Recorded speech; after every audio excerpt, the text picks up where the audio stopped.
Good evening, folks, and welcome to the North American DPC's second division, and the second day is about to start. My name is T-Panda, and of course joined here by Lizard. Who else would it be as we tune in for yet again another evening? We started things off with a bang. I mean, honestly, we saw a lot of Dota. Let's just dive straight into the recap as we talk us through. Lizard, we saw 6 games of Dota on the first night.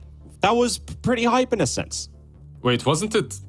It was only 2 series, right? Yeah. It was 2 series, and they both went 3 maps. It was a lot of Dota. It was a lot of Dota. I sadly missed the first one because I was still on my flight from Bucharest, but this looked like it was an amazing series. Can you tell me more about it? What happened in the first one?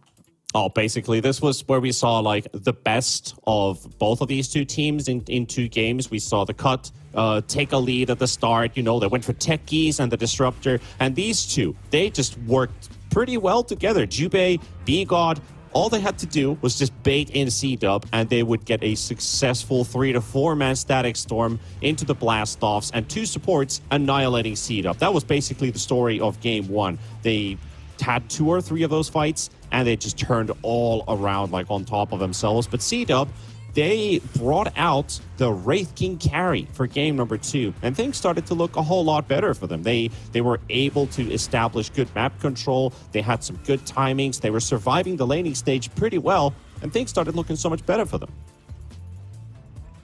Damn, well, basically for game 2, yeah. Yeah. I mean, for the last series that we watched, right, like together, wasn't really as close as this one then, I suppose, right? You could say that, yeah. Because No, I was just basically just referring to the point that, yeah, obviously the second series was a lot different in a sense compared to the first one. This was very tight, was very neck and neck, because the Cut beat them 2-0 last tour, right? C-Dub didn't stand much of a chance, but now they put up a real good fight, and they took also game 2, forcing it into a third. So you could see the drafts were pretty okay. I was still a bit like, can this Wraith King carry work? But it did. Yeah, I can see that the games actually went long. It's not only that it went 3-game series. Every single game was pretty long. Yeah.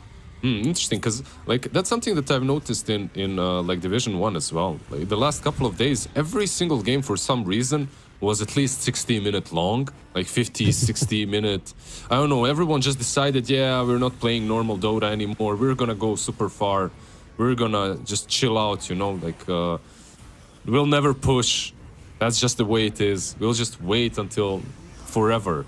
Meanwhile, our series, it wasn't like the series that we did together. It was not necessarily like that. One game definitely did go the stretch, right? Yeah. It was one game that went the stretch, but the other 2 felt a little bit stompy and not necessarily in the same way. Like I'm just waiting for the highlights of those games to start. So. I was surprised. Until we get there, yeah. Like, basically, this game 3 was kind of, you could say somewhat back and forth, but it was still under the control of the Cut.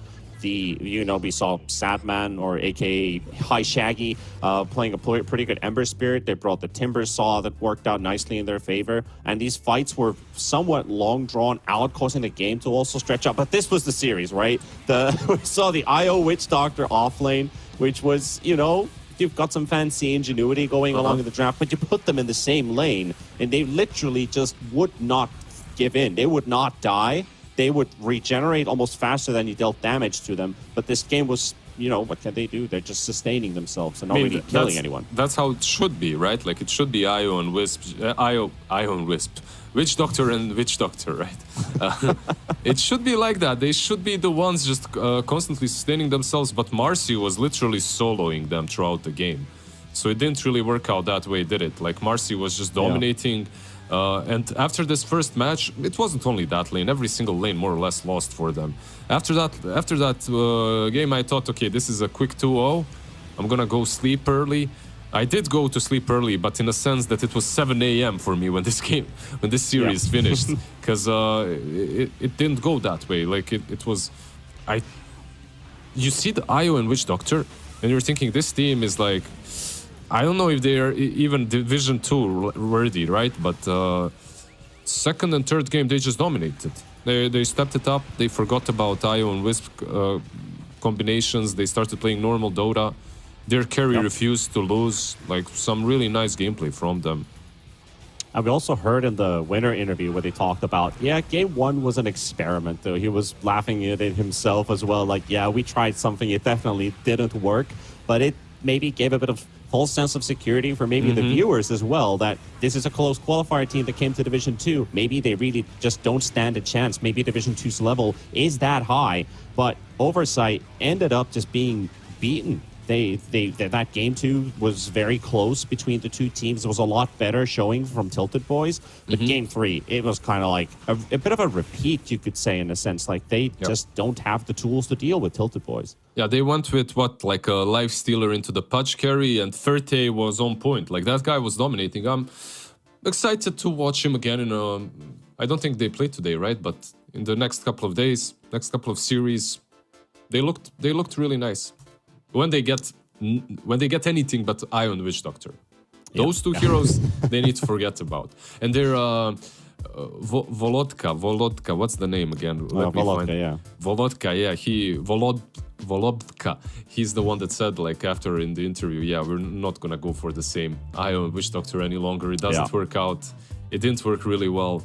It's time for new strats.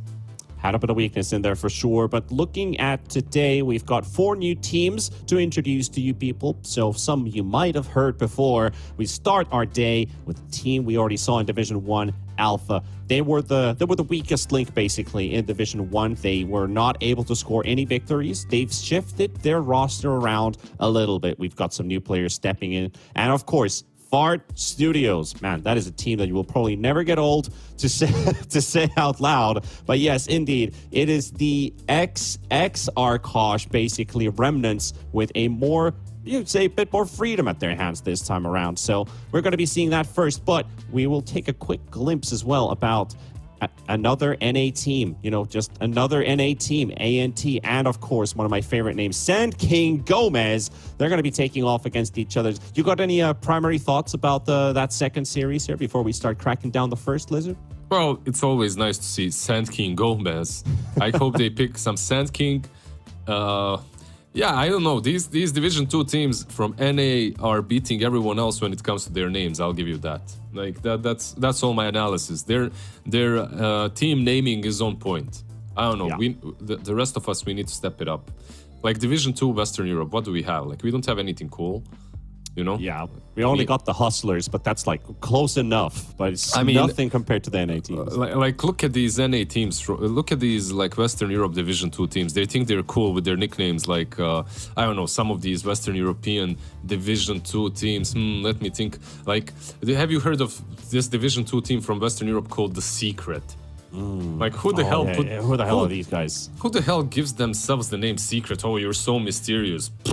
Or this other team like Nigma, like what the hell is this? Like Division 2 squads. But that is for exactly sure. Alpha versus Fart Studios is going to be the series to kick off the day.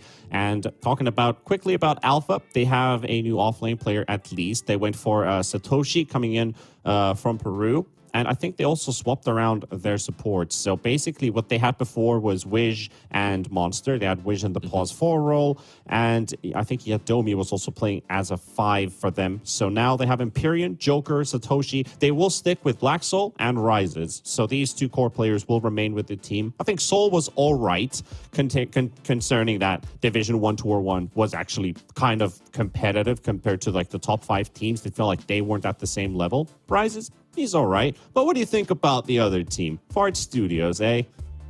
I don't know any of these guys. Like some Jenkins, some BSJ that's actually late to the lobby as always, coming in last. Superstar has to come. How do you put it? Like fashionably late to the party. Yeah, he needs his 15 minutes to set up the hair.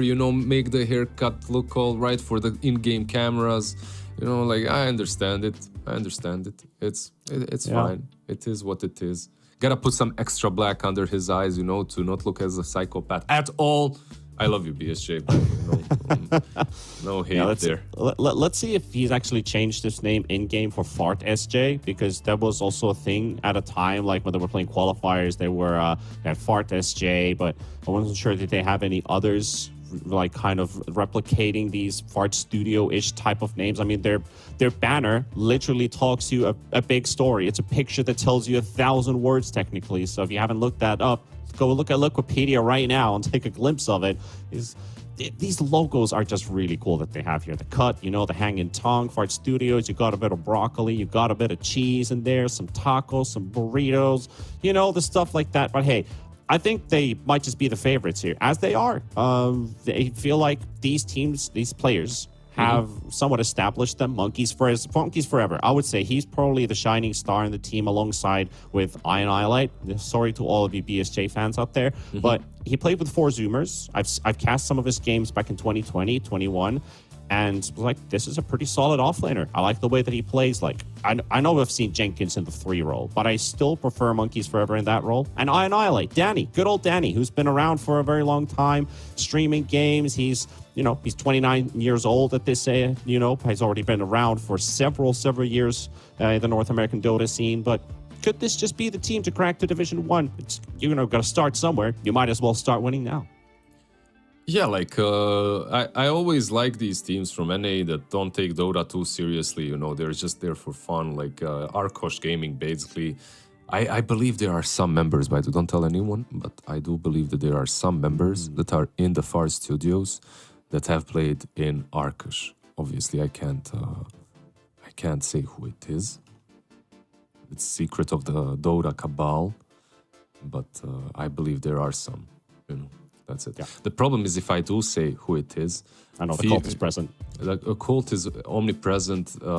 Also, you have people like MLP. You have people like Fear Dota. You know, they're gonna put some dead birds in front of my house. Like, I have to be extremely careful when it comes to. Yeah, we gotta watch out for our lives for sure. But gotta be careful, man. Can I tell you a secret? Can I tell you? Tell me, please. Here? Tell me. esportsbet.io has a watch to earn platform. So basically, if you head over there, you can get 3,000 tokens, which is worth around $3 per hour, and you can earn yourself while you're watching some Dota. All you need to do is just make an account and you log in, start watching some Dots, and that's as simple as it is. That's all you need to do. So gotta make sure that those cultists don't find out you're doing this, though. So keep that information to yourself. That's the secret. That's all you have to do? Wow. I'll keep it as a secret. Just as Arkush's real lineup is a secret, you know. Certainly I'll take it to my grave. No one will ever know. No one will ever know that was ever mentioned anywhere. So we can just act cool, laid back and chill and watch some NA Dota. We're waiting for the draft to start, but what are we expecting here? Like, of course, Fart Studios, they might have leaked a few strats here and there, you know, BSJ streaming out some heroes. Iron Highlight, I've watched it. He's playing a lot of Spirits. He's playing a lot of Pangos. Potentially might be seeing some of that. I think Pango might just be a hero. It's going to be pretty contested on the side of Fart Studios. I know Monkeys Forever could play 3. We have talked about, is Pango really a good 3 hero right now? It feels like it's a bit underwhelming. Loses a lot of its laning match. Yeah, much doesn't better really get much into the game. It's so much better as a mid, yeah. Yeah, I admit what I'm expecting for Old G to finally finish their series on European Division 2 so that we get all those viewers back here to watch the majestic Fart Studios game, because everyone knows Fart Studios is where it's at. Who cares about these old G's and secrets, enigmas, right? Like, you want to watch some BSJ Dota. That's all you want to see right now. So I don't think we have to wait too long to see what's going to happen. And also, they're going to jump in on a fine time because we are going to be kicking off the draft and see what's going to be happening between these two teams. What we saw on the first day, there's a lot of Disruptor first phases, a lot of Tiny, a lot of Ember Spirit, the occasional Nature's Prophets if they go through the draft. So I think no Brood. I don't think Brood's going to be going through the draft at all. However, there's plenty of other options and other routes to go for. What would you like to see in the first phase? Is there something specific you'd love to see? Yeah, not too many things have changed, right? Like, yeah. I want to see Jenkins Pudge first phase or offlane Undying or something like that. I want to see that. Am I going to see it? Most likely not. But, what is that? That has to be a respect ban, right? You got the Brew first phase. Yeah, you're banning out. I'm not sure whose hero is that. Monkeys Forever, I suppose. Like, he's probably the one playing offlane, so Brewmaster is on the offlane, so most likely it's him. I'm not sure. Jenkins definitely isn't a micro guy. BSJ as well. So I'm suspecting one of the other three. Yeah, that Prophet and Beastmaster probably from Fart Studios, a little bit of a more straightforward kind of a ban, like more in the meta. They know what. That's the sigh. That's the sigh of Jenkins. Look at that beautiful, majestic hair. What a majestic man. And he gets himself a Prophet. Sure, like this can be your offlane, can be your safe lane. Doesn't matter. Opening up very flexible. If you want to open up with the Prophet, I think you could leave the DP in. Doesn't really matter. By the way, Satoshi, why do you think that's his nickname? Is he like a crypto boy? Probably, right? Is that a crypto thing? Yeah, Satoshi Nakamoto or something, right? Isn't that... No, wait, Satoshi Nakamoto is an author. Oh, yeah, the creator. Oh, right. True. I actually had to Google this up because it's potentially he is integrating to Dota. Who knows? Yeah, that's him. So he made Bitcoin, and obviously he realized that not everything is in cash, no matter how decentralized it is. So he started playing Dota again because that's his one true love. Understandable, of course. At least first phase drafting wise, they do opt for the Rubik. They will not get the Beastmaster Rubik opener though, Beast being banned out by Fart Studios. So they're gonna take the Primal Beast instead. So what do you think about this opener? Like Rubik always makes sense, but also the Primal in the first phase? I think it's 4. I think it's really good. Like, good job, Alpha. The way they answer this is, I would say, kind of outstanding. Like you can have the Primal Beast to get on top of the Prophet. It's also a good lane against him. Rubik overall just decent, nothing crazy. Just a good hero to open up with. Cannot be significantly countered. Helps you versus some heroes like a Disruptor. And I'm surprised that Fart Studios, they just go with I'm not surprised. Like Clock owns Primal Beast. I guess that's why they went for it. Yeah, that's a straight-up counter towards the Primal Beast. Battery Assault being a nuisance, can't use Onslaught, can't use Pulverize. Cog is also preventing you from getting proper tramples out, so yeah, pretty straightforward answer to that. And you also got the Furion, so this could also mean Furion as a 1 looks a lot better when you have the Clockwork on the field. So you could, of course, just play it as a 3, but I like the synergy when you're playing it as a right-click carry. Yeah, of course. Good. In the last patch when Lina was super popular, you always went for Clockwork. Like the duo just made so much sense. It does make a lot of sense, and I like that they picked it up. Like the two of them, like you said, can lane anywhere, don't have to lane together. They can meet up after the game for some coffee, some croissants, like whatever. They're just good friends. I like them. For Fart Studios, their bans are kind of also not giving a lot away. Like AM would be decent versus a Prophet carry. In the lane versus an offlane carry, Prophet is not that great. Batrider, just one of those heroes that you really want to ban versus Prophet, even though he's not as picked anymore into him. He's still one of the main counters. So they're just keeping it as open as possible. On Alpha, I do believe Primal will be on the offlane with Rubik position 4 or 5. Yeah, I don't think I saw Black Soul play the mid lane Primal Beast, at least in Division 1. Unless he's done the Dendi route where Dendi played like 80 games of Primal Beast before Tour 1 started, and he always just wanted to pick his hero, like, just give me first phase Primal, I'll be happy with it. But yeah, it does look like it could be the 3. They also banned out the Pango on the side of Alpha, so a little bit different here.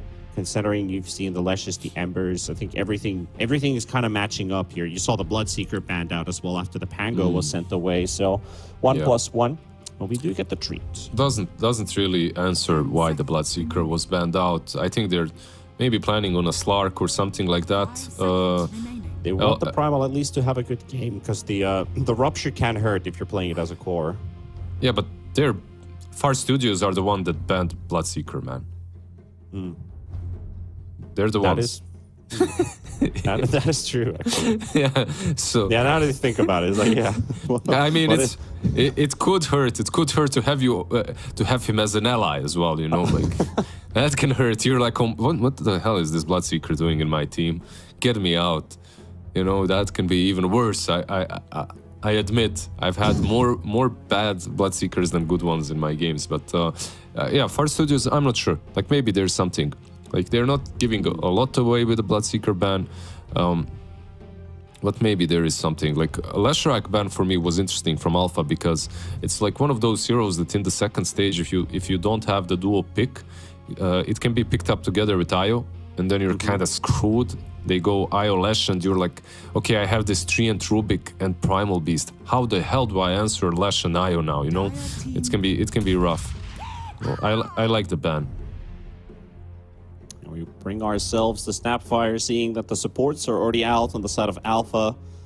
No counter to the Mortimer's Kisses at the moment, unless Rubik steals it, of course, and turns it to your advantage. That's the only thing that could really happen, but they're building up on a lot of team fight. They've got pretty good early timings as well with these heroes. Like, oh wow, okay, that's Necrophos, okay. Yeah, but they still have 2 picks, man. What are you doing? There's a Pugna in the pool. There's like all of these magic bursters that are still left. I really think that you're Alpha right now. You should be able to answer the Necrophos with your last 2 picks. And this, you know for a fact that Necro is a core. So even better. Like, yeah, I don't know. I don't like the Necro pick, man. Maybe it is Jenkins. It is this Far Studios. They must have something hidden behind the pick, right? Like they must have analyzed the hero, figured out some crazy ass strat that might work no matter what. But yeah, we'll see. I think still that Alpha do have 2 picks to answer. I was about to say that. Like, you could actually play Lina here, like as a mid. Probably not as a carry, but the mid Lina works just as fine. It's like, even if you nerf the right clicks, the hero's still pretty scary spellcasting wise. So against the Necrophos, you talked about Magical Burst. Lina's a perfect answer to that. 10 seconds remaining. Like, yes and no. I agree completely. She's that huge ass Magical Burst versus the Necro. I am worried about one thing. First, you're playing versus Clock and Prophet. Like, Clock and Prophet used to be an answer to the Lina. You TP behind her, you hookshot her, you TP behind with the Prophet, obviously. Fartes J should definitely make his bet, by the way. That's not how a real esports gamer's bet should look like. He's bringing shame to us, you know. We need to escape this stereotype that we're lazy and that we don't even go out of our bedrooms. So it would be nice. It would be nice for him to work on that. Anyways, I'll stop with the BS. Bro. Yeah, I'll stop with the BS. Like Lina is decent versus the Necro. So. Yeah. Lina is good versus Necro. We'll just see if they're able to actually execute it. They have a decent draft even for a safe lane Lina. Like you could have this Treant Protector with the Lina. It's a good lane. You can even last pick something on the mid lane. I think the SF maybe was a bit of a better pick even. Like, but Lina is fine too. Let's see, with a bit of time, Fart Studios with their final ban and running out on reserve time, but at least they've got some answers figured out. You already talked about the answer to the Lina. The Primal Beast is also countered this game. It's not going to be a really easy game to execute. You've got a lot of tools against Alpha's draft right now. I think it just comes down to like how well the supports play, because when Sita played against Cut in game 1, it was literally the supports winning the game for you, because they were the ones who had the biggest impact, and the carriers were then basically, or the cores, were able to kind of cut down that net worth differential, because your supports are killing them and your cores are still farming, and obviously that just means you're going to go up and they stay still or even go down a little bit. So if the supports play this game really well on the side of Alpha, they can really score a good game for the Lina. And they can also help out the Primal Beast if he does end up getting shut down. For sure. The only issue for me again is that these two supports on the side of Alpha don't really do a lot. They're basically reactive supports. Meanwhile, Far Studios, they're basically completely proactive with the Clockwork, with the Snap. So it's on Fart to actually make the moves on the map. Now with the Tiny, it's another semi-answer that was happening and was picked a lot versus the Lina, because you get that Aghanim's timing, and no matter how fat well, not how glass cannon of Alina she is. Eventually, you just nuke her down. So, carry Lina indeed, as we see the Invoker come out for the side of Alpha. Now that we kind of compile these drafts together, we see that Fart Studios, when they went for the last big Tiny, they've got snowball potential now, and they can actually snowball pretty damn hard with this lineup with Furion, with Clock Snap, Necrophos. If Necro just has an alright lane, you can be this unstoppable force that your opponent just doesn't have the time to react to. And as you said, they are reactive. They can't play initiative. They can only really play defensive against Fart Studios. Do you feel like they're just going to run this game over? Is the Lina Invoker enough to stop the snowball? You know, like, BSJ, he obviously has the unbearable weight of a massive talent on his shoulders. But this Necro also has to have massive shoulders to carry this game. I'm not sure, because you have this Invoker that's gonna tornado you. He might even build a vessel. Like, it can work. Even a Meteor Hammer works. You don't even need a vessel. But versus a Necro, you probably want it. Then you have a Lina to burst you down.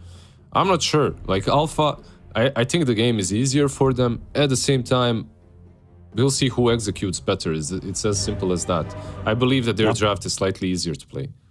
Yeah, that can definitely crack down between these two teams, who's able to make the right calls and commit to the calls. Because I think in Division 2, one really good thing is about actually the chaos.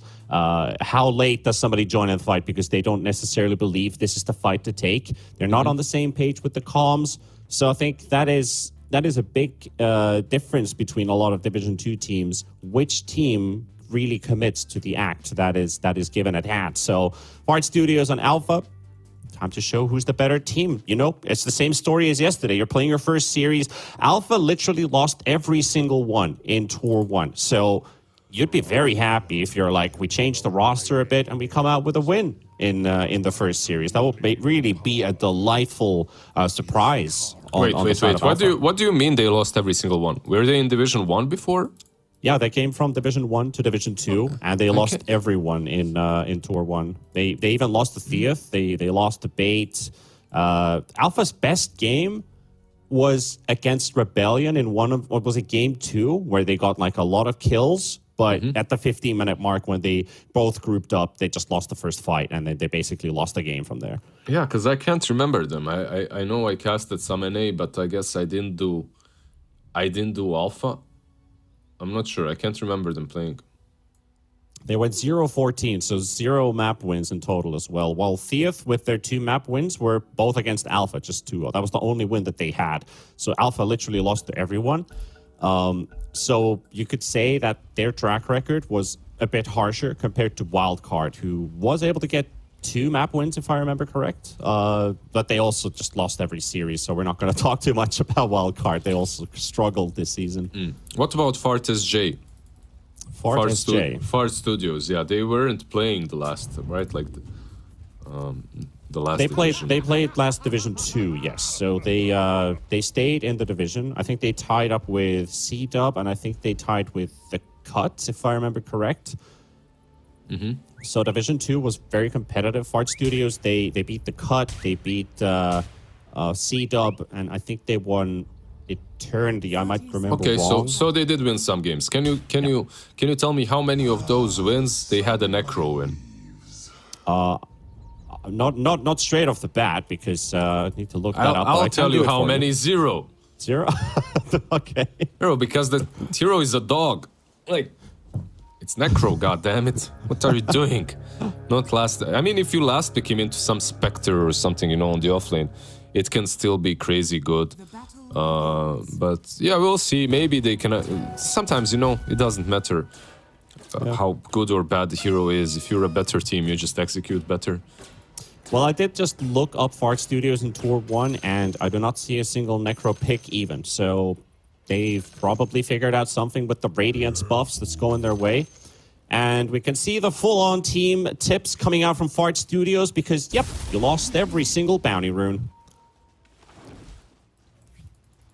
How many did they? Every single one? Every single one. So that's game over, right? Usually. Never mind, Jenkins. Jenkins gonna feed. At least it is a sign of weakness. Maybe but not. Jenkins, potentially one more hit from Joker. Yep, that should do. First blood for Alpha, so they don't mind. Okay, can we get the 5 tips? Do they have 5 tips on their team? Is it just Joker?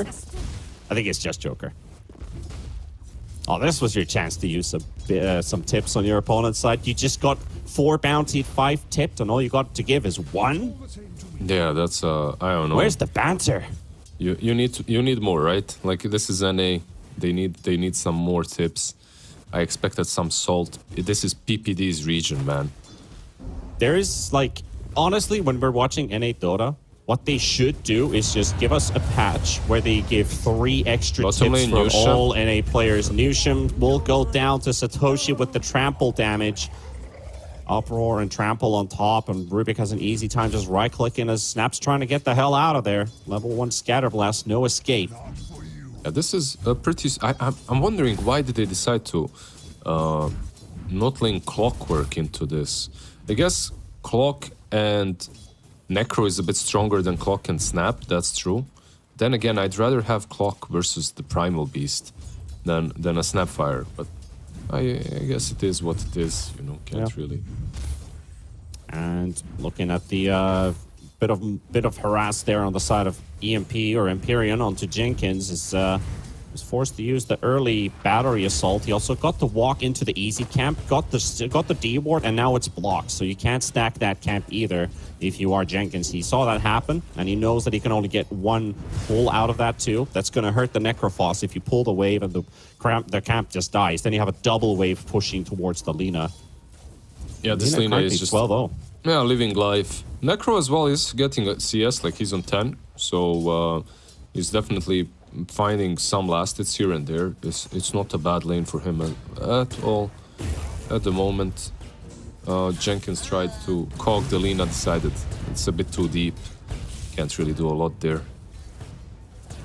Yeah, Ryze has missed out on an opportunity to last hit some of those cogs as well with the help of the tower, right-clicking them. It is what it is, right? Like it's not a big deal if you miss some. If you miss some last hits on the cogs. Oh, yeah. It is Division 2. You don't min-max absolutely everything.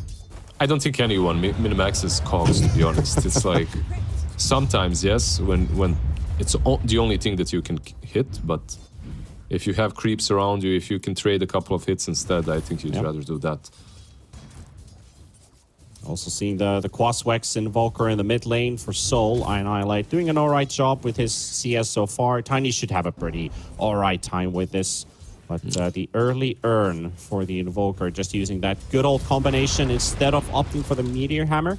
Yeah, I mean, Meteor Hammer is still good, but their EMP on top lane, he's dropping a bit low. He might... Let's see this. Empyrean, can he get to safety? There's the nice LSA stun from Rises onto 2. Ends up getting a couple hits from far to stay in Jenkins, but should be alright. Low on regeneration on these 2 heroes and 0 points in living armor. Looks like they just wanna brawl if they get the chance on Empyrean and Rises. You're playing versus 2 melee heroes, more or less. Like I don't think Necro is a ranged hero, right? Like, and you're playing. He has as much range as a Monkey King, so you use the Leech Seed level 2. You're always kind of able to fight them. So. Yep. 500 versus 670, and you can see that is helping out right now on the side of Lina. A lot of damage onto Fart SJ. You really like saying Fart SJ, don't you? I love it. That's what I was talking about at the start of the draft. Like, are we seeing BSJ or are we seeing Fart SJ? Well, Fart SJ at the moment is dropping really damn low. Oh. Let's One see, more that's hit. a lot of pressure onto the bottom lane, but Monkeys Forever just gets saved by the cookie from Newsham, and top lane as well. Harass on Jenkins and Forest J. They're both pretty low now. And they got a salve up on the Tree Protector and some extra tangos bought by the Lina, so they just want to out-sustain this lane versus their safe lane duo on the side of Fart Studios. And this is the most interesting lane to watch, realistically. Lina has already a Falcon Blade. Like, you're not feeling good if you're Necro. You're not feeling good if you're Jenkins. I think they can even dive them here. Like, there was a chance for a 2-man stun there. They are juking it around a little bit. Doesn't give the opportunity for it anymore. Yeah, Monkeys as well, TPing back, healing up. Yushim has to take over the lane by himself. Satoshi, Joker, they've been successful with their pressure, but here comes Monkeys Forever, TPing right behind.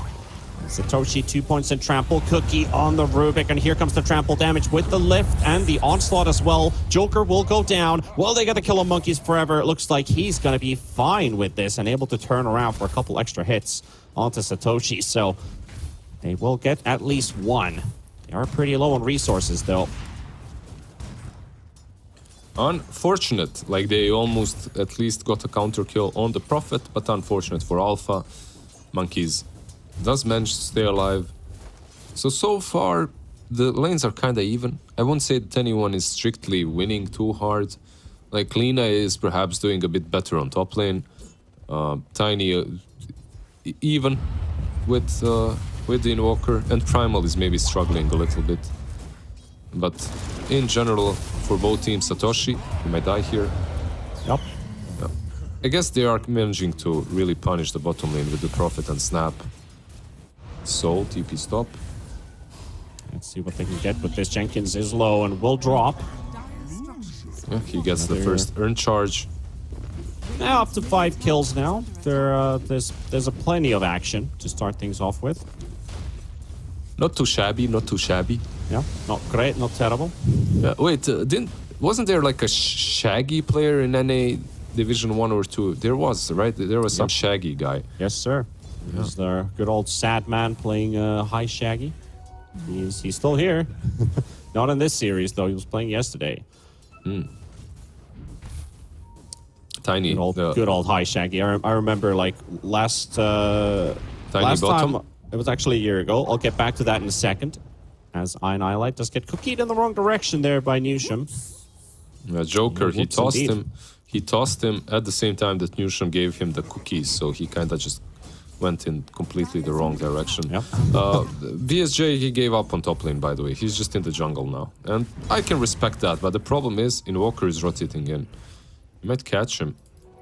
You're going to catch him off guard. Bounty runes picked up, but it's the classic. You pick up a neutral item, you might just die. You go for the bounty runes. You're going to take them away from your opponent as least, but this Necrophos in true trouble. But Jenkins for the rescue. Empyrean is actually the one to end up potentially dropping here. Fardes J gets the fight all the way to the end. They take Soul's Courier, and they also take the Dream Protector. And Jenkins Studios able to hold their ground. Jenkins with the plays. Yeah, Jenkins, God, right there. He moved in. I honestly think there was a small mistake from the Invoker. I think you save the Tornado until clock is in the line as well.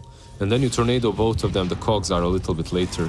But it's hard to say. Into the arms of the Polarize from Satoshi. Cookie stun on the Primal Beast. He does get the full damage off, and the Tiny's in massive trouble. Soul does end up falling first to Monkeys Forever. He did drop the ulti in, and he's trying to push it with the Sprout to the low ground. Joker has no lift for 12 seconds. Nature's Prophet looks like it's going to be all right.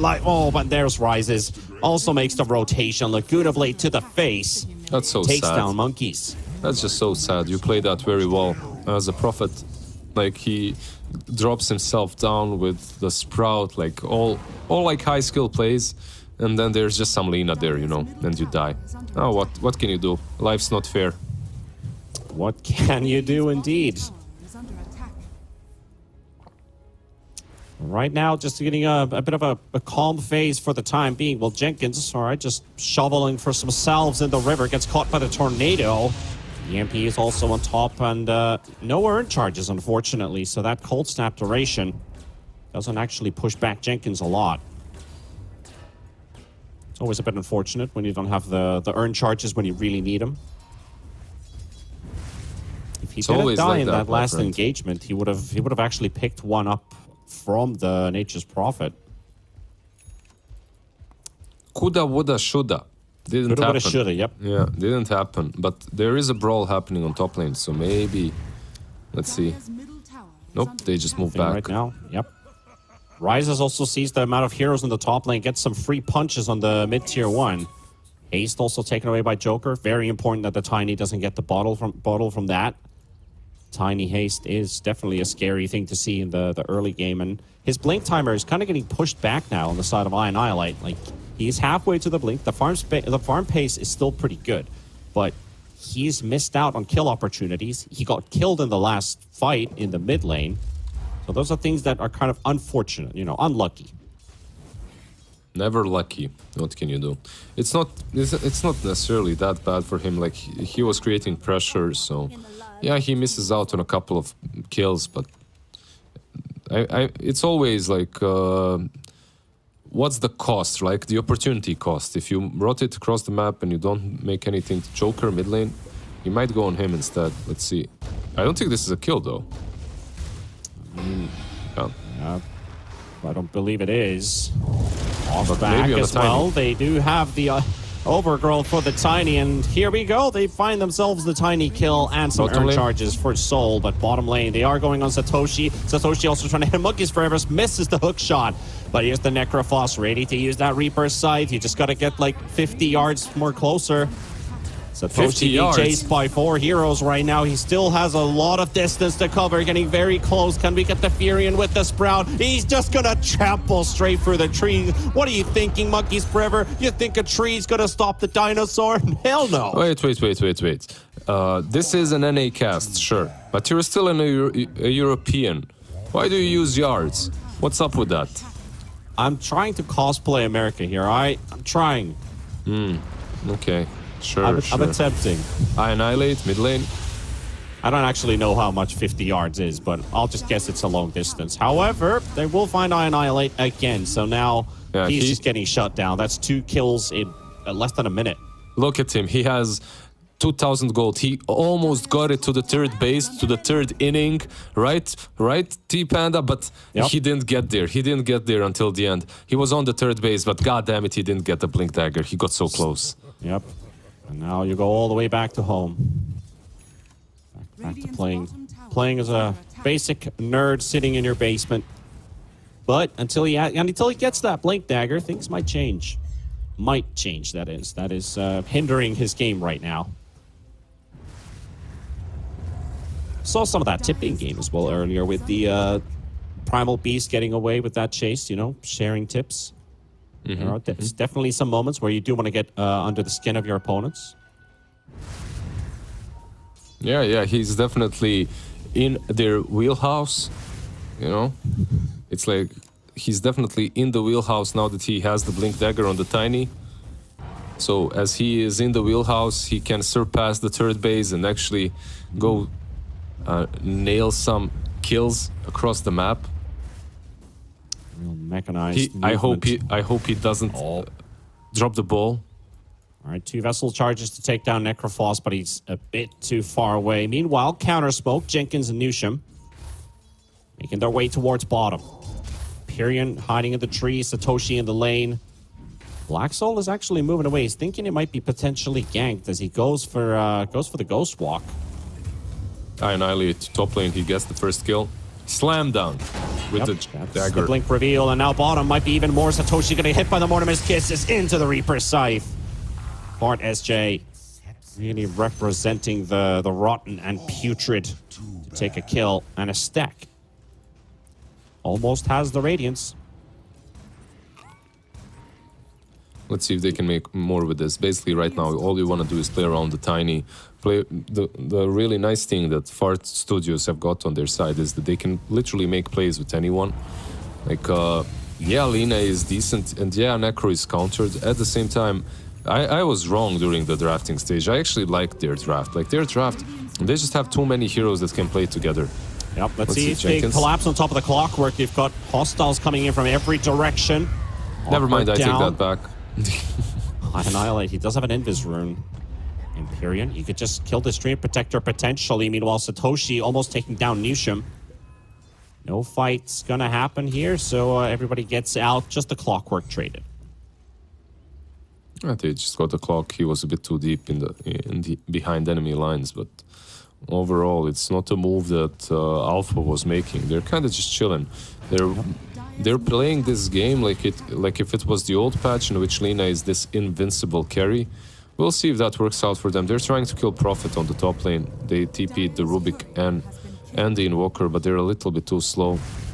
Yeah, you can see like The vision is kind of hard right now on the side of Alpha. The 2 wards they've placed down is basically a bottom tier 1 seeing the rotations kick in ward, and then you have one in the mid area, which is not close enough to where you actually want to play. But Jenkins is going to go in with a hook shot, catches the Lina, but doesn't feel like the Lina has actually caught the clockwork. Here comes Satoshi. Jenkins is down. Furion doesn't get the chance to TP in, but you've got the Overgrowth connecting onto Annihilate. Actually gets surprised. The ward on the cliff. They're going to get the toss out. Telekinesis onto the Tiny. He's trying to fight back. LSA stun coming out as well. The Cookie in to take down Imperium, but he's still alive. The Treant will live. There's a Sunstrike coming out as well onto Newsham. Double kill for Rises. Rubik gonna maybe drop as well. Tosses. Stolen toss onto Fart SJ. And Satoshi's gonna go with the onslaught. Trample on top. Oh, Fart Studios, you just sharded yourself. You've lost so much this fight. Maybe even Monkeys Forever as well.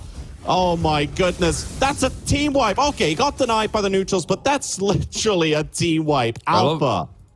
I love how it happened the moment I praised them. Like literally 2 minutes after I praised them, they go and they get team wiped. I don't know what they're thinking. Like the way they went into that fight was literally 1 by 1. I mean, I know it's Division 2 and it's all fun and games, but Clockwork initiates on Alina, like on his own. Yeah, there was a Tiny, but not close enough. And I was thinking, okay, Prophet will TP in faster, but he was also kind of chilling, taking his time, finishing a camp, not really TPing in straight away. So the Clockwork dies by the time anyone even approaches him. I think he needed to wait a little bit for the Tiny to get closer. Yep. Satoshi caught in the cogs. Yeah, he's going to have to wait for the battery assault at least, and now he's freed, has the haste rune. This guy's going to do a lot of trample damage, just going to tell you that. Newsham gets denied. That's a second kill for the AI. Jenkins gets to walk away. Yeah, Monkeys Forever top lane. He might be the one that falls. Potentially. Yep. So we'll get this one. 13 kills for Alpha. 6 kills for Fart Studios. 2 for the neutrals. Yeah, the nudes definitely helping out Far Studios a little bit here. Here and there, they're helping them out. But, yeah, I want to see them play the game together. That's the problem. So far, the last 5 minutes, they've done a lot of solo movements, and it doesn't really look like a team anymore. Anyone, like Newsham, like look at their lineup. Tiny plus Snap, Tiny plus Prophet, Tiny plus... Well, Snap or Prophet, I feel like they're making kills anywhere on the map. Clockwork plus Snap and Prophet, they're making kills anywhere on the map. They just need to actually do it together. But by the time they start doing it, it might be too late. Like this Primal Beast almost has a BKB now. Lina as well, getting closer and closer to it. Like you might have missed your timings actually on Far Studios.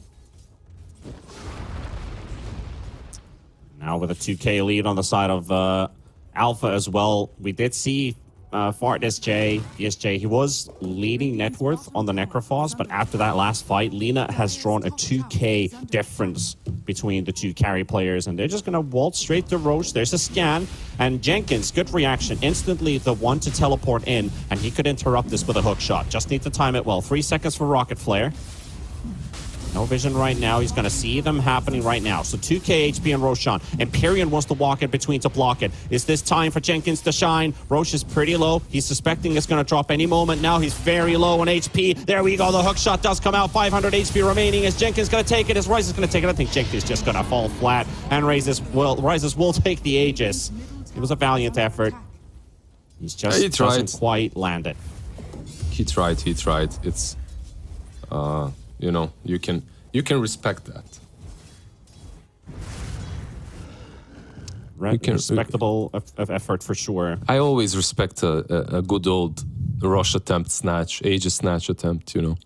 It's fine. Especially, I mean, when you're a Clockwork, I think it's probably one of those heroes that anyone can forgive feeding in the pit if he's going in for. Because you have a hookshot, it's AoE stun. Like, you can stun people, you can get... You can easily get that Aegis if you time it correctly. Obviously, everyone right now is blocking hooks and whatnot, but it was close. A lot of different items in the works right now. The offlane Furion almost has Aghanims. We've seen the mechanism just finished on a level 8 Snapfire. That's experienced drought right now on the side of the supports for Fart Studios. both falling quite behind. There's a Midas on the Invoker. A lot of different stuff has been built. Is there any particular item you're intrigued about? While Satoshi, he's diving onto Newsham. Snap. I'm not really intrigued about any of these items. It's just that BKBs are online, and with them, pretty much everything from Far Studios stops working. Like your tiny combo is irrelevant, your Necro as well is sort of irrelevant. Most of his damage comes, well, not all of his damage is basically magical, so it doesn't really work a lot. Primal Beast and Lina right now are gods of this game. Monkeys? We'll certainly enjoy as well. Yep, Monkeys Forever not having a great time. Can't teleport away, can't do anything. Meatball on top of the trample, but they're also fighting in mid. But they need to stand their ground here. Jenkins went in, but he's not got the backup he requires. Jenkins will fall as well. Annihilate just doesn't get much to act, and now he finally goes in. Two-man avalanche. Toss comes out. Mortimer's Kisses a little bit too late. Overgrowth flying in as well with the Mortimer's Kisses, burning the Treant Protector. BSJ, other side. Oh, and maybe... Okay. Very disconnected fight from Fart Studios. I feel like it's 3 separate scrambles and just not enough manpower in one spot. Yeah, Alpha will surely punish. Yeah. I'm not sure. Like, even the way that they're moving into fights, like BSJ tried to go from behind. Obviously, they have that ward that they snipe him easily. It was a nice attempt of them to start a fight when Prophet was lying on top lane because they know that they're separated. But this is what I wanted to see. Like some smoke. Look, tiny. They don't have Mortimer's Kiss, though. They spot Joker. Joker's the one to be caught first. Gets the telekinesis off Satoshi. Does get the onslaught on, and Black Soul and Rises are just going to clean them out. These supports are really easy to grab, and Annihilate thrown into the air as well, inside the ice wall. And a double and a beyond godlike spree. Rises is 10-0 and 4, and I don't feel like this Lina is going to be stopped anytime soon. Don't say that twice, but yeah, like he has an Aegis as well for 2 more minutes, almost pike completed.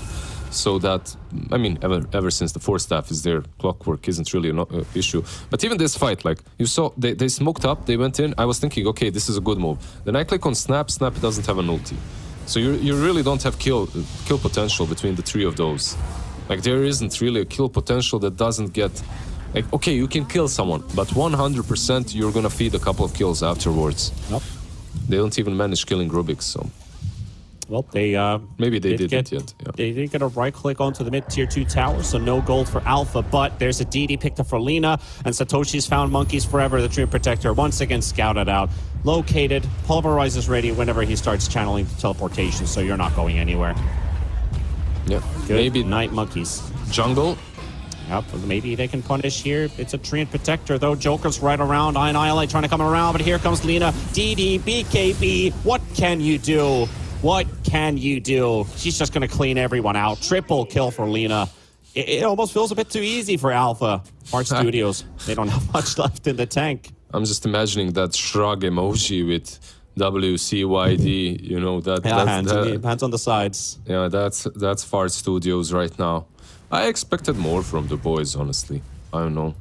This is looking really rough as well. Like, this is like a really easy fight, right? Joker, stolen cogs, pushes Annihilate. He got surprised. He throws an avalanche into the BKB of Lina, and, well, he killed the Treant, but what was the price he paid for it? It was a nice cog steal from the Rubik, and nice usage as well. It's not really a spell that you know, it's not really a spell that you enjoy stealing on Rubik. Like, most of the spells from Clockwork, if you can steal a rocket, it's amazing. If you can steal hookshot, it's okay. But like cogs are probably not the ones that you want. But he made really good use of them. Nicely done. It was only going to turn from bad to worse. Alpha only needs a little bit of more time to finish off the tier 2 towers and head off to a high ground push. Aegis is going to expire right now on Rises, so at least Fart Studios has some sort of win condition. Kill the Lina ASAP. That's 3,000 HP, I tell you, that you first need to burst through.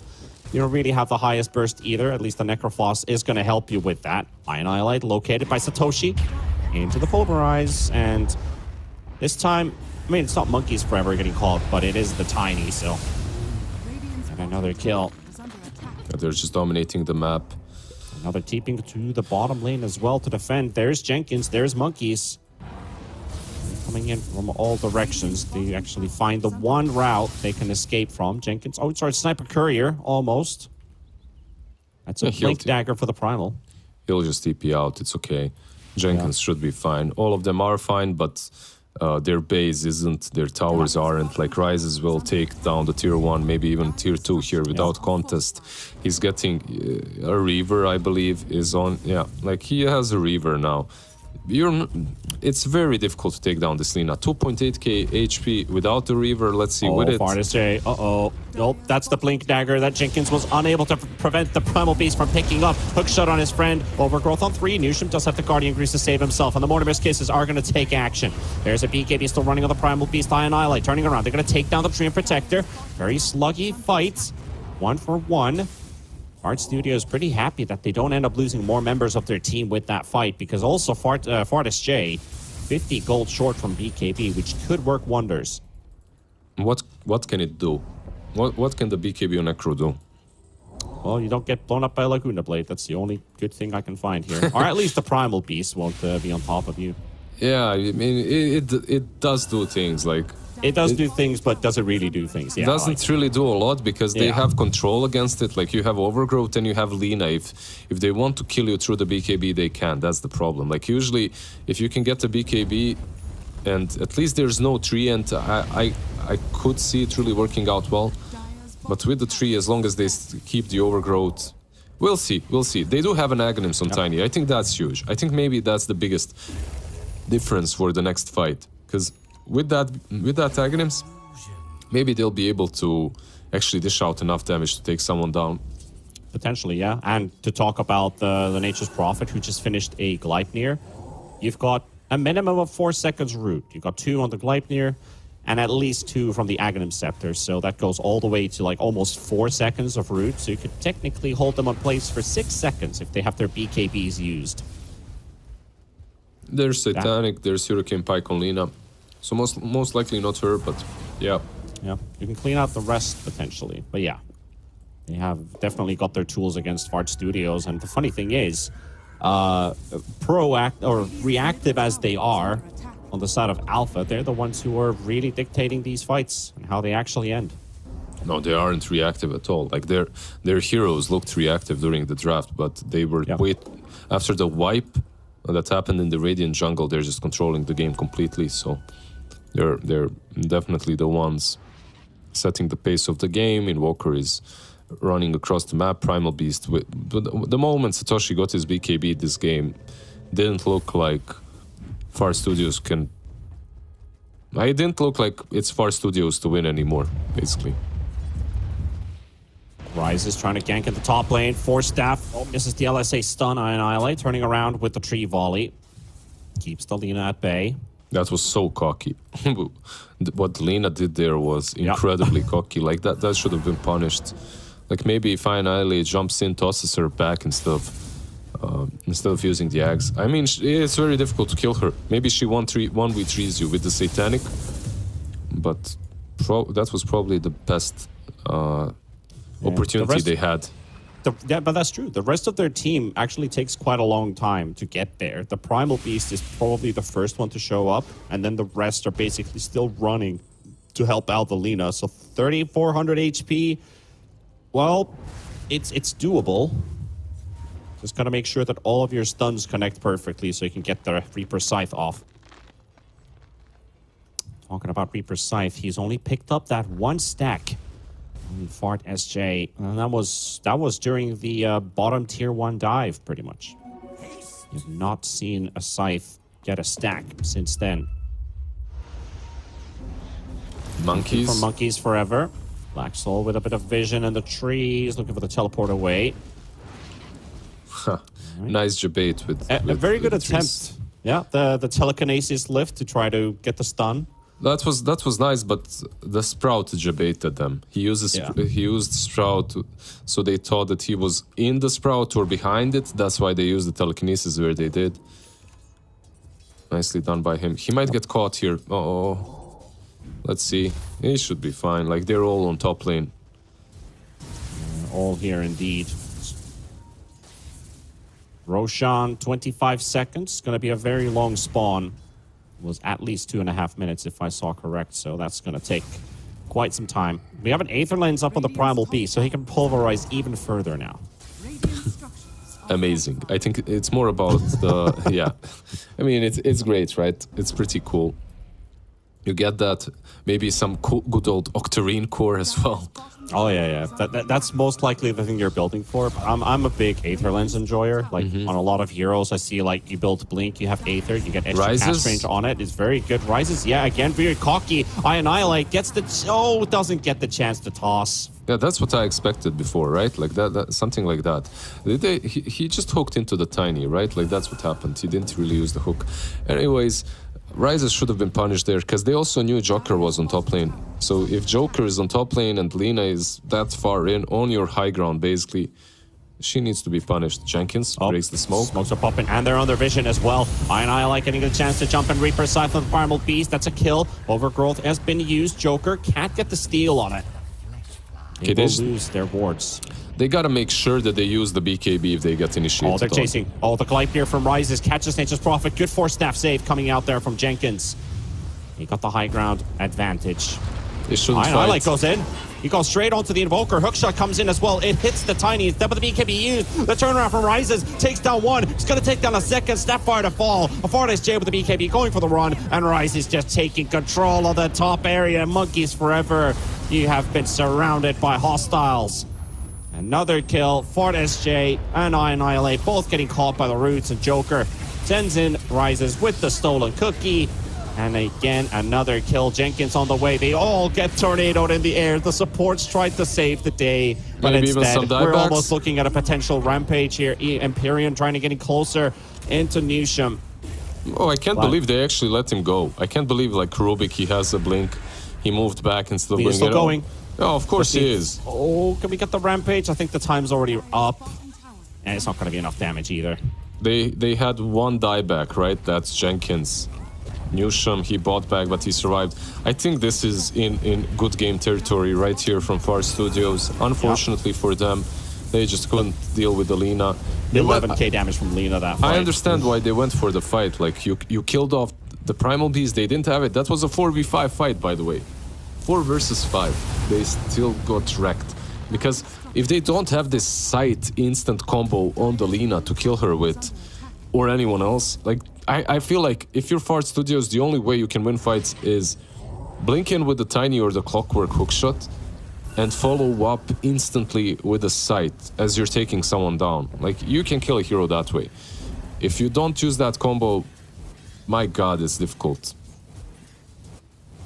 This game is going to be pretty impossible to turn around for the side of Fart Studios, and it's not going to come down to one fight. It has to be multiple team fight wins for them to open up the map, get the experience on your supports. Most importantly, those level 3 ults, especially for Tiny. Tiny just needs that bit of extra damage. Anything that you can pick up right now is going to be very useful. Black Soul already on the hunt. They've already got Satoshi in. Jenkins with the hookshot, stolen battery assault. It wasn't the hookshot that he got. Doesn't matter really. Satoshi's was still providing pressure while they take down Annihilate on the low ground. And Fortis J, he's going to be the next one to be caught.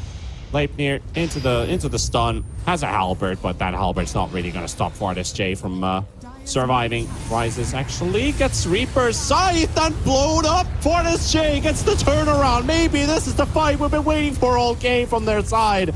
Maybe. Joker inside the Sprout. That's going to be a 3rd kill. Alpha losing 3 of their members, maybe even 4. Can they catch Black Soul? Nope, he's going to TP away. That turnaround there, Lina goes so deep into the high ground and doesn't actually get the hit Fortis J. And they're like, guys, turnaround opportunity. I got Scythe just off cooldown, and they go for it. And they go straight for Roche. And now they're buying back. Like, this is throwable now. From Alpha, this game wasn't... Like, it wasn't possible to throw, but now I'm not sure anymore. Satoshi as well goes in. Yeah, he tried to buy some time, but is he going to get enough time for his teammates to show up for another potential fight? 60 seconds for another side. Roshan down a half HP. Black Soul coming in from the side. Got the tornado. EMP's going to be in the pit as well. Empyrean does get the root out onto Jenkins. Jenkins, he's about to drop the gem. He's got 4 staff in a second. He's going to get Laguna bladed. And the Furion ult will hold them in place. Yeah, you gotta take this rush. Rises, go in, my friend. Okay, he gets some fiery soul charges straight in. Like, you cannot. Yeah, they can't fight this anymore. They're gonna have to back out. Alpha takes the Roche in the end. I mean, Annihilate. Maybe if they kill him, this is kind of worth it. Look, you just threw this game super hard if you're Alpha. I'm not saying that you lost it, but you were in a really leading position. You're not any longer. You're still comfortable. This is still your game to lose, but everything that happened right there just put you in a, oh my god, we were super fine and now we aren't anymore. Yeah. Artist J coming out with the disarm onto the Lina. Empyrean jumping deep and Fart SJ's just gone, and he's gone for 80 seconds. He's not coming back. Okay, never mind. You're still comfortable. Back at all. Yeah, they're feeling pretty comfortable with this fight right now because there's no Reaper's Sight, nothing to worry about. Stolen Avalanche from Joker, steals the Mortimer's Kisses as well on Rubik. They can take this lane of racks in peace. Yep, it's all fine. They get the top side. They're probably gonna go for mid. 50 seconds without the necro. 50 seconds without the tiny. Wait, who took the shard in the end? They gave it to someone. I wasn't paying too much attention. I mean, they have 3 or 4 shards right now. I think the Treant was holding onto it in his inventory for a while, but he did end up rooting right? Jenkins during the fight. So I think it's primal, yeah. Yeah, he gets the rock throw now. I mean, this rock throw actually isn't that bad in my opinion. In some situations, it's crazy good. Okay, they got megas. They still don't have buybacks. Remember, if they continue pushing here, if Far Studios somehow manage to pick them off and kill them, they can still win this game technically. Technically can. There's no Mortimer's Kisses left on Rubik though. It's on cooldown for 50 seconds. Cookie onto a creep that's no longer there, and Necrophos will respawn. And they fall back. All you can say right now is good luck, Fart Studios. Yeah, they are playing versus Megas. 1%. 1% chance. Do they have heroes that deal well with the Megas? They do. Like you have this primal. Sorry, 1% enjoyers. I'm a 1% enjoyer, just like funny kids. You have Tiny, you have Prophet, like you have heroes, Necrophos, you have heroes that can deal with the Megas. But it's very unlikely that they will win this game. If you're Alpha right now, you can wait your buybacks.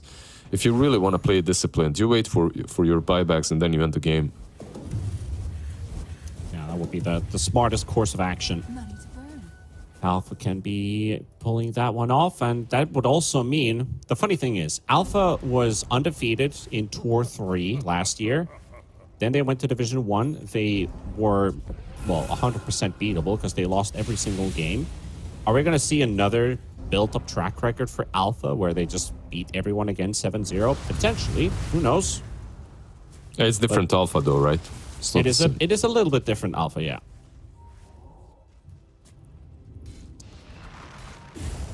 You gotta start their streak somewhere. Satoshi BKB's charges in. They've got Necrophos, and here come the Rubik cubes flying. And BKB being used up, though Empyrean is actually the one to fall first, and Jenkins to follow suit. 1-4-1. Now it's a 4v4. Satoshi, no BKB, has Blink, has to be careful. Sitting under a ward. Annihilate just needs to close in the gap and get there. One gem on the courier, another on Satoshi. No, they still do have one gem on Far Studios. Not that it really matters a lot, but they have a gem. They should probably wait for they should probably wait for the Treant, right? Like get all 5 heroes back in the play. They tried to go on a Necro. It was a nice idea, but he has a BKB. He just pops that and moves away. So you can't really kill him with Mortimer's Kisses on Rubik. Whoops, indeed.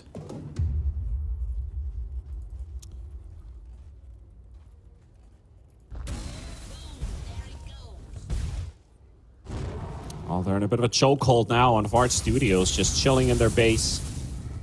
Pretty much just down to Alpha. What do? They can either wait for the buybacks. They can try to make a play right now if they want to utilize that Aegis. They don't have to. They could just farm, push out the map. Next Roshan in 320.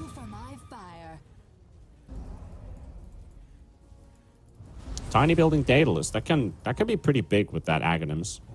Mm-hmm. The only problem is, if they go mid, Satoshi canceled Pulverize channel. Lets Jenkins go free. if they go mid, right, and if you're tiny, you have Aghanims, you have Daedalus, but you have no trees. So you need to ask your supports to plant a lot of branches. Like, that's the only way you utilize. I mean, it's doable. Like, you can do that, but it's very micro heavy, but it is doable, yeah.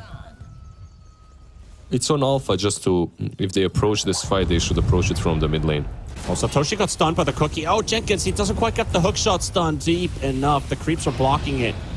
The Mortimer's Kisses has been used. Joker, he still has a death pulse. So that is 2 ultimates. That is, 2 ultimates used. The third's coming off cooldown. It is the Wrath of Nature for the Furion.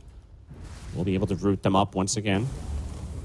Let's see if Alpha decides to go in yet. They have a fresh Daedalus on the Lina, so Lina's right-clicking capability, very dangerous. Satoshi, this time he won't cancel the Pulverized channel, but a Fortis J will still end up going down, stun locked to death. He does have buyback. Jenkins going to get caught by the Gleipnir, and now comes Fortis J. He will buy back into the fight. Keeping right in front of his Ancient. I think that was nice. A bit of pesky that was nice maybe from BSJ. He waited for Lina's BKB to run out. But never mind, he gets caught again. He's gonna get caught again. Okay, this is, you need to get him out of there. LSA still coming out of the onslaught, and a beautiful ult from Empyrean. That should be game. GG is called. Fart SJ, he taps out. Not much of a fight left in Fart Studios. And Alpha, it's been a long time coming, but they finally score a win, and they win in their first series. And they make it a series victory. That's a whole different story, though, but Alpha, pretty convincing here. Yeah, like, I don't know. I see Fortis J, I see this, I see this team and I expect more from them. I expect them to be the ones possibly winning NA Division 2, but they always break my heart, man. They break my heart. True heartbreakers. It's Jenkins. It's all him and his marvelous hair. I see it, I fall in love, and then he breaks my heart every time. The ultimate bamboozle for sure, but they just couldn't quite get the game rolling. Some unsuccessful team fights, a bit disconnected with who goes in and who doesn't. I feel like it was Jenkins going in, and then the rest are somewhere. Maybe Monkeys Forever shows up a bit late with teleportation. They weren't really on the same page this game on the side of Fart Studios. Like, what was the... how did you see that game in their eyes? Do you feel like they were not communicating enough potentially, or just not being on the same wave? Yeah, like this fight, they just start one by one. Clock goes in, then Annihilate goes in, then there's some Necro coming in last. Like, they get wiped. This is the place where they lost the game. Just one after another, they run in. Absolutely no reason. Then Monkey TP's in. It's like, what's happening, boys? You're a team. Should be like this. Stop it. Stop breaking my heart. Yeah, it was a really painful fight as well, because like it just kept on repeating from there. But Alpha, instead, when you look at it from their perspective, they were doing a lot of things right. Even though Rises was playing very, you said cocky, I agree. He was playing like kind of out-positioning himself a couple times. Could have gotten punished, but I guess he also relied that Fart Studios wasn't going to react as fast as potentially he would be worried about. So he's like, yeah, I'm just fine here. I'm just going to force staff myself onto the high ground and try to kill some heroes. And they're not really going to respond. So did utilize some weaknesses on the side of Fart Studios, but the team looked pretty good. And most importantly, the thing that I didn't actually discuss in the pre-channel, the pre-show, was the ex-offlane duo for Alpha, Wish and Monster. They were easily the weakest lane in Division 1. They had no cohesion. I feel like they didn't have really any good communication. But now Satoshi and Joker, they look pretty good together.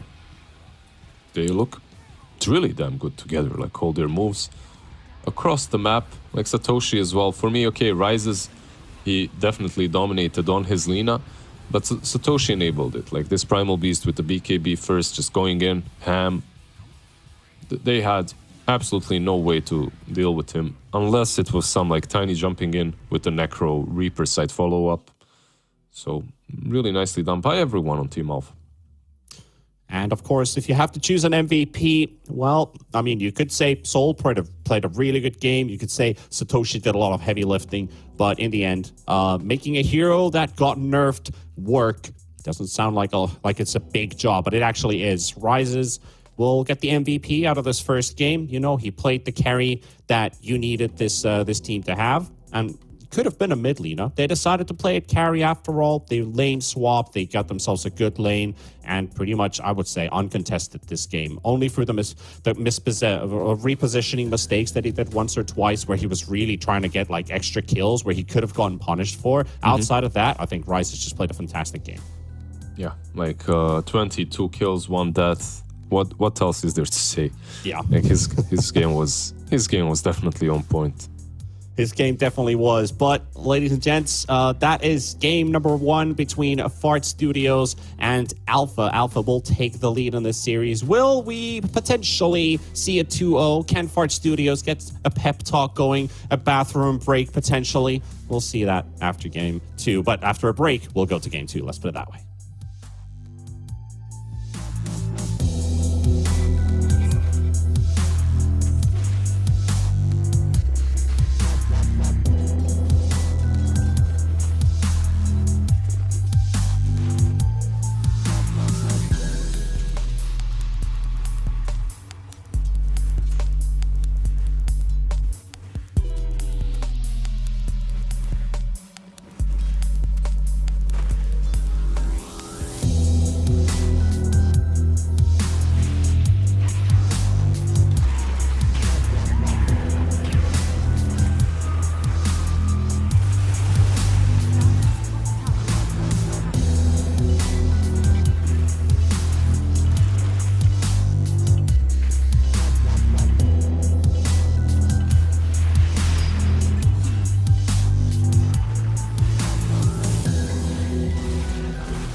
Welcome back to the live show here at the North American DPC in the second division and our first series of the evening, the night, the morning, wherever you're from, where you're watching. Welcome. It is Alpha versus Fart Studios game number 2 here with T-Panda and Lizard.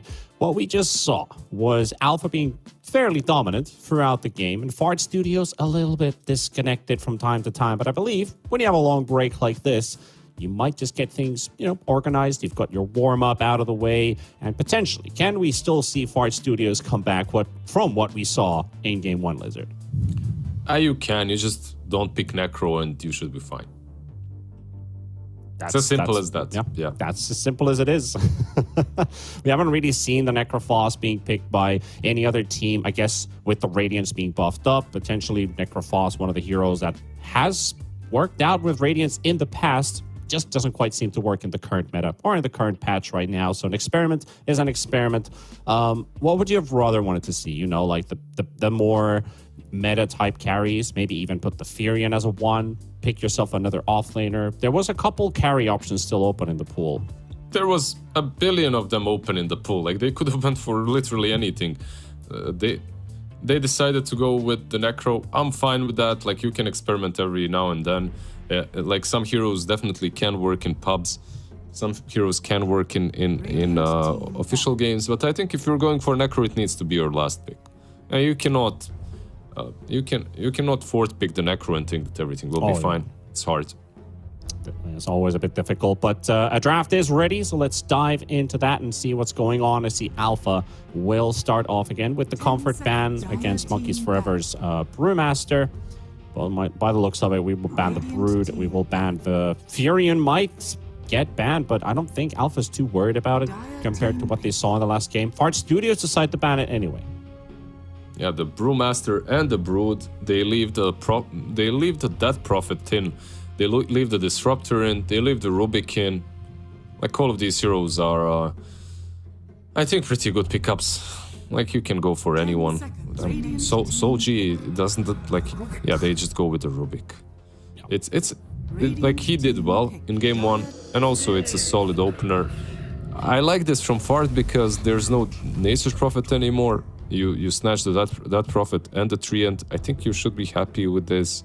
Like that Prophet now can be mid, can be offlane, it doesn't even matter. Like there aren't too many heroes that can counter her on that offlane any longer left in the pool. So if you're Fart, I think you should be very happy with the opener too. Do you feel like Jenkins could be the pause 5 Sammy Boy Death Prophet? I mean, there's no reason to do that because it's a decent Death Prophet game already. That is very true. It was just something that we saw from time to time, like the teams picking DP is like mid, offlane, sure. But then there was wild card. We're like, we will play this as a 5, and they did not have success with it as a 5. So, they're like the few individuals who like to pull it off. But I think the days of the support DP I think they're kind of behind us by now. Like there was a patch when it was fairly popular. It was a lane winning support. But you also had a different type of siphon back then. It was percentage-based instead of flat damage. I guess you get some benefit from flat damage early on in the laning stage compared to the percentage-wise. But it also gave you scaling when it had percentages to do more damage the further the game went. So it actually made your pause 5 much more valuable. Basically, all that you said is it was stronger early on, weaker, not as strong anymore in the lane, right? That's it. That's basically, yeah. They get the Lina, by the way. This is something I was afraid of. So basically, afraid for Alpha, that is. They picked the Lina because next to Nature's Prophet, there's like Lina, there's maybe an SF, and there's a Drow, Sniper. Like these 4 or 5 heroes that are left in the pool. With Lina, they already did exceptionally well in game 1, so they pick it again. I mean, it's okay. If they can recreate the same scenario like in game 1, sure, it's fine. I'm a bit worried though. Like, if you're Fart Studios, I think you'll answer it better. Like you have to, right? Like you cannot mess around anymore. Radiant team ban. You gotta have some options for it, but they're not banning any of those carry matchup counters. At least on the side of Alpha, they got rid of the Tusk and the Ember Spirit. And those are just two heroes that, well, not just as the Tusk support, potentially you could still play it mid, but more of the time it has been just been rolling as a support. Very, very useful for getting literally a snowball going early on in the game. And then you have the Ember Spirit, who's effective at every phase of the game. Even if you shut him down in the lane, you can still pick up 1 or 2 items. You are super item dependent on this hero though. But even with experience, you're still capable of hitting heroes from afar. You have this like reliable damage, and you can also just fully go, you're like full Davai, you know, you can just go straight at him in the front line, jump around with remnants, go for quick bursts. So it can make your team fights a bit harder if the Ember Spirit is just causing havoc. And then the Aghanims build-up is very nice, but won't be seeing it this game. And also the Primal Beast and the Undying Clockwork bans from Fart Studios. So with the Clock ban, I understand the Primal Beast being taken out too. And Clockwork Lina, that was the combo we talked about in game 1. Yeah, they're from Far Studios, like the Clockwork, the Undying. They're basically banning out all the position 4 heroes that are strong in the lane with the Lina. Like all of these protectors, right? All of these. They snatch the Treant Protector and then they ban out all the other bullies. Is there any other bully left in the pool? What else is there? You could disrupt, you could glimpse into LSA stun, which is a bit bully. awful. T-Panda bully. I'm thinking fat. I'm thinking frontline. I mean, sure, Disruptor is a strong hero. I wouldn't mind seeing him at all. But that's not what I asked for. I'm asking for an ogre. I'm asking for, you know, something stupid, frontlining, likes to die. Tiny. Just not really a 5. Maybe. Not really a 5, but I guess, yeah, it's an option. Far Studios, by the way, they liked your idea. So you were correct. For other team, but still correct. Like Disruptor, I think is very strong, and I'm surprised like, it got untouched in that first game. Yeah, it did go past. It's a hero that I do like to see a lot. Like Disruptor just seems very good in the support pool in general. People have figured out the strengths of this hero again. Like he was gone for quite some time. It was the most common 15th pick, like perhaps like half a year, maybe a year ago. It was like always when you go second phase and you have second pick, you start with Disruptor. It's so easy to pick into anything, and you don't even see what's coming up. You're just, let's go Disruptor here. But you have Treant and Disruptor now, which is a bit interesting on the side of Fart Studios. Yes, you can play Disruptor as a 4, Treant most likely in your safe lane, but it feels weird. Oh my god, like, I can't believe it. You got the Ogre. Like you actually got the Ogre. Yeah. Like this hero is literally picked once in the entirety of Division 1, and they only picked it because Taiga was sick.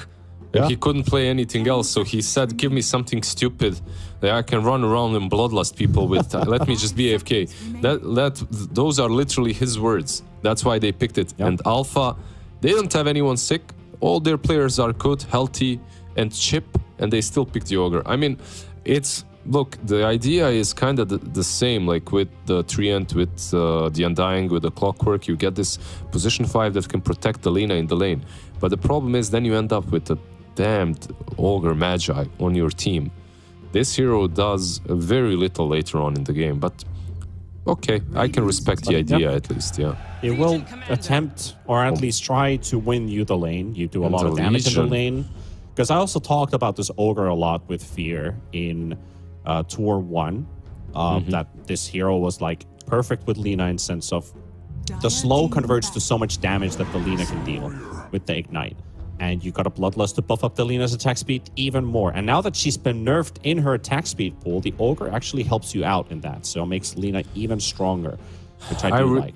Yeah, I respect everything that you said, T-Panda, but let's go game 3. Can we, you know, when you have some game like Sims or something, and you can fast forward time, can I just click fast forward for the next like 45 minutes and go game 3? Because they picked Ogre, they picked Legion. I believe the reasoning behind Legion is this: you're playing Legion into Treant and Disruptor, you'll have ways of dealing with both the Thunderstrike and the slows from 3. At the same time, Disruptor isn't played on Thunderstrike anymore, it's played on Glimpse. So it won't really work. And then you get countered instantly by the Ursa in the lane. So you're gonna suffer as a Legion, most likely. I think you should, unless you really outplay Far Studios, you won't have a lot of an impact later on in the game because of the same reason, because you get stomped in the lane.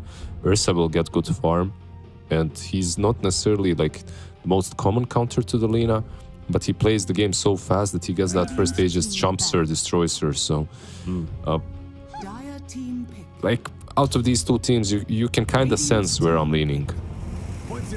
Yeah, you can see the approach too. Like, you have the Death Prophet that runs at you. You have the Dream Protector who wants to be in there. Disruptor, when you get the enemy on the move, your glimpse gets a lot better. So that enables you to get pickoffs from the opponent disengaging, for sure, yeah.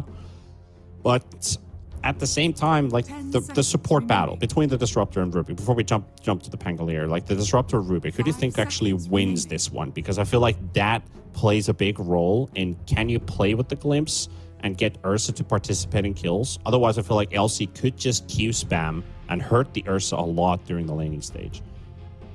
It depends on how they play the lane. I would say that Fart Studios have a stronger lane no matter what. All right, okay. I think I'll respect that. I think that it's easier for them to actually play it, but obviously you have to execute it properly. Now you have to find a way of dealing with the Pango. Like, a Bloodseeker is left in the pool, but it doesn't really fit your lineup. Like, you can pick it and then just Euro Rupture for the Pango. If I'm Fart Studios right now, I just pick a Spirit that's left in the pool. Nah, it's only Void Spirit left, and he ain't that great. He ain't that great, yeah. Yeah.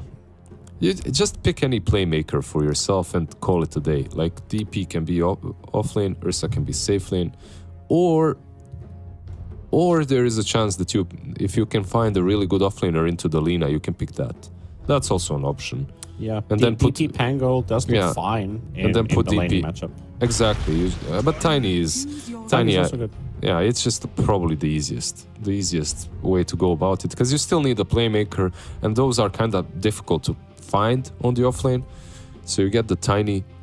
You could have went for some Lycan or something, right? Like, and then you just roll over the Lina early on. But I like this more. I think it's solid. Their draft is. Yep, and Annihilate, he knows the matchup versus the Pango at least. So the thing is, you pick the Pango into a Disruptor. The Disruptor's already been there. You're still going for the Pango. I feel a bit worried that if Jenkins plays a really good Disruptor game, he can literally disrupt Alpha's gameplay a lot with glimpse plays. You can break the cast on, or the channel time on the Rolling Thunder and offset the Pango a bit. Like, oh, I didn't actually get my ulti off, and you panic. And Static Storm just breaks that too. So Disruptor pick in this game just feels really good. I like Fart Studios draft, but talk to me about Alpha. You're saying Fart Studios is going to win this game already in what you saw in the second phase when the Ursa came out, but what are the win conditions for Alpha? What are the things they need to achieve this game? Win lanes, obviously. What then? You don't have to win all 3 lanes. Go even in the lanes and farm the Lina. Farm her up. Pango should do fine. Like, your game is not that difficult. Like, you can play it well. Like, it's not like they're completely out of it. I think that they have ways of winning. I just think that it's much easier for Far Studios. And, like, Disruptor into Pango, I don't think that's Pango's biggest issue. Like, Disruptor is something that you can deal with. Like, Treant is something you cannot deal with. Like, he is going to get a blink eventually. He's going to blink Overgrowth every time you go in. I think that's something that you should be worried if you're a Pango. Like, Disruptor, sure, it's a problem, but not the biggest one. I'm not sure. Let's see. Let's look at the game. Let's see the way they execute. I'm interested because last game I also thought that Far Studios had a decent draft, but they just got picked off one by one. So the game never really worked out for them. Well, as we can jump into the game, Alpha already early smoked out of the base and going straight for the protect the trees, actually assault the trees. This time Newsham is going to be the one there, but they just have no vision on him. And it's going to be a pretty tough call. You can't get close enough for the Fire Blast, and Lina starts off with LSA. Well, LSA you obviously want to pick up pretty early on Lina anyway, so that is fine. No extra spells have been leveled up so far. And now they're just going to cut down the trees. You got a Quelling Blade on Lina. And, well, Ogre doesn't need one if Ryzes already has it. You don't really need a Quelling Blade on your support, technically. I mean, if you're playing versus some Prophet, it's nice to have, but besides that, yeah you usually do not need it. It's correct? Correcto. Last time Fart Studios, 4 bounty runes. It's not going to be the same story this time. Looks like a 3-1. Empyrean to pick up 1, and the rest for Fart Studios. So no 5-man tips this time either. You remember the 4 bounties? You gave up first blood, but when you saw the bounties being picked up, you're like, yep, GG, that's pretty much the end of the game. Actually, I feel like the more times I see 4 bounties being picked up, that team actually loses. Right? Because it could just be placebo. It's cool. No, I think it's like you snatch all the bounties, you feel a little bit invincible. You're thinking, oh my god, these plebs, they let us have all the runes. And then you get super punished for it. Like, I've seen it happen before. You're right. I've seen more teams pick up 4 bounties and lose than pick up 4 bounties and win. Let's just put it that way.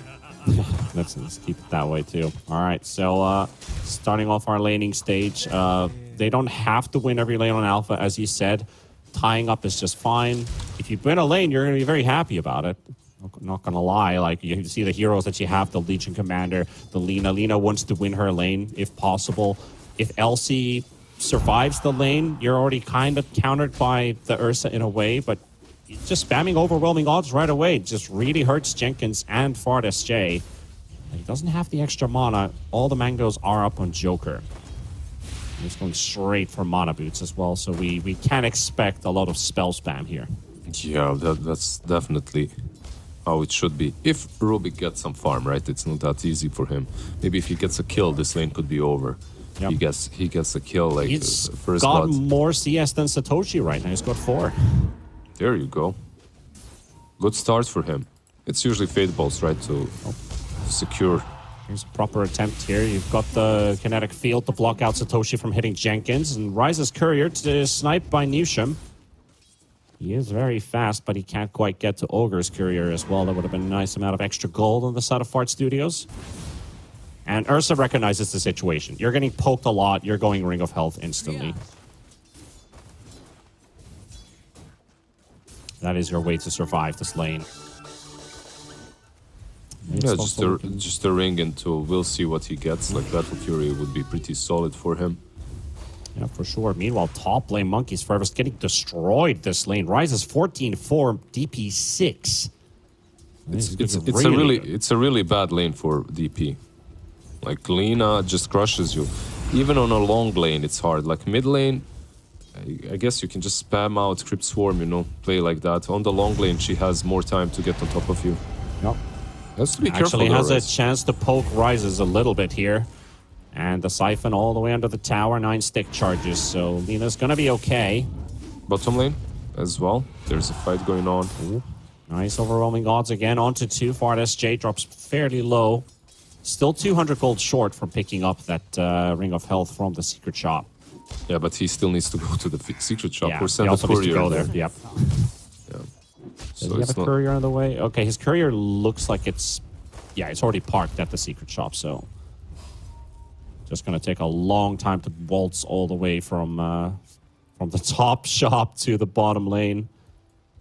Not gonna be fast. Getting tossed around. Ooh, another overwhelming odds down to 150 HP. Fart SJ. Okay, he's got his ring, so he's gonna take another maybe a minute, maybe less than a minute for it to arrive to the bottom lane. Joker put the tip on Jenkins. Yeah, Jenkins glimpsed him and nothing really happened. That's all. Like, you can glimpse, you can spam glimpse now. It's not just great. Damage for it, but I was just like the tip. Like, okay. He's doing what he's supposed to do here. Treant, top lane, dropping low, but this top lane, it's really difficult to kill off anyone. Maybe bottom lane Jenkins will fall now. Yeah, they got 2 points on overwhelming odds. Don't even need it for it. Ursa drops low, but the first blood for Satoshi and Satoshi and Joker. I'm already impressed by what I'm seeing by these two. Like, game 1 laning stage, pretty good. Game 2 keeps up the same kind of tempo. Yeah, they're just spamming. Ursa, like you mentioned earlier, did get his ring, and from this point onwards, he should be a little bit safer in the lane. Top lane Rises. Up. Rises. But this top lane is just a big debate, man. Yeah, it always is, right? It's just poking about. Haven't really looked too much at mid. I annihilate tied up with Soul in terms of CS. sure? But yeah, again, top lane, just a big debate continues. Nope, this time it actually scores a kill for Rise as a Monkeys Forever. Doesn't quite get close enough. The Ignite level 2 does hurt the DP, but Rises right now can't get close enough. A Crypt Swarm, well-placed one, could also lead into a kill. And the Sentry shows the Orbs ward. Look at the D ward, but won't be able to walk in range. It's funny how they read where the ward is. Basically, why they knew that the ward is there is because Monkey was playing a little bit too offensive. No one is gonna die there. It's just that Monkey's played a bit too offensive, and because of that, they realized, okay, he's aiming for the Crypt Swarm on Lina. The Ogre's dead now. Now he gets him, yeah. If he's aiming for a Crypt Swarm on Lina, that means he knows where she is. So they pop the sentry, they find the ward. Yeah. It's funny, like, some things in Dota, like, that most... I should say most players, I think, like... Oh, they lost the second ward too. Actually, wait, Newsham de-warded there, never mind. It was a Fart Studios ward placed down right behind the wave, but the creep wave destroyed it, so Newsham had to deny. Good read from Empyrean, suspecting another ward to be placed down, and exactly right on the money. Yep. Alpha's playing pretty good. Can the same be said for Fart Studios? Fart SJ walks into Joker. And Jenkins also on the side, getting a bit of extra poke. There's the glimpse. Can they kill the Rubik? Yes, they can. Bit of success for the side of Fart Studios after a while. Satoshi going real man mode here, actually brawling with the Ursa. Has overwhelming odds ready, can drop a pretty huge nuke here. Oh, the raindrops debated. Maybe Satoshi gonna get the kill. Yes, he can. Almost dead to Jenkins. Jenkins trying to trap him outside, and he actually pressed the attack to creep, but he still was gonna die anyway. Top lane at the same time. Rise has already found a kill, and they will lose Monkeys Forever by the looks of it. Yes, they will. Support's rotating in. It is Joker. We just died in bottom TP They're stop. just outplaying them on every lane. And the name of the game is basically raindrops for both of these teams. Like Ursa with the raindrops on bottom, he managed to survive a bit longer. He managed to get a kill on Rubik, but he overstayed his welcome. And on top lane, they killed the tree, then they debate the DP with the raindrop. They managed to kill her off as well. Like, nicely done. This is the team that was able to score 3 wins last tour. But right now, the beginning is pretty tough for Fart Studios. Got to find themselves on the same page as soon as possible. Get that game rolling on their side right now. All of the lanes, well, it's kind of down to Annihilate, right? Like you got to relieve pressure on the map for the Ursa to farm his Battle Fury and continue farming beyond that. So Annihilate has to kind of survive. Last time he was only 1 death away from getting his blink. Then he died twice in a minute. His game just got punished super heavily while Jenkins dies to the Rolling Thunder. Yes, it's a solid tiny game. It's not bad. Like, with the blink, you should be able to do a lot. We'll see. And it's not like he needs to really alleviate the pressure. The lanes are not that terrible for them.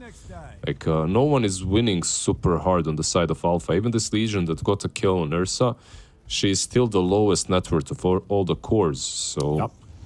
Like, in general, I think they're doing completely fine in Fart. Now, top lane, there's a bit of battle here. Monkeys Forever, the living armor will keep her alive. Jenkins is also there for the rescue. Trim Protector is waiting around. Monkeys will teleport all the way back home. It was a close attempt. That was that the extra 6 armor that you get from living armor? How much is it actually? It was like 4 armor. But yeah, that was just enough to keep him from dying to the Lina right clicks. Glimpse. Glimpse back. Well, they got Annihilate. That's a good rotation for a kill. There's not much the Ogre can do. Just poke around a bit onto the Disruptor. Annihilate picks himself his first. Nice rotation by him. Radiant's middle tower is under attack. That's what you want to see from your Ursa. Tiny. Yeah, pretty solid, because Monkeys also has his 6, so you can use the Exorcism, take down the tower. You just have to be careful on BSJ right now. Like, if you're showing 2 cores on top lane, most likely they'll do the same thing on bottom. On bottom, yep, duel. Ursa doesn't get to do much here. Can they get the kill in time? No, they can. He still has Enrage as well, but he's surrounded by hostiles every single direction, and he's just going to have to succumb to his death. I love how you say hostiles, by the way. I mean, you're in a, you're getting brawled by some guy, then you're surrounded by enemies. Like, it does feel like you're in a pretty hostile territory at that point. Very hostile. Wait, you told me you were in the military, right?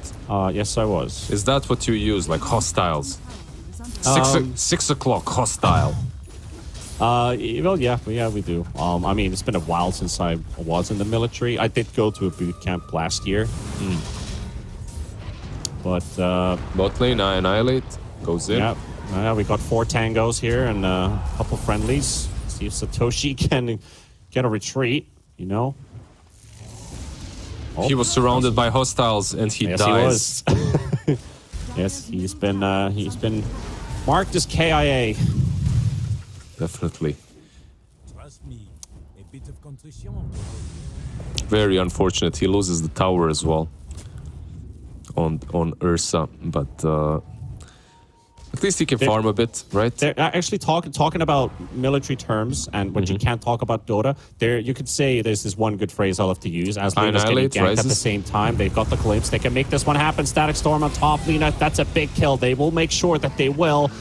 And potentially a chance to actually use what I wanted to say. They're not going to retreat. They're just going to tactically advance backwards.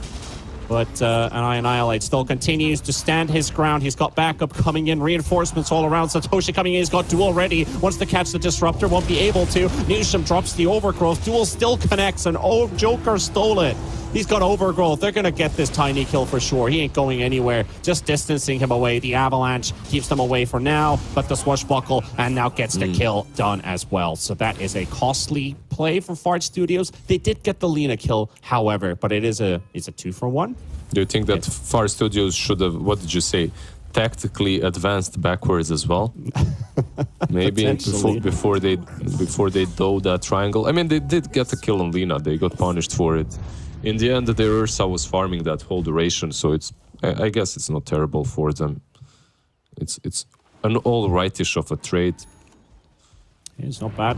Slowed down the Lina's progress at least. She's down to 3rd in net worth, keeping the distances small. Satoshi has Duel already with Blade Mail. Monkeys Forever. Exorcism wants to fight this back. It's a level 1 Exorcism, so I guess you might as well just try your best. Almost leads into a kill, but that's a 4-man rotation from Alpha. And can Fart Studios get anything done on the map? Well, they can't. They can't push mid. Creep Wave was under their own tower, and Alpha just smoked up to regroup mid. Yeah, if they rotate mid, and if they bring the Lina, maybe they can even take down the tier 1 tower. They know there's no Exorcism. Tiny's caught. Get the stun connection. Static Storm is there, so they're going to have to distance. I knew this was going to happen. Yeah, exactly. He's just going to do the classic, right? Hug the wall. Yeah. I think you just stop at that point, that you stop rolling, right? Like, or you miss him on purpose or something. It was obvious you're going to kick him out of the Static Storm. It's bad enough that you're pushing him on his own high ground. And now he has, like, if you killed him there, you would slow down his Blink Dagger. Now you actually gave it to him. I guess that was also kind of a decision-making moment there. Like, do I end up taking damage as a Pangor from Static Storm's final seconds? Because that is like the highest damage output. But also, yeah, he would have been stuck in the river. Maybe they got zoned out a little bit. Who knows, What ifs? Yeah, maybe you're correct. Like, you stay in that Static Storm. But I see the point. Like, you could technically just stop rolling, and then Ursa's like, wait, he didn't poke me on the high ground, which I was attempted to do, and you kind of in confusion. The Tiny, right? Yeah, sure. I mean, I agree. I'm not sure if they had enough damage to kill him. This is going to happen, though. That's the Blink reveal. They will go into Empyrean. The Ogre will get caught for now. Damage still ticking in, and the Glimpse will finish him off. Jenkins for the kill. Joker stole Glimpse, though, so Disruptor gets to taste his own medicine. There's a haste rune on top lane. Tiny's going to get it.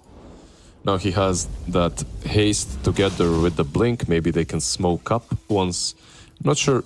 Tiny doesn't. Treant Protector doesn't have a smoke. If Disruptor buys it, TP's mid. I think they can make a play on the Lina, find her. Yep, and the Diffusal Blade is up on the Pango, so Orb and Diffusal Blade, that's a lot of damage. The supports are going to be squishy as hell. The smoke the rotation bottom is scouted out by a ward, so Iron Islet has been spotted. They're already TPing in. Empyrean, okay, they recognize at that moment that, yeah, we've definitely been spotted. Looking for the ward, they find it. I'm not sure why they didn't smoke up first. Like, they were waiting for Jenkins, and now they smoke up, Now but they they smoke. smoke under the ward almost. They might go for Lina, or wait, Legion Commander, actually. They're pinging out the top jungle. There's a ward showing the LC farming, chilling, you know, having a good time, hitting some creeps, meeting with his buddies, the Centaurs, the Wildwing Rippers, and suddenly you got this gank squad that arrives out of nowhere, Static Storm on top of Legion. What you gonna do? Nothing. I appreciate the attempt to go for the bounty rune, at least. It was a nice attempt. Something out of a bad situation. DP's just finished Greaves, so we got a pretty good timing for Fart Studios when you consider. Yep, they go into the pit. I don't think that Alpha can contest this, unless they go immediately. They did scan it, but they're too damn far away. Yep, no Static Storm for 50 seconds, so potentially something. Joker still has Glimpse, and a lot of damage on the Disruptor. Blown up, the Glimpse works out. The Age is already picked up by Fartis J. And the chase is on. Iron Islet coming in. The LSA Sun's going to be in between. The Overgrowth is going to be landed as well. Satoshi's going to be dropping as well. Alpha already losing 2. And they got the buyback coming in for the Disruptor. The Laguna Blades are going to be taking down Iron Islet. But Black Soul will finish it off. And now Ursa, Aegis is going to pop. And we'll get them too. The silence from Funk Monkeys forever. And he is zoning them away. The glimpse coming out from Jenkins is not close enough. Yeah, but it is going to be a trade. It's going to be a trade, but if you are Alpha, I think you're happy with how that went. The problem from Fart Studios was New Sham's Overgrowth. I think it caught a lot of heroes, but it didn't catch the heroes you wanted it to. Like, it didn't catch the Pango, and that's probably the biggest mistake here. Like, look at the fight, the way it starts. Like, they get Jenkins, right? That's super great. And look at the Overgrowth. It catches 3, but the Pango then is free to do whatever he wants to, and he's just owning. Lina is on high ground. You can't really do anything about her, and Soul is just dominating. Meanwhile, on live pictures, Joker is down. Static Storm to turn around. Pango can't quite follow the Tree Protector, but he ends up dying to the creep wave. Being a split kill. Satoshi just rotating back to the jungle. He wants that blink. He's gonna farm up a double camp. Or at least a stacked camp, and he's 100 gold short from blink. Meanwhile, bottom. Looks like they might be setting up for Monkeys Forever. Hiding in the trees. Ryza shows in the lane. Oh, they're gonna jump to the high ground. They found Jenkins instead. Disruptor's gonna take the brunt of this Pango. Diffuse hold up. Swashbuckle to finish the job. I love how he rolled up. Goes in. Yeah, Tosses him into the camp. Shield crash doesn't connect more on one hero. Overgrowth on 3, but again, they just don't have the damage anymore at that point, so they're gonna have to wait for their cooldowns. Empyrean, he's kind of cornered here. Ogre could maybe get a stun off. Nope. Hands in the air, but not enough. Yeah, like a really good play from Alpha. The fact that they only lost the Ogre there, the Overgrowth was amazing. They just didn't want to go win. They're pointing on Ursa on the mid lane, but... Okay, takes the haste. You gotta run, Joker. You gotta get out of there. You got a Fuzzy Wuzzy on your back and tries to TP away, but it's not gonna happen. That's a maxed out overpower. Legion. And Satoshi as well. Oh no, he's got Blink in 1. Oh, he just gets out.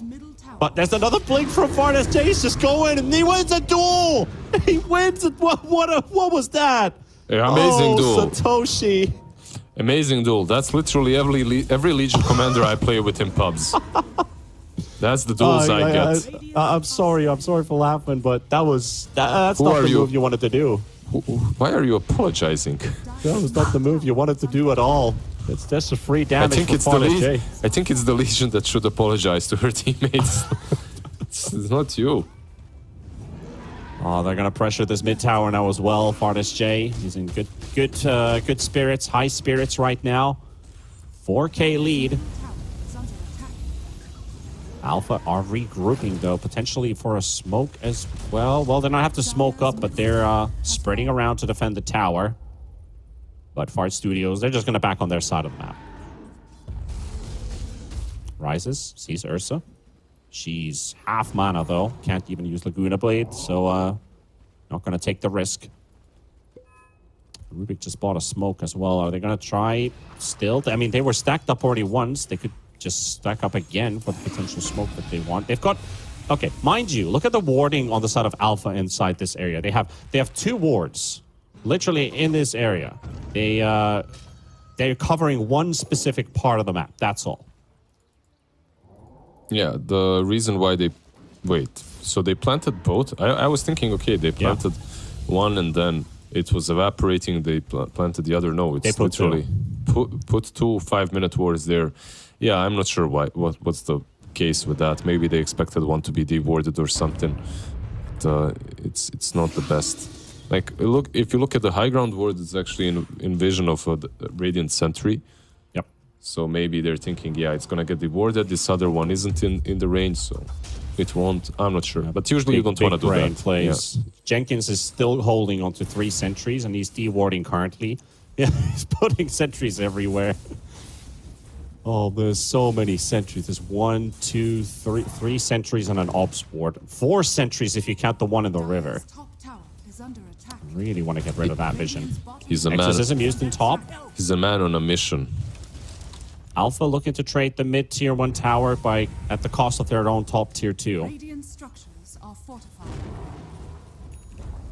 Taking them a bit of time to finish this one off. Art Studio is already done with the tier 2. Just the second tower kill for Alpha. And they used Exorcism. And because of the Exorcism usage, you probably can't do more than the tier 2. And after this, you actually have to abandon the Dire Jungle. Most likely you're giving the outpost back. If you're Alpha, you should be taking it. And then afterwards, you can figure out the next play. Like, it shouldn't be around Rush because it's not going to respawn in a while. I'm actually super surprised they're not taking their jungle back. Especially because you see I Annihilate on the bottom lane. Or do you? I mean, you saw that he poked illusions, so... Yeah.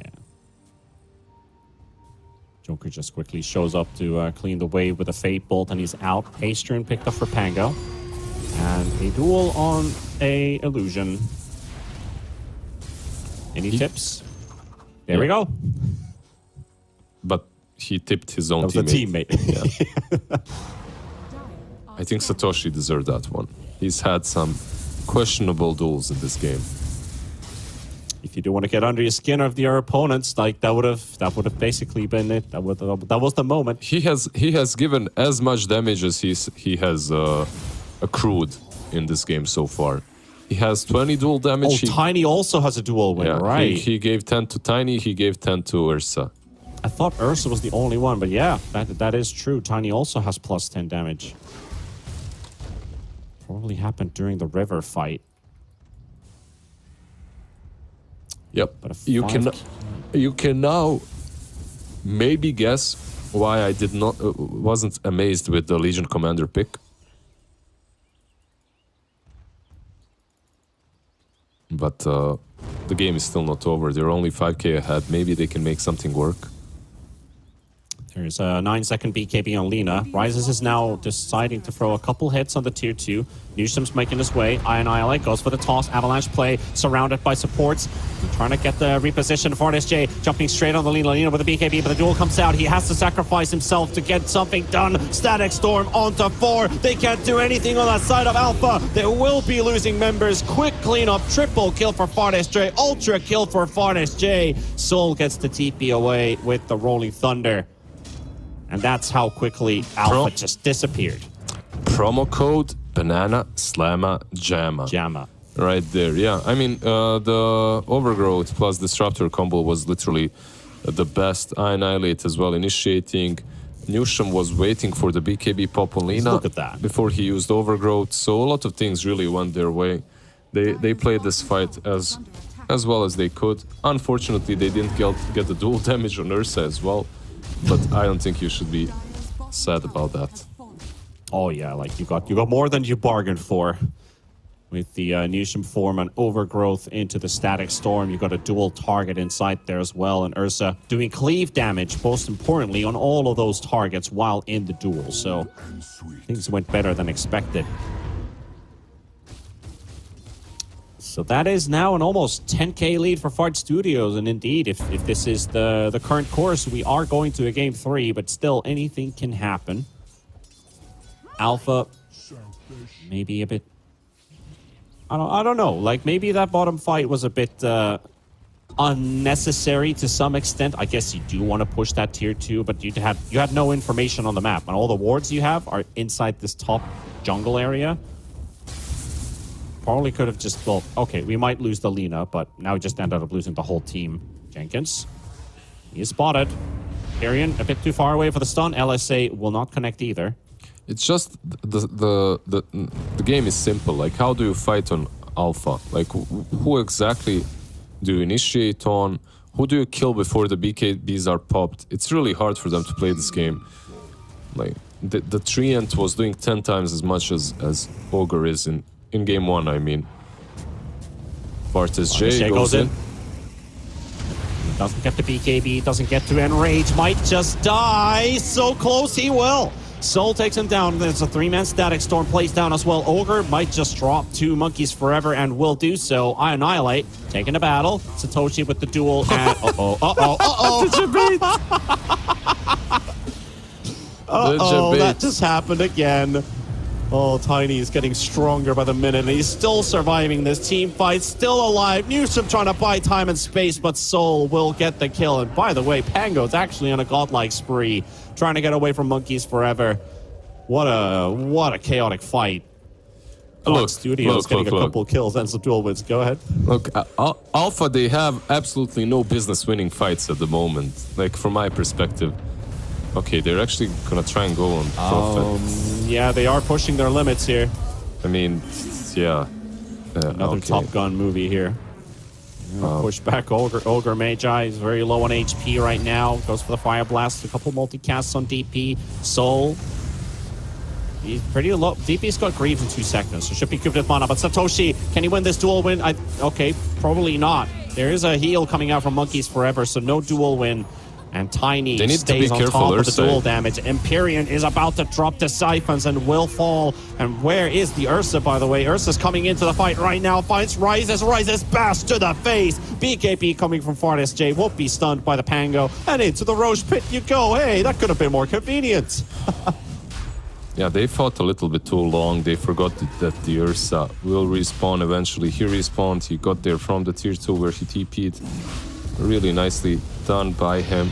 Like, not sure. Like, even that fight, even going on the DP there was probably never gonna work out. So interesting. They had a decent fight, but that fight they only won because BSJ he had a bit too much Mountain Dew. He jumps in, goes in the back, like instantly gets picked off, like instantly gets stunned. Like, if he initiates in any other way, where he isn't just jumping into an emptiness surrounded, like you call it, by hostiles, I think they win every fight. It's just that he took... It happens. Like, you're an Ursa, you have a basher, you want to blink in, I understand that. But it was just very unfortunate for him. See what they can get here in this bottom lane. A duel onto Monkeys Forever. Right clicks from Rises is going to be enough. He will win and takes first place in duel victory damage.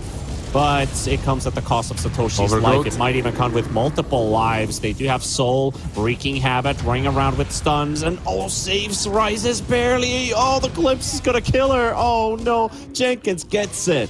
Nice LSA though. Tiny is in. Can he catch anyone? Maybe the Ogre. Oh, they got the Ogre at least. Oh, that's a lot of damage now on I Annihilate. Yep.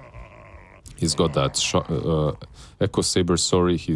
That was Enchanted Quiver hit as well, so he just... Starfish Tiny. He's didn't actually see a glimpse of Joker, but yep. 1 for 3. Dual victory for LC, but you've lost 2 cores in the process. It's just a very difficult game for them. I really believed from the get-go that we will see game 3. And like, for Fart, they really have to make a lot of mistakes for this one to be lost. Annihilate, finds Joker. I think if he jumps him there while he's being glimpsed, he still kills him. Because of the Echo Saber and Enchanted Quiver. Because the damage is dealt later, right? Like, you can still blink. Yeah, you can still blink for sure. So can I just say Soul has played a fantastic game so far, despite Alpha being 15k behind. He's still unkilled. Nine kills on his name. Yeah, he's been on fire, like in game 1 and now in game 2. Like he's really on point. Satoshi, however, duel him, Satoshi. He's not even using blade mail. Unfortunate. I expected another duel. Not this time. He's doing what he can. Like there is maybe a chance for Alpha to take this game if it gets to like some crazy high ground pushes and Lina is defending as a glass cannon from distance. I can see it, but besides that, like it's very difficult for me to imagine a scenario in which they're winning fights again.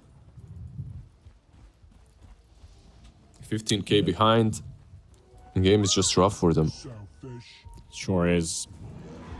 Radiant's top tower is under attack. You see that they're trying to adapt to the situation. Joker on Rubik building an Yules. And that's a complete missed tree volley, by the way. Soul will come to the rescue. They will focus on Newsham, trying to get the overgrowth out. Won't happen. Fardas J actually gets stunned in the process as he blinks on top of the Pango. And Rises is here. There's no overgrowth to worry about right now. So with these BKBs, this Disruptor doesn't feel like a big of a threat. Silver Edge is ready. This is kind of your time to go. Also a tome for the Lina. What's that level 20 talent? Yeah, they could go with the duel, but it's hard to kill anyone. Like the Tiny is way too big, the DP, like you can duel a support and that's it. Everyone else that you're dueling, you're probably not killing. Do you want to lock down a core, even if it comes at the cost of Legion Commander's life, because it holds them down for long enough to let Lina finish the job? Or do you still just want to secure, like, we can get a quick support kill and then reassess the situation? Look, if you're killing anyone, you're probably dying afterwards, so it better be a core. Your LC at least is probably dying no matter what. So I think you should be killing like a DP or something. Well, DP is also the one holding the gem right now. Fart Studios heading out of base, hoping somebody would pick up the Arcane Rune, but it will go for Annihilate. And Lina has been located top lane. It's only going to be a matter of seconds until the whole gank squad is going to show up, and Rises is going to walk straight into the arms of the Abyssal Blade from Fardas J. Good night, Lina. Yeah, I don't know why they glimpsed the Rubik, but I guess they were afraid maybe they get flanked by everyone else. If you're killing the Lina, like Alpha, they have absolutely no damage. And with this Exorcism, I think you should be pushing the high ground, yeah. Good call from them. Trying to hold them back with a stolen tree volley on the side of Rubik. Yeah, Ursa actually went on that Rubik. He almost got him. Well, almost. And Annihilate goes in. The toss and Satoshi. LC's going to get blown up. Well, to smithereens indeed. And Annihilate turns around with the BKB. Abyssal will connect as well. Tree volley. There's no trees to throw, good sir. But this Pango is taking a hell of a beating. Newsham very low on HP. Some of the Gleaf damage also connecting onto Joker. But Annihilate shows up. Evaporates Joker. 20 seconds for Rises, but they will lose the top lane of Rax. Straight through honest backdoor protection. Annihilate. Okay, he wants to hide in the trees, wait for the Ignite to fall off. He just wants to do tree volley, basically. That is, by the way, one of the only tooltips that still has a, humorous text to it, where it says, "You are on fire." And then the actual tooltip. How many of those do you still have left in Dota? Not a lot. Why is "You're on fire" humorous for you? The guy's burning, humorous man. hasn't it to just say target is losing movement speed and damage. Basically. You're on fire. Well, are you on fire when Lina is chasing you as well? The Halberd comes through. Well, the BKB is there. The Rises won't be able to use anything of that timer, and now just disappearing. Oh, the tree toss is going to be enough for my Annihilate. Takes him down. Rises down for the count for 70 seconds. Flame stolen. Doesn't do much here. It's only on to Jenkins. Mind you, Pango's still unkilled this game. Yeah, he's having a really clean game. Sometimes a semi-core or your mid laner can make a difference if he has such a good game, even if your carry isn't. Who can they get here? Smokes are popping. Creep wave showing. Newsham goes in for the blink, and LC looking for the duel. We'll get him on Fardas J. Newsham's got 28 duel damage this time. The whole team is soon sharing an extra punch, except for the DP and the Disruptor. they've got 3 players with more damage now. They want to glimpse him. They actually wanted to glimpse Pango this time. And they do. Yep, they got it. Has roll But up though. roll up is the counter to it.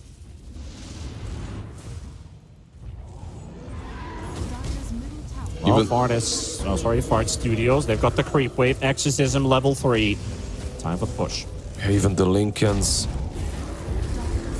now on the Dead Prophet on the Ursa as well, so it's very difficult to even duel anyone. I'm not sure why they're protecting themselves from the duels. It's not really. It wasn't an issue Monkeys so should far. just have a free game now, right? I don't think they can do anything to this Death Prophet. They can kill the others, but I feel like this DP is just not dying anymore. Yeah, still not too much. Still not too much armor. Like he could get a plate mail as well to round things up, but overall, yeah, he's most likely not dying. This game, like, is really out of control for Alpha. One of the biggest issues that they had is already in the draft. It's the Ogre. I feel like it's very visible. Like the same. It's a hero you wanted. I didn't want it. I said something like something like him. I definitely didn't want the Ogre. Like when I mention an Ogre, I don't want him picked. You know, it fits, like it fits the role. It's the archetype of this melee brawler that protects your position 1, Lina or any other glass cannon, but it just doesn't do anything in the game. Well, duel onto Jenkins. Success. Dire's courier has been killed. Free volley coming out as Annihilate farming an ancient camp, actually. Just Nice not doing smoke. damage to the team, but Alpha coming out very close to their own division. They need to get the jump out first, but they will get jumped on by Vard SJ. They do have the overgrowth connecting on all of them, and they just can't get themselves on the move. The damage is still ticking in. They're fully healthy on the side of Fart Studios. Where's your damage coming from? They're all spreading out. Rise is being chased by Vard SJ. In just a matter of seconds, he's going to... Oh, he blinked too short. Oh, he blinked way too short. He could have. And Rises is out. He could have caught her, right? Like if he He blinks. could have caught, easily could have caught her. He did yeah. like a half-distance blink on the high ground, and Nina just gets away. I guess that was a misclick or something like that. Yeah.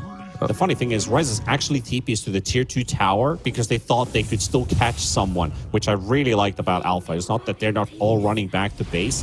They were looking to re-engage right away. Mm-hmm. Sadly, nobody there. Yeah. Still hard. And I'm correct. He's going for Satanic on Lina. I feel like at this point you needed to go all out in some like ultra glass cannon. I don't even know, Daedalus or something crazy. I guess you have Silver Edge already, but still, because if he gets on top of you, I'm not sure if the Satanic will help. Like you're still gonna be locked down by the Ursa. Pretty much. And they're coming to your high ground. Like you're gonna have to defend. You need the firepower. That is Aghanim's for Ursa, so not just the shard, but also the enrage during stuns. Very nice to have. Won't be able to use it during a duel, though, but nevertheless, LSA stun, you can purge it off. Rubik Lift, you can purge it off. Fire Blast, you can purge it off. Like, there's a lot of dispel stuns on the enemy team. Is under attack. Radiant structures are fortified. One of the luxurious items an Ursa can have.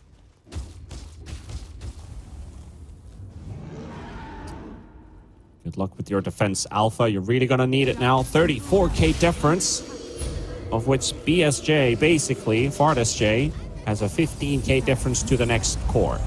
Any core in this game. Yeah, boots are right now relegated to the backpack. He has Swift Blink. Like with the Swift Blink, you just jump the backlines at this point. I mean, you have a BKB Lincolns. You've got more than enough defensive capabilities to actually go ham a little bit. But at the same time, they used Exorcism, so I guess they'll wait. You know, you don't wanna give Alpha any opportunities. They still could take the game back if you aren't careful enough. Yeah, just play it systematically and play it sure. Wait for the exorcism to come back up. Have all your ultis ready. Every little bit. Might as well just use it against Alpha because they don't really have many tools left in their kit.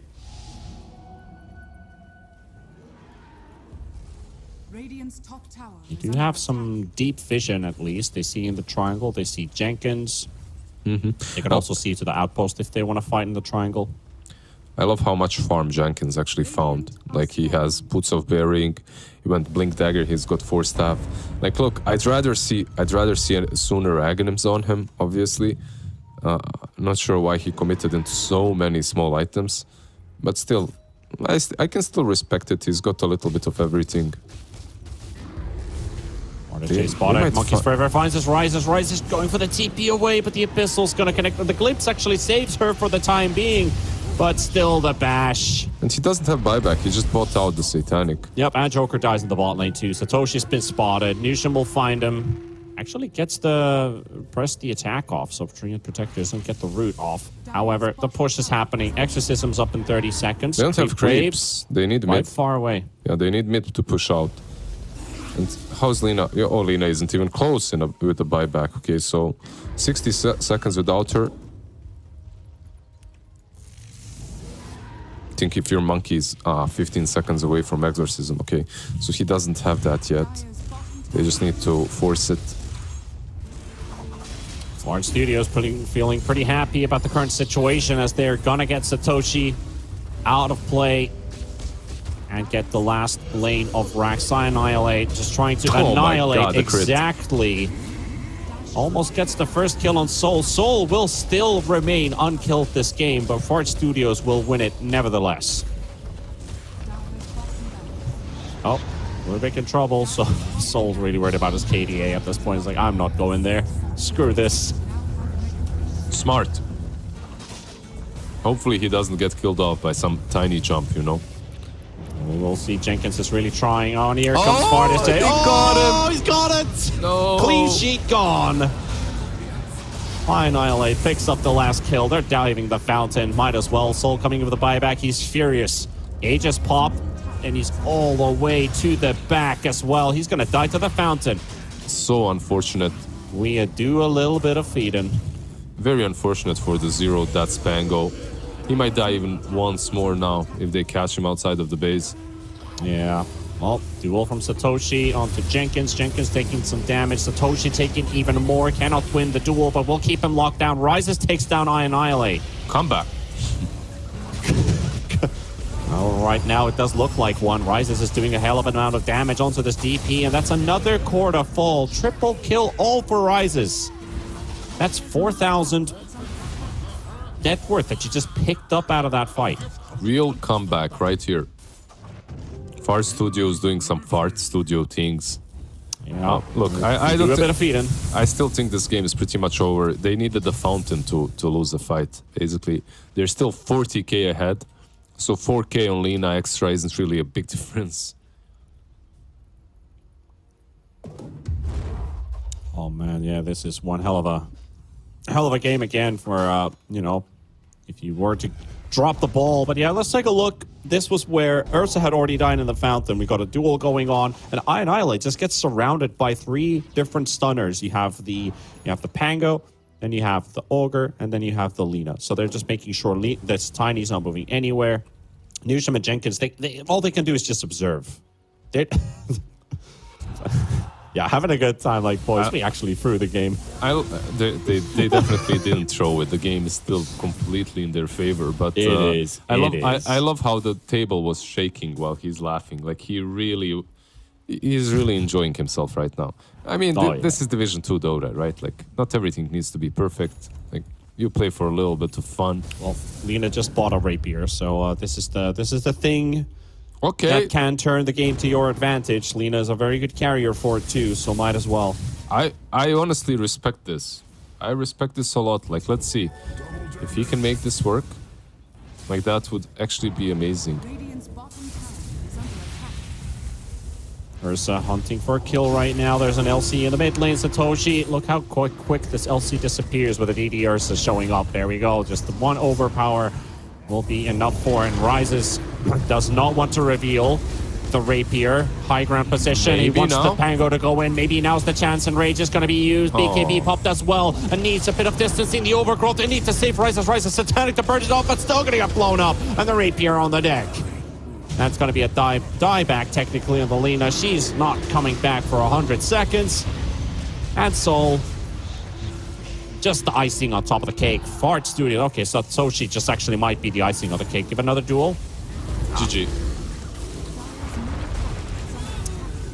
We are going to a game 3, just as Lizard foresaw. You prophesized in the draft in the second phase that we are going to a game 3. So technically, that's what we are witnessing here right now. They might have done a bit of throwing of the high ground. Doesn't matter.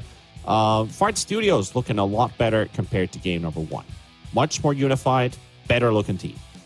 Yeah, I think it really came down to the drafts once again. Like in that game 1, Fart Studios, they had the Necrophos that was literally doing nothing the whole game, or felt like he didn't have a lot of impact because he was answered. It's not like BSJ is a bad Necro player. I mean, there's that as well, but I'm kidding. But the hero just was counterpicked by the last 2 picks. In this game, I would just say, like, they picked Legion and they picked Ogre in a game such as this one. Like, Ogre really doesn't do a lot. Like,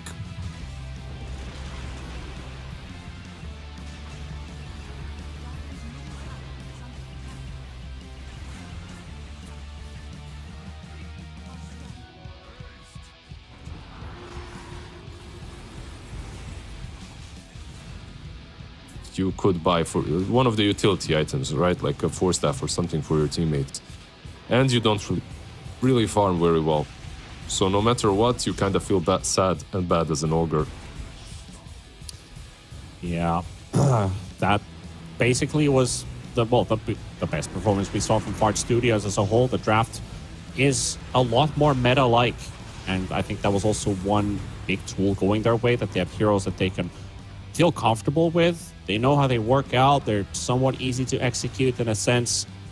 And maybe a bit of, doing less mistakes than your opponent's doing, right? Like, Soul was playing a perfect game. However, I wouldn't say Ryze has made too many mistakes, but Alpha in that bottom tier 2 push, where they lost 4 heroes and they gave an ultra kill to the Ursa, like, that was a huge downfall in that game. Was that necessary for the push?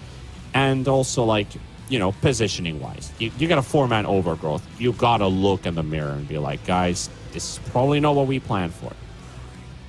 Probably not. Like, giving Ursa an ultra kill, Ursa on an enemy team, is probably not what you're looking for usually. Another thing that I was afraid for Alpha was the fact that they went Lina in the first phase again.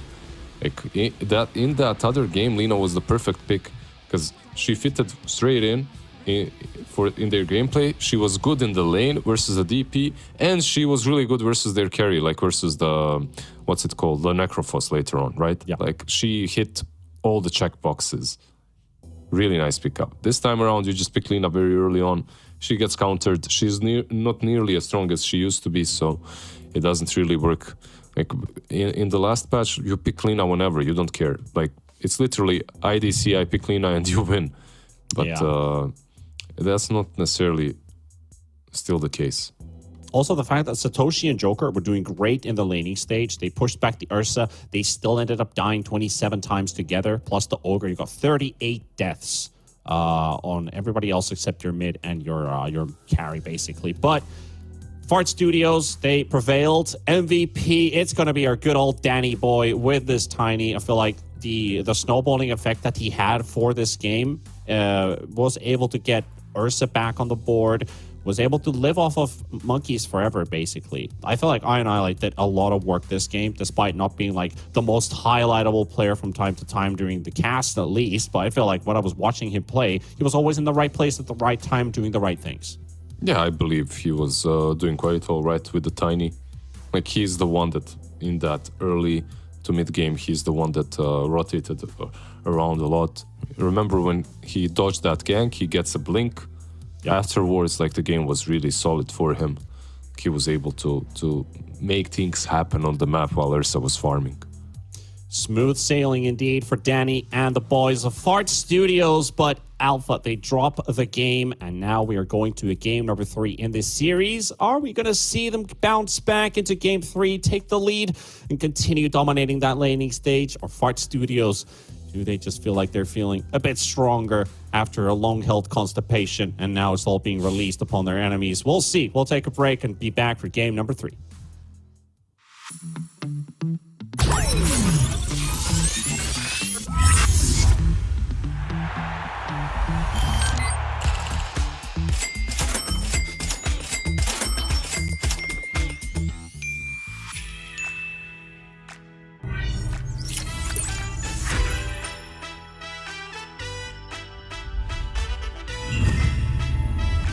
Watch more.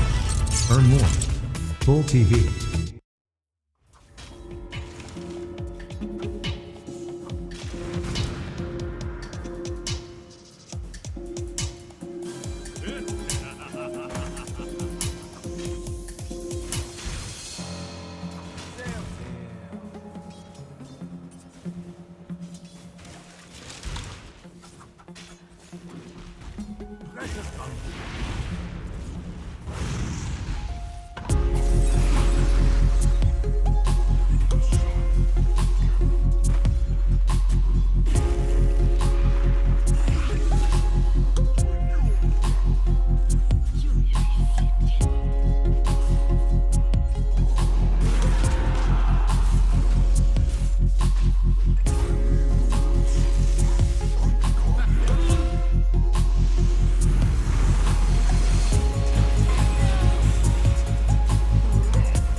You're watching a live broadcast here at the PGL stream, and of course, the North American Division 2 and our third game of the first series, Fart Studios taking on Alpha, the X Division 1 team. We have a draft ready. Let's dive straight into the action, cut the bullshit, go straight to the action, and see what is going to happen here. Fart Studios tied up the series 1-1. Alpha looked pretty good game 1. Fart Studios looks better in game number 2. So all we have is a real decider here, Lizard. Can we see Fart Studios replicate what they did in that last game? Can they replicate the same thing? Sure, I think they can. You just have to force Alpha to pick on Legion Commander and an Ogre, and you're fine. But realistically, their draft was solid. Like from Far Studios, I really like what they had. No matter what Alpha had, I think they, like, their draft checked all the boxes. It wasn't crazy. They didn't have anything like a Necro that they. I mean, I'm going hard on this Necro, but it really wasn't the greatest pick in that game 1. Maybe if it was like a last pick, once again, I'm saying it could have worked. But these crazy ideas, you can leave them aside. Like, I would really like to see Fart Studios in Division 1. It would be kind of funny, to be honest. So, yeah, I'd like them to really take every series seriously. Yeah. I mean, obviously, seriously for us as well, and not only just for the players. It is they've basically proven that they have the perks that a good player needs and what a good team needs when you combine all those stars together. But I think the hardest call is really trying to avoid unnecessary mistakes, unnecessary overextensions. I think we've seen them from both teams, maybe even more from Alpha, where they feel like we're kind of winning the fight. We're in a stronger position right now. But how long are you going to hold on to that position? Because the further you go, the more the time ticks. You've got these heroes you've already killed way like half a minute ago in the team fight. They're going to be coming back. You're losing your advantage very, very rapidly. So you got to understand, where do you draw the limits? And Alphas, if they can fix that, they can be a very good competitor here versus Fart Studios. If they just, you got to draw the limits somewhere. I'm sorry, like, I just lost myself in Jenkins's eyes. That is totally understandable. I'm pretty sure half of the viewership was also bamboozled by Jenkins showing up on camera. But for sure, thinking about like the way you kind of communicate things, the way you want to like approach fights, and how long are you gonna fight? Captainship is, I think, the biggest thing. Do you think is the captain for Fart Studios? Who does the shot calling? I think they all kind of do it at the same time, Is that a good or bad thing? Depends on how seriously they're taking their team's name. But it's usually the bad thing. I don't know, from all of them, who do you think looks most dead inside? Like, seriously now.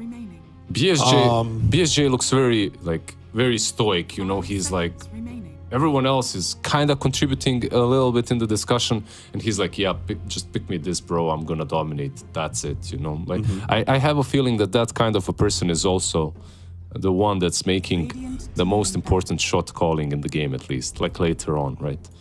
Yeah, most of the time, the one who does the most talking feels like he's the most focused in maybe a little bit micromanaging his teammates and getting them to do things, but could also be like most on point on what the team wants to do and understands them better. That could hinder your own personal performance because you're so focused on the rest. And that is, for a fact, that happens a lot. Like when you have this guy just focusing on what the team wants to achieve, it's easiest to do if you are a support. Like, they have the most time at their hands. They're not doing anything super important unless they're moving from place A to B. They've got time to talk during that, like what they want to do as a team, what kill are they most, like, what's the biggest kill that they're looking for that could potentially lead into an objective, and start gaining initiative over your opponents. Maybe upset them a little bit with like a couple good smoke moves and stuff like that. So I feel like Division 2 is a place where the leadership might be the smallest aspect for most of the teams, and the one that figures it out the fastest is probably going to be more on point than the others. That's just how I see it. And Joker, his room is darker and darker. Like, he's definitely, after that last game, he embraced the darkness. I can see it. I can understand it. Like, he needs to he's training now. He needs to get his you see Super how- Saiyan mode. Do you see how perfectly Soul actually combines with the production overlay there? Mm-hmm. He's like a part of the Aegis. Remaining. I didn't notice it. Let me see. Next time he's on If camera. we get a chance to see it again, 'cause I feel like he's integrated to the Aegis. He's definitely looking for like a TI win here. Okay, that's maybe a bit too far. You never know. You gotta start somewhere. Yeah, you gotta start setting your goals early. Yeah, sure. I mean, there are players like European Division 2, 3. I remember when Saksa was a 4K player, he used to play in Macedonian stacks. I used to win against him, you know, like, and then I won his old team. There you go. Do you remember Global Challengers? Have you ever played them against the qualifiers? It rings a bell, but I don't know. He didn't play in the team, I think, at that time, or then he was with a different nickname. But I mean, I'm a scrub. I will say I'm a scrub in terms of like MMR, and I think I always bounced around between 3 and 5K. Like 5.5 was my top, but back then I was like the 3.8 support guy, right? The lowest MMR in the squad. I played with 6 and 7K, and they're like, yeah, just do this and do that. They would micromanage me around, and they were like around a 7K stack that was like 2016 or 17 or 18, something like that. Boston Major, whenever that was, I don't remember, but those were the times when you had these individuals who could really pop off, and now when they played qualifiers, then they're literally now in Division 2s and Division 1s. Okay, you see Soul there? Yeah. Perfect. Yeah.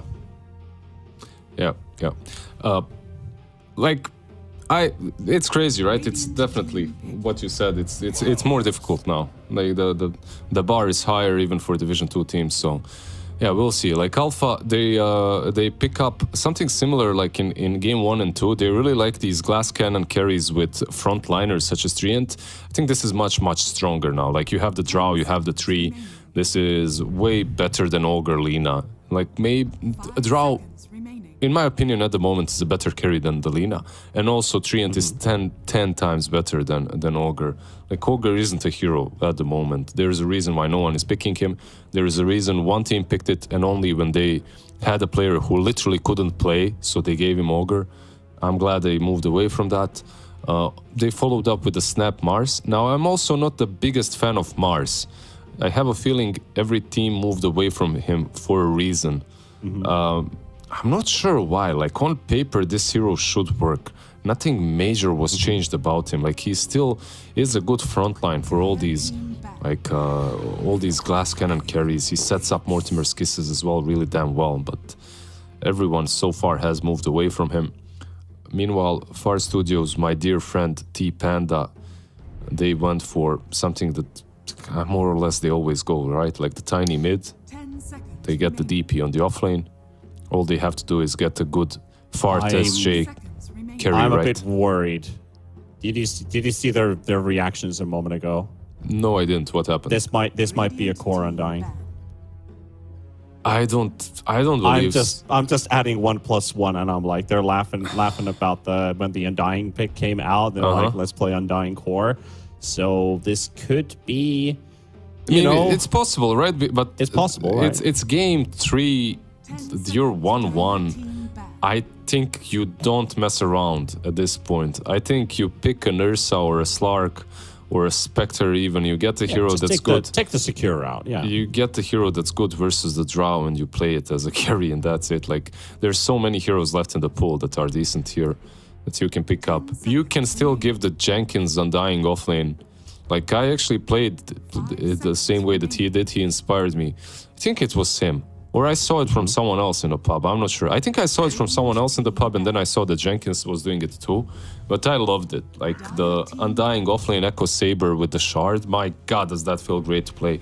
It's useless in like 70% of the games, but the 30% when it works, you feel great. Well, the last phase picks coming out, Alpha. They're going to need a mid for Black Soul. They banned out his Tinker and his Invoker. He is also he can. Oh, he's going into the darkness there for a moment. Oh boy, like darkness is really grabbing a hold of Alpha. But yeah, I know that he can play a Tinker, and he's he has these good Invoker games from time to time. Not like the world's best, but impactful. I think that's the word you're looking for. So is there any other mid he could pick up? There's a lot of mid bans out there. Storm Puck is open. Radiant team picked. I think there's a lot of heroes. He goes with the Storm. I think it's pretty good, like, because you already know the matchup that you're playing into. You know that you're playing into the Tiny, so Storm is pretty solid. They could switch things up a little bit, but I think both of these teams got what they wanted. I think they're satisfied with their drafts. Like, I don't think that, like, Spectre is good here. It's really good. Like, you're playing into a draw. Like, eventually you should be winning this game as Spectre. At the same time, if Alpha play their tempo correctly with a draw, with the Storm, they can definitely take this one. You definitely can. Like, they went for the Spectre last pick, and thankfully the Undying is a support, so all the giggles kind of debating us a little bit here. Though it's a smart choice. Just swap around the core matchup a little bit. You've got a hero that can escape Mars as soon as you see the arena being popped up, which is always a handy tool. You're a natural Manta builder as an Agi core, so you can also remove the silence off of Drow. You can remove the overgrowth. You can even juke around the Snapfire if you time it well. So there's a lot of perks in terms of hero like interactions for this hero. But then again, when you look about the late game carry matchup, Drow versus Spectre will win that matchup. Even though the Drow is good versus the DP, hence like you see the Death Prophet come out, you pick Drow Ranger, you see a Treant, you go for Drow, you're still good with it. You see a Lestrak, you go for Drow. You're always happy with the Drow pickup at that point because of the hypothermia. But I really like the Spectre pick. I feel like Fart Studios, they've got it in them to clean out the series 2-1, but I also want to see Alpha just put up a hell of a fight, like in a really competitive game 3 out of this, that both teams really want to win it. That's all I'm asking. That's all I want to see. You're not asking for a lot. I think the last game will be the most competitive one. You could kind of see where it's going in game 1. You could also see where it's going in game 2. In this last one, I really can't tell. Like, both teams more or less seem like they're on a similar skill level. I maybe expected Far Studios. Look at Jenkins, by the way. He's got a plenty of mangoes, and he's got a plenty queued up. Yeah, this is how you play Undying, though, right? Like on the safe lane, every Undying goes the same route. They're mango lovers. Yep, and Newsham getting ganked in the top lane. 4 heroes showing up out of nowhere. Alpha for the first blood. Yes, sir. It is Satoshi for the Mars to pick it up. Will this be the Doom? You know, when you get this first blood, I have a feeling. Remember when we talked about the 4 bounty runes? A team that gets 4 bounty runes, they tend to lose more often than they win. A team that smokes up, that's so thirsty for that first blood and gets the first blood, from the games that I watched, they're more likely to lose than to win. You know, there's just something that punishes them. And now to the bounty runes as well. It is looking the whole time a bit better and better. For Alpha, we went from 4 to 3 to now 2 for Fart Studios. So you got that first blood once again, but only 2 bounty runes. Always a different storyline to be told. And, of course, a bit of a pause. No pause reason given yet, at least, from either team. But we'll be sure to get the game underway in just a little bit. Looking at some of the itemizations, I don't really see anything special here. Just the casual Wraith Band on the Death Prophet build-up. You know, that extra armor still scales pretty well, considering you are up against a Drow. Mars is also somewhat physical damage. You don't want to get blown up during the combo, so an extra Wraith Band doesn't really hurt. It's one of the best items to start off with. Exactly. No matter what you're playing on the side lanes, like almost any hero buys it. So yeah, pretty damn solid. We'll see. Like the lane, tree, and Drow, like you said, they hit hard. So even with the Raid Band, it won't be like you won't really be that saved by it. It's on Rubik, it's on Newsham to actually mess this lane up, save the DP once they start going on her. And so the pause is over and get the laning stage underway. It's going to be the Tiny versus the Storm matchup in mid for Soul and Annihilate, who have they've shared good and rough moments in this mid lane. Seoul has been coming out with flying colors, especially in the second game. I think Annihilate has been looking a tad bit better as time has progressed. Maybe he just really needed that warm-up. All that he really needed. It is a melee versus range matchup, though, so it is going to be a bit difficult for him to play. Mid lane? Yeah, mid lane is actually... like I believe it is Storm favorite, so... like, you're playing melee into Storm. That's never fun. Like, maybe you can outplay him, you know, mess him up a little bit here and there.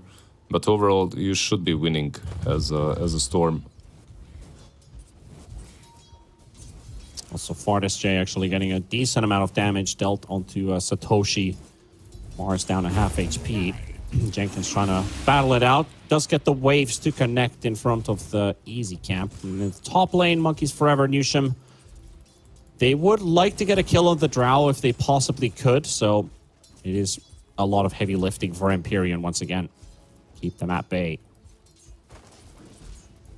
All these creep skips on the bottom lane didn't really work out. Joker, he did attempt to do it because they're playing... like, it's rough, right? Like, you're playing two strength heroes into an Undying. You really don't want to be laning against him. And it's Jenkins playing the Undying, so he definitely knows the limits of this hero. So they tried... 12 decay stacks. They're so not just killing him. Trading damage. Yeah, they're not killing this guy. They're not killing him like... here, yeah. It's... They can waste all their mana, they won't kill him. At this point, at least. And also the lane... like, Jenkins will connect the three melee creeps now behind the tier 1 tower, so Spectre, he just needs to be careful. Like, BSJ needs to be careful not to get, like, killed for some random creep.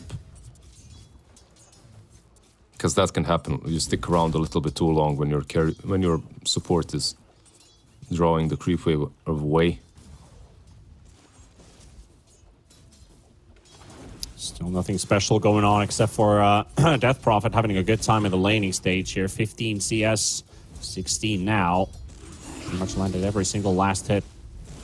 You got Crypt Swarm at fairly low mana cost and a good attack animation when you do build up that attack speed. So Wraithband does help out with that too. Yeah, right now Monkeys is probably the biggest winner of the laning stage. He's just dominating top. Yep. In the last his department at least. 18 against 12 of Rises, like having a really good time.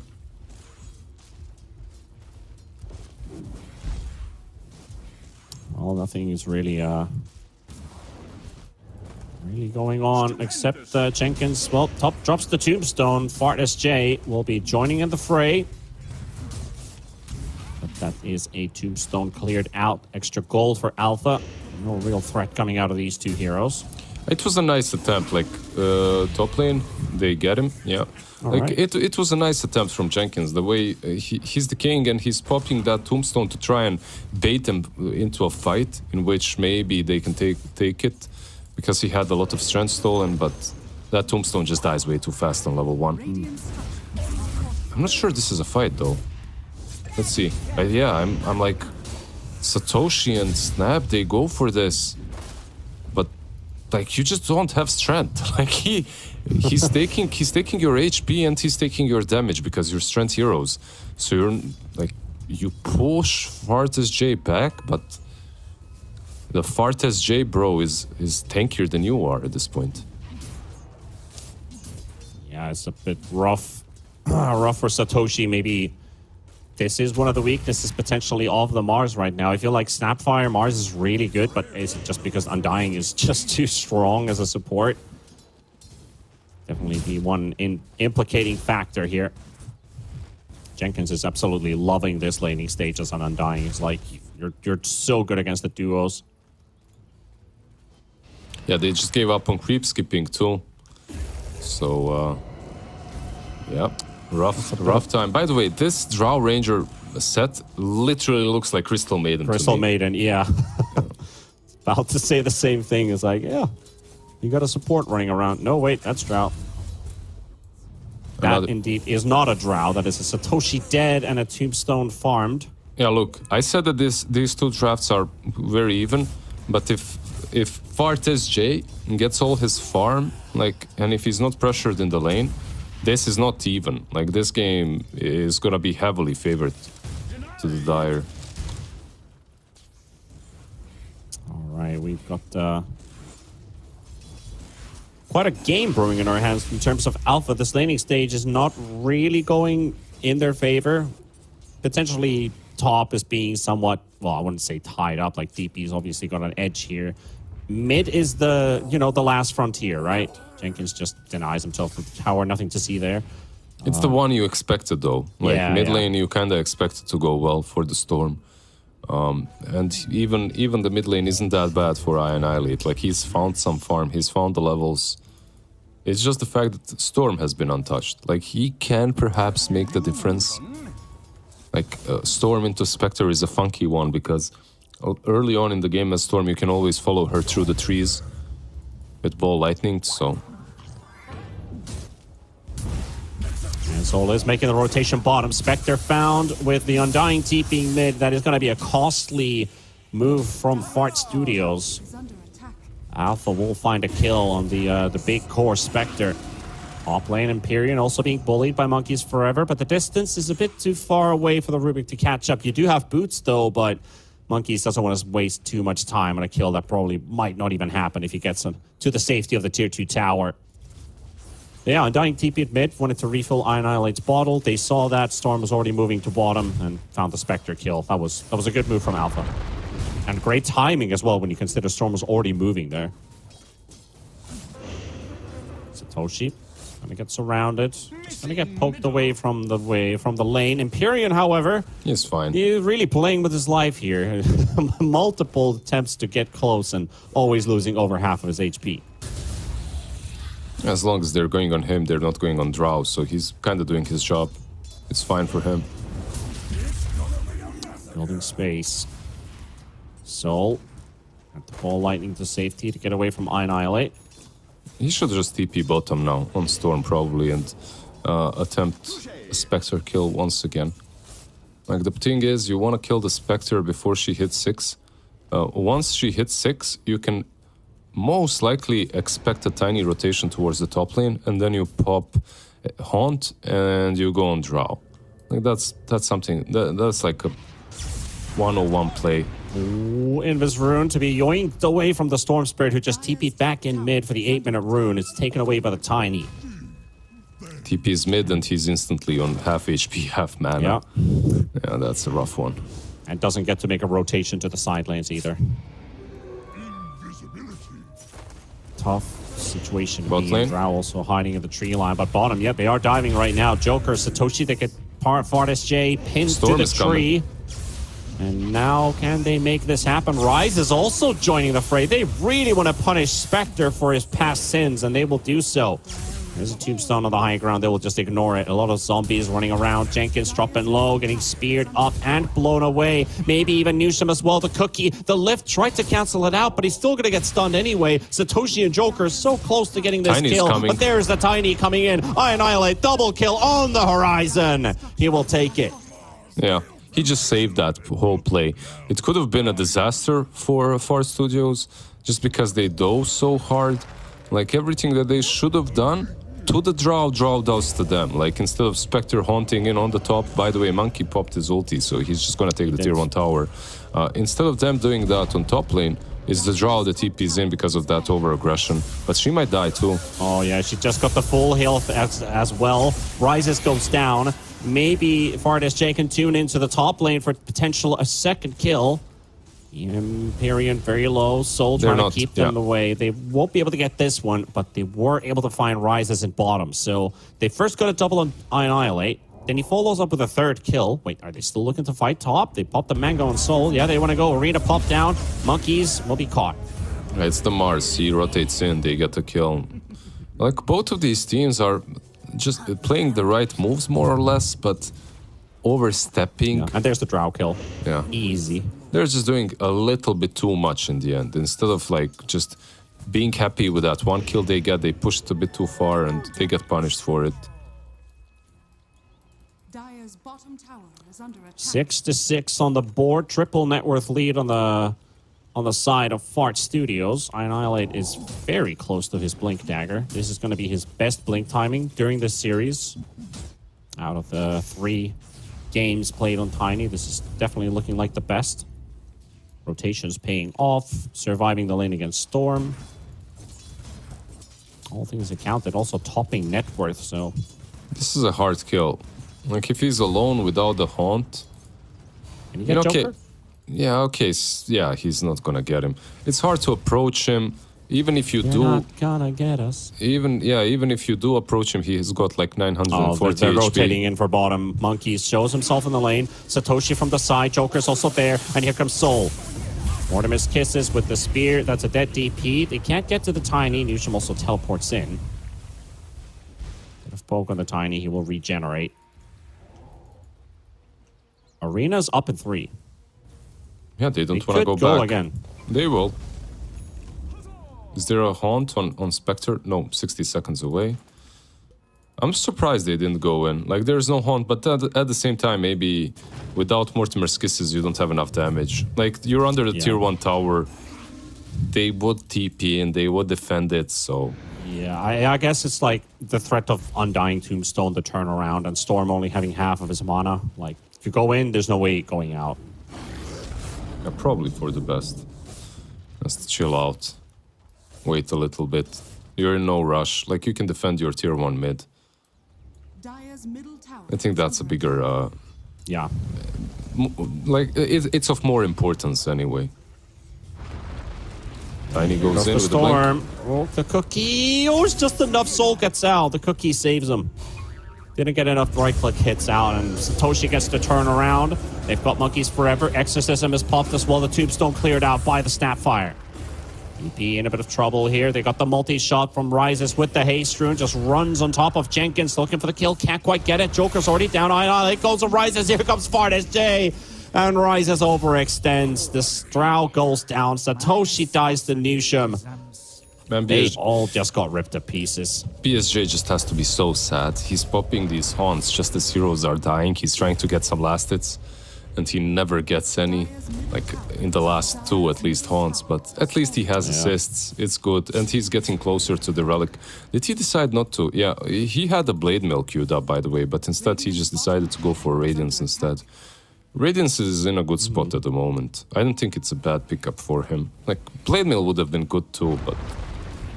maybe it would allow him to farm Ancients a little bit earlier. That's probably the benefit of the... Probably the benefit of the Blade Mail, but it's fine like this. And there's a big stack for him to farm here as well. Jenkins is going to help him out.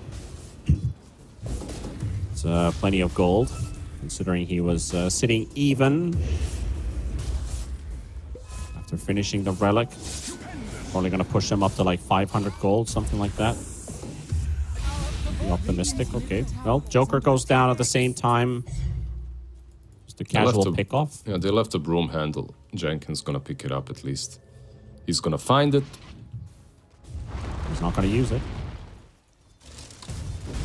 I mean, you can take it on DP at least for the armor. It's not terrible. I mean, someone should, right? It's just sitting in the base right now. Maybe they're... Maybe he's trying to get it together with the Guardian Greaves. 200 gold away, Monkeys Forever, having a great timing on this too. You've got scary items coming for Fart Studios. What about Alpha? I feel like there's nothing on the horizon for at least several minutes. Blink on Mars doesn't really feel like it's massive. I mean, it's the biggest item that they can get. Like, it allows them to play the game. At the moment, they can't play it, so... The moment he gets the blink, you have different ways of initiating that don't require your position tool to just put himself in danger. So with the blink, both of these teams now can play. We'll see just who executes better in the mid game. You have Mortimer's Kisses with the blink Mars, and on the other side you have blink Tiny and Greaves on DP. So both of them are ready and primed to fight. Let's see. Gonna call for a bit of a pause for Alpha, get their setups in order. Little breather doesn't hurt as long as you still stay fully focused on what's at hand. You gotta hydrate, from time to time. Yep. It's important. That too. And the blink is on the courier on the way for Satoshi. So probably what they're planning right now, probably not planning during the pause. I mean, they might as well, but... where to go, who to get, and what's the plan after? What would you do? What would Panda do? T-Panda. What would Panda do? I mean, if I was, say, Joker, I've got Morty's ready. We're getting a Blink Arena. We would basically take this nice little route. Okay, I can't actually draw on the map, but I can't actually draw on the ground either because we're paused. But we will go to the enemy triangle. We're looking for Fart SJ because we know that there's probably a Radiance coming up. He's not showing up in any lane. We go to kill the Spectre. We ward the triangle, maybe even block the Ancient Camp. Head towards pushing mid-wave into a tier 1 kill. Then chill for a bit. They're probably going to counter-initiate at that time. If we found the Spectre and we killed the Spectre, get the tower in mid, chill for a little bit. They're going to try and re-engage potentially. Maybe even counter-smoke because they finished the Radiance. They should be... Well, you could say Tiny has Blink now, so you've got Radiance Blink. That's a great timing for Fart Studios to fight back. So just try to dodge and avoid. So kill, tower, dodge.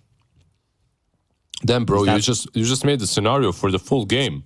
I was like, "What's your smoke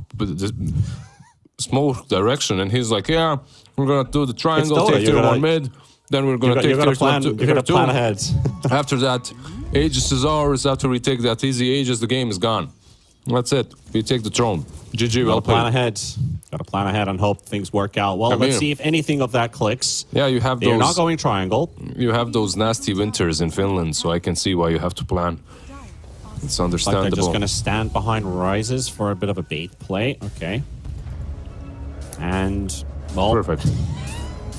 I think this is kind of exactly what would have happened to you as well, and all your plans. Yeah, I mean, this is also this is a possible scenario, right? But, I mean, if they went straight to the triangle, probably nothing would have really happened there. Anyway, the whole situation is diffused. Your whole plan just went down the garbage bin. Got to start setting up for yourself another plan, and that is to face a Radiance, to face a Blink on the Tiny. They're going to jump on Monkeys forever, though. Are we going to get a Haunt? There's a TP coming in from Annihilate. They will finish off the TP first. Takes a bit of time with the Mortimer's Kisses, but Fart Studios, they can definitely take this fight. Empyrean found in the front line. Overgrowth available. Will he get to use it? No, the Haunt looks like it might just kill him. Uses the Overgrowth to keep the illusions at bay. Pushes away the Spectre. Jenkins drops down the Tombstone as well, diving behind the tower. They're going to spear connecting onto Satoshi. Satoshi down, and Annihilate goes straight for the back line. Hits down Joker. Soul, he's going to be pretty much the sole survivor because Rises is already out. They're going to lose the tower and a team fight. Yeah. Alpha, they have one big issue in this game. Can you recognize it? Like, do you see what it is? Like, there's even your smoke into triangle does not work because of this issue. Like, they haven't taken a single tier 1 tower. Like, it's incredibly difficult to make any sort of a play without getting punished for it.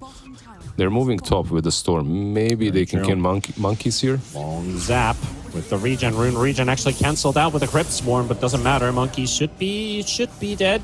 No TP. Nowhere to go. Everyone TP'd bottom, right? Yep. So even if they wanted to rescue, they can't help him.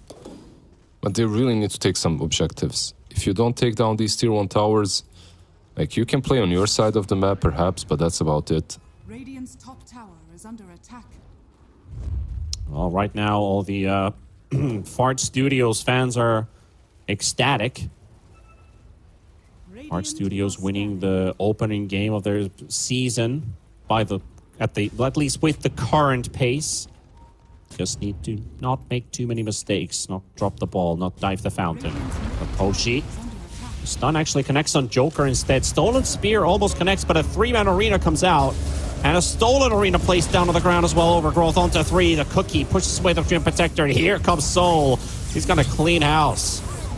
No matter if you steal the arena, you ain't really going to do much with it. Double for the Storm, and happy to take a 3 from Fart. Honestly, I don't know how that could have went any worse for Fart Studios. Tell me about it. Everything that they did was just a hit. Like, they tried, but they missed. Tiny jumps in, he can't really find the target. Rubik uses Spear of Mars, but he misses as well. Like, they get baited way too deep in. Mars didn't even have to do anything. He just welcomed them into the arena. Yep. 2 missed abilities into a turnaround. That's the classic, right? He steals the ring, but you're only just buying time. The Overgrowth kind of messes you up. He also got actually Joker had the shard picked up there, so he did a bit of extra pool damage there with the cookie stun. Just made it easier for Soul to clean them up, so even if there was something, you know, a wild Haunt or whatever, Haunt was still on cooldown nevertheless, so no turnaround. But he is getting closer to Ags on Fart SJ. 2 more pieces to go to finish off the item.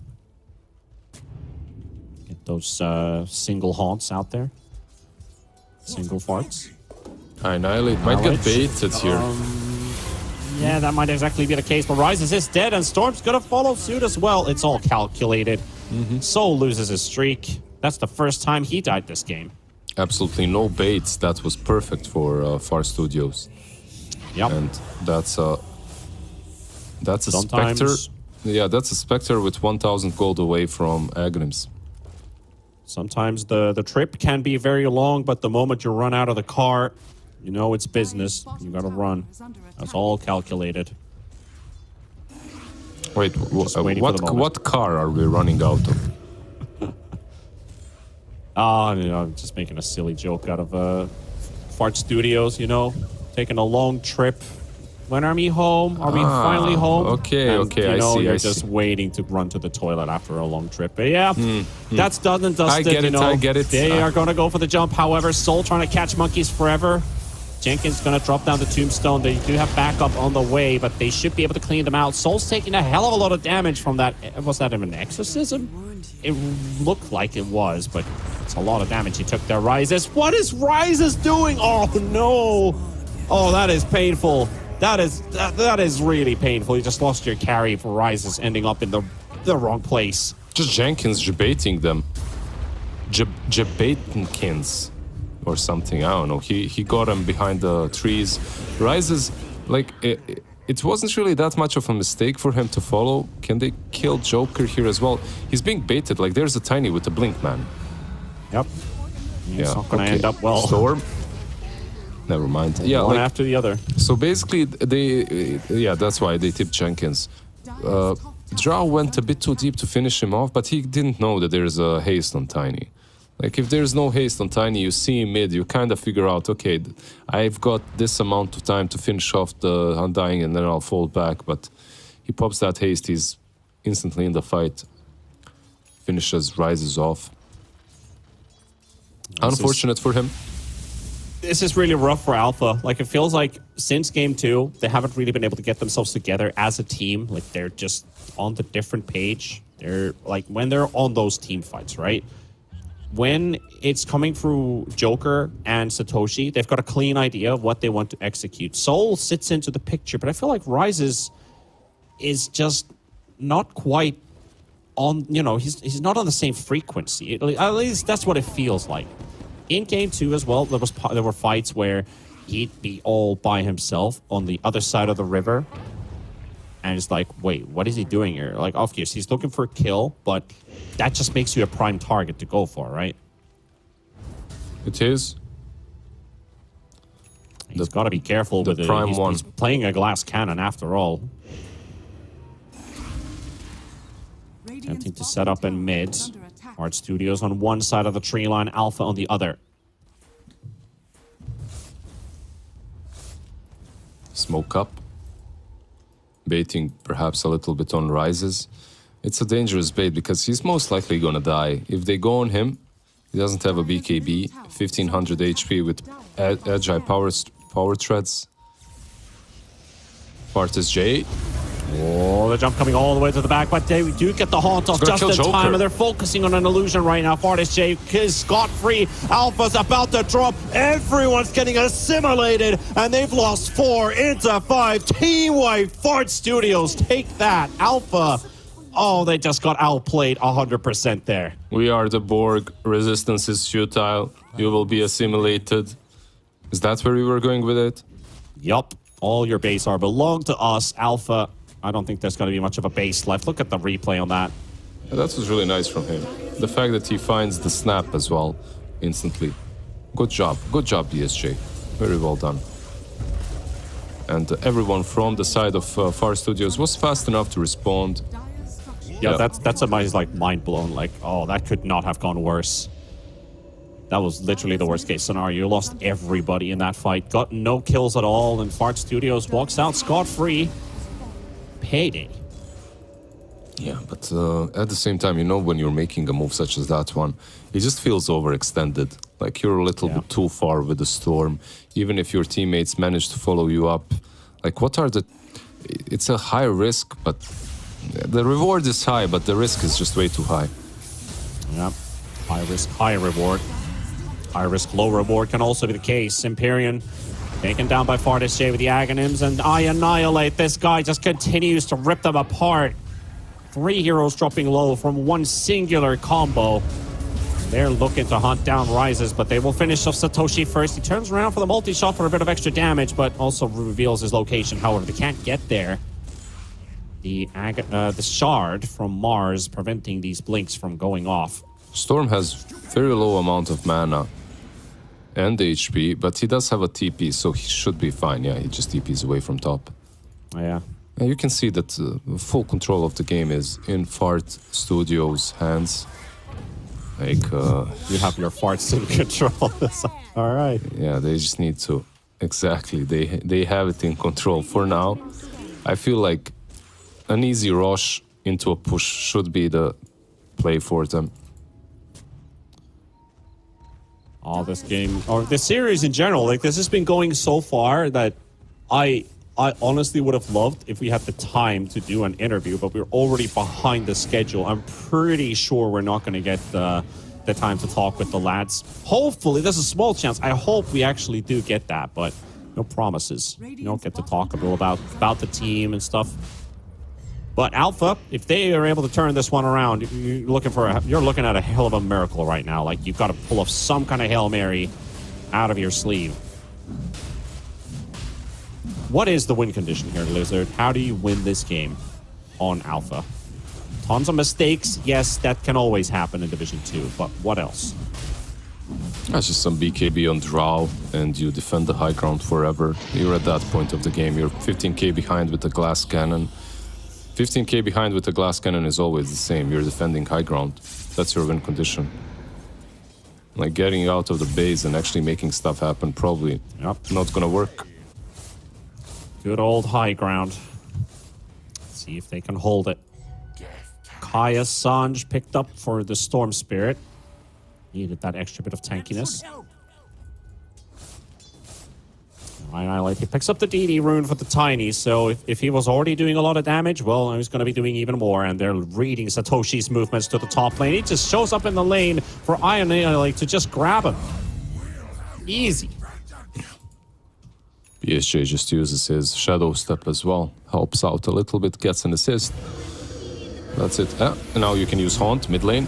And that's your carry. It's your carry down, and that's going to be the rest of them falling as well. Stolen cookie from Newsham.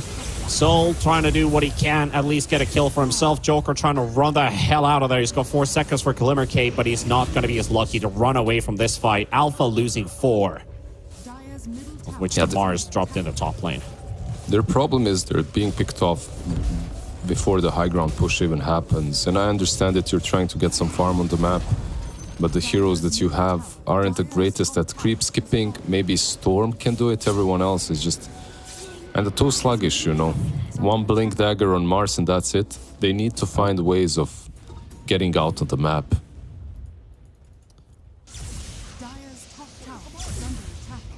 Oh. Good read from Danny. Almost catching Soul there, zapping into the top lane. Always got to try. Dire's middle tower is under attack.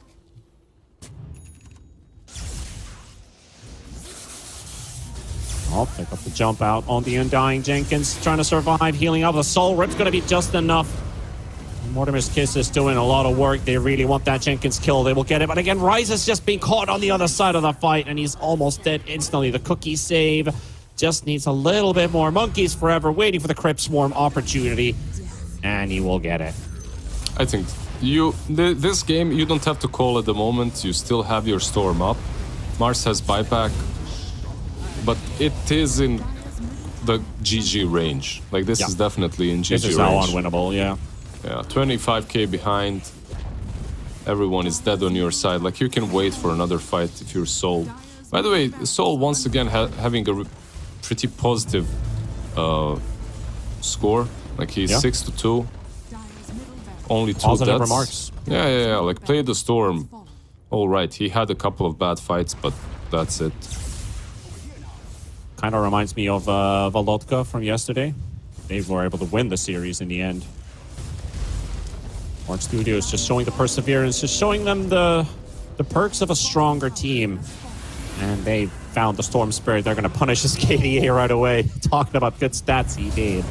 So Toshi trying to do something, but this game has just gone too far. Orange Studios, after they clean out the remainders here, all they need to do is just finish up some buildings or force Alpha to tap out. But a strong comeback when you think about it. Game 1 wasn't really going in any way in the hands of Fart Studios. Outdrafted a little bit, outplayed a little bit. But they got themselves together. The team that, the team that does the least mistakes usually is the one to win the game. And this has been a great performance from them so far. They kept it PMA, they kept it BSJ. Yeah, exactly. That's the punchline. They made it work. Like, you do have Storm in 2 with the Mars. Maybe they're hoping for BSJ to dive the fountain once again, but he's not doing that anymore. He's just hitting. He's like, where is he? He's in Sweden right now. It's like 3 a.m. He's like, get me out. I want to go to bed. And so we have at Fart Studios that will take their opening series of Division 2, take a win. Alpha, they might have taken Game 1, but they're not able to keep the package together. So that was, good resilience coming out from Fart Studios. Just making sure that we've got everybody on the same line. Understands the drafting has to be a little bit different from Game 2 onward. Things clicked, and here's the result. Yep. Like, Game 1 was definitely a better one. The best one, obviously, for Alpha. They had a really nice last pick on that Lina. Then again, I think that one thing that they could have perhaps done is switched it up a little bit. You don't have to go for Glass Cannon 3 games in a row, because Far Studios, they pretty much adjusted very well to it. And yeah, they took the series. Yeah, they took the series, and that's what matters the most on the side of Fart Studios. We saw some great gameplay from Annihilate. Like Danny, he got better and better as the series progressed. Fartis J, BSJ, got himself some, better carry picks. Let's just put it bluntly that way. He went for the Necrophos. It's one of his comfort heroes. That it just didn't work out at all in game number 1. Got the Ursa in game 2. Solid performance. Also outplayed Alpha a couple times. Like, they just basically walked into them. Newsham could get himself like these good overgrowths into cleave damage kills. You got triples, you got ultra kills on the hero. And game 3, solid sailing, honestly. Like, I did not see a weak moment from Fart Studios at all in this last game. Except for the one, tier 2 overextension a little bit, where they felt a bit too much of themselves. But this fight in particular, this was just perfect. They had a lot of fights where they were in control, and their draft doesn't really. The problem is, like, for Alpha, their draft punishes all of the mistakes that they make, and for Far Studios, they can do a couple, they can make a couple, as long as the Spectre is farming, like, they will come online. Also, look at the game. They never took a tier 1 tower on the side of Alpha. Some of these things, they just have to be done. It's like, it's like a rule in Dota. You don't have to understand it, you just need to do it. Around 14-15 minute mark, the tier 1 tower on the enemy safe lane should fall. If you don't do that, at least, the map just shrinks for you. You lose map control. Then the tier 1 on the mid lane as well, super important. If you can get it faster, perfect, but you need to get it eventually. I believe that Alpha, they just felt, constrained when it came to any movements that they could do. Also, the lane went way too well for BSJ. And it's not because of him. Like, he played the lane very well, don't get me wrong. But Jenkins, like, that guy won the lane. Let's put it that way. I think he also you could say, won the game in a sense, because he got Fart SJ online with the Spectre. He was man, this guy was hustling in his lane. Like, you play Undying versus two other strength cores, you're having a great time. But he also played it super well. And just because of the laning stage, what happened after as well with all the baits that he was able to pull off against Alpha, they're chasing around Jenkins looking for an easy kill. Oh, we got turned around on. He's going to be the MVP for the series. We're going to go throw it to Jenkins. Honestly, I could have given it to Danny. I feel like Annihilate was also playing some really good Dota, but I believe Jenkins also, he applied so much to this game. Like, too few times do we actually notify the supports or notice the supports that how much heavy lifting they do. Usually is like behind the scenes work, you know, like working behind the shadows. But Jenkins was very visible this game. Behind the shadows, so in the light? Or in deeper? In the shadow. Yeah, I was meant to say in the shadows. My apologies. In deeper shadows. Never apologize to me English is for not my first language, so never apologize to me for English, because I don't as well, and I should do it very often. But Jenkins definitely shouldn't apologize for his gameplay, as it was on point. Like, not only in the laning stage where he dominated, later on he made some. You could always feel the presence of this Undying. He pops his ulti, he just forces himself into the fight, pops the tombstone. He's always in the midst of things. And around the tier 2 on the Dire side, when he baited them, that also won the game right there. Like, that was on point. Also, like, just a great learning curve. And we're going to dive straight into an interview. We said we might not have time for it, but we do. And we do have Mr. Danny Annihilate. Welcome to the interview, and congrats on your win over Alpha. How did that feel to play against him today? I mean, game one was a little hard, but the other two games felt kind of simple. Not that they played bad or anything, but the games felt really slow. Like, everyone just got enough time to farm. There wasn't high tempo play. And the last game specifically, I think the Undying pick just like ruined their bottom lane so hard. Like, their lanes and the side lanes were so bad they couldn't really play. We just got our time. Right. And also, like, talking about the duration of the series, like, game one was a bit rough, but when you were able to turn things around into your favor, who was taking charge over the team? Like commands-wise, was there someone who took over leadership, someone who was more vocal in comms in game 2 and onward? Honestly, our comms are just us making jokes the whole time and making fun of each other. So there wasn't really I mean, we do talk about this, like, our game plan before the game. Like, usually as like the mid player, I'd be like, okay, I think that their draft's a little slow this game. Like, they have Sapphire and Mars. When they have 6, we need to like pay attention to how they're going to combo the Arena and the Sapphire, like where they are. And I think their 6 got delayed quite a bit that game, so they didn't really get to make any moves. But normally we kind of all understand the loose game plan, and everyone just kind of plays like it's a pub game from there, basically. No one's really in charge of everything. If someone has a million items, like BSJ will cry 100 million times he has haunt, like, please guys, haunt 10, and then he'll count it down the whole time, and then we'll all make fun of him for it. But yeah, it's kind of chaotic in a good way. Yeah, I guess that's one way to put it. What were the biggest changes? Like, what did you do from Tour 1 to Tour 2? You've had a bit of a break in between. You've probably been grinding pubs. I've seen that you've been actually like on the grind a lot. Was there some things that you changed as a team? Did you change your goals in any way, or, you know, just playing Dota for fun? I think it'd be nice. I think it'd be a lot more convenient for everyone if we qualified for Div 1 just for scheduling purposes. But we're just playing together, like, mostly for fun, but we are taking it seriously. So, like, we're not playing like 2 scrims a day. We played like maybe 1 set of scrims between Tour 1 and Tour 2. But we are, like, when we show up, we're here to play, and we're not like just picking, you know, Pudge Techies every game or something, or Tiny Magnus like Jenkins and Nushin like to do on their stream. But I think our goal is, you know, at least stay in Div 2, but try and aim for the Div 1 spot, and then we'll see what happens from there.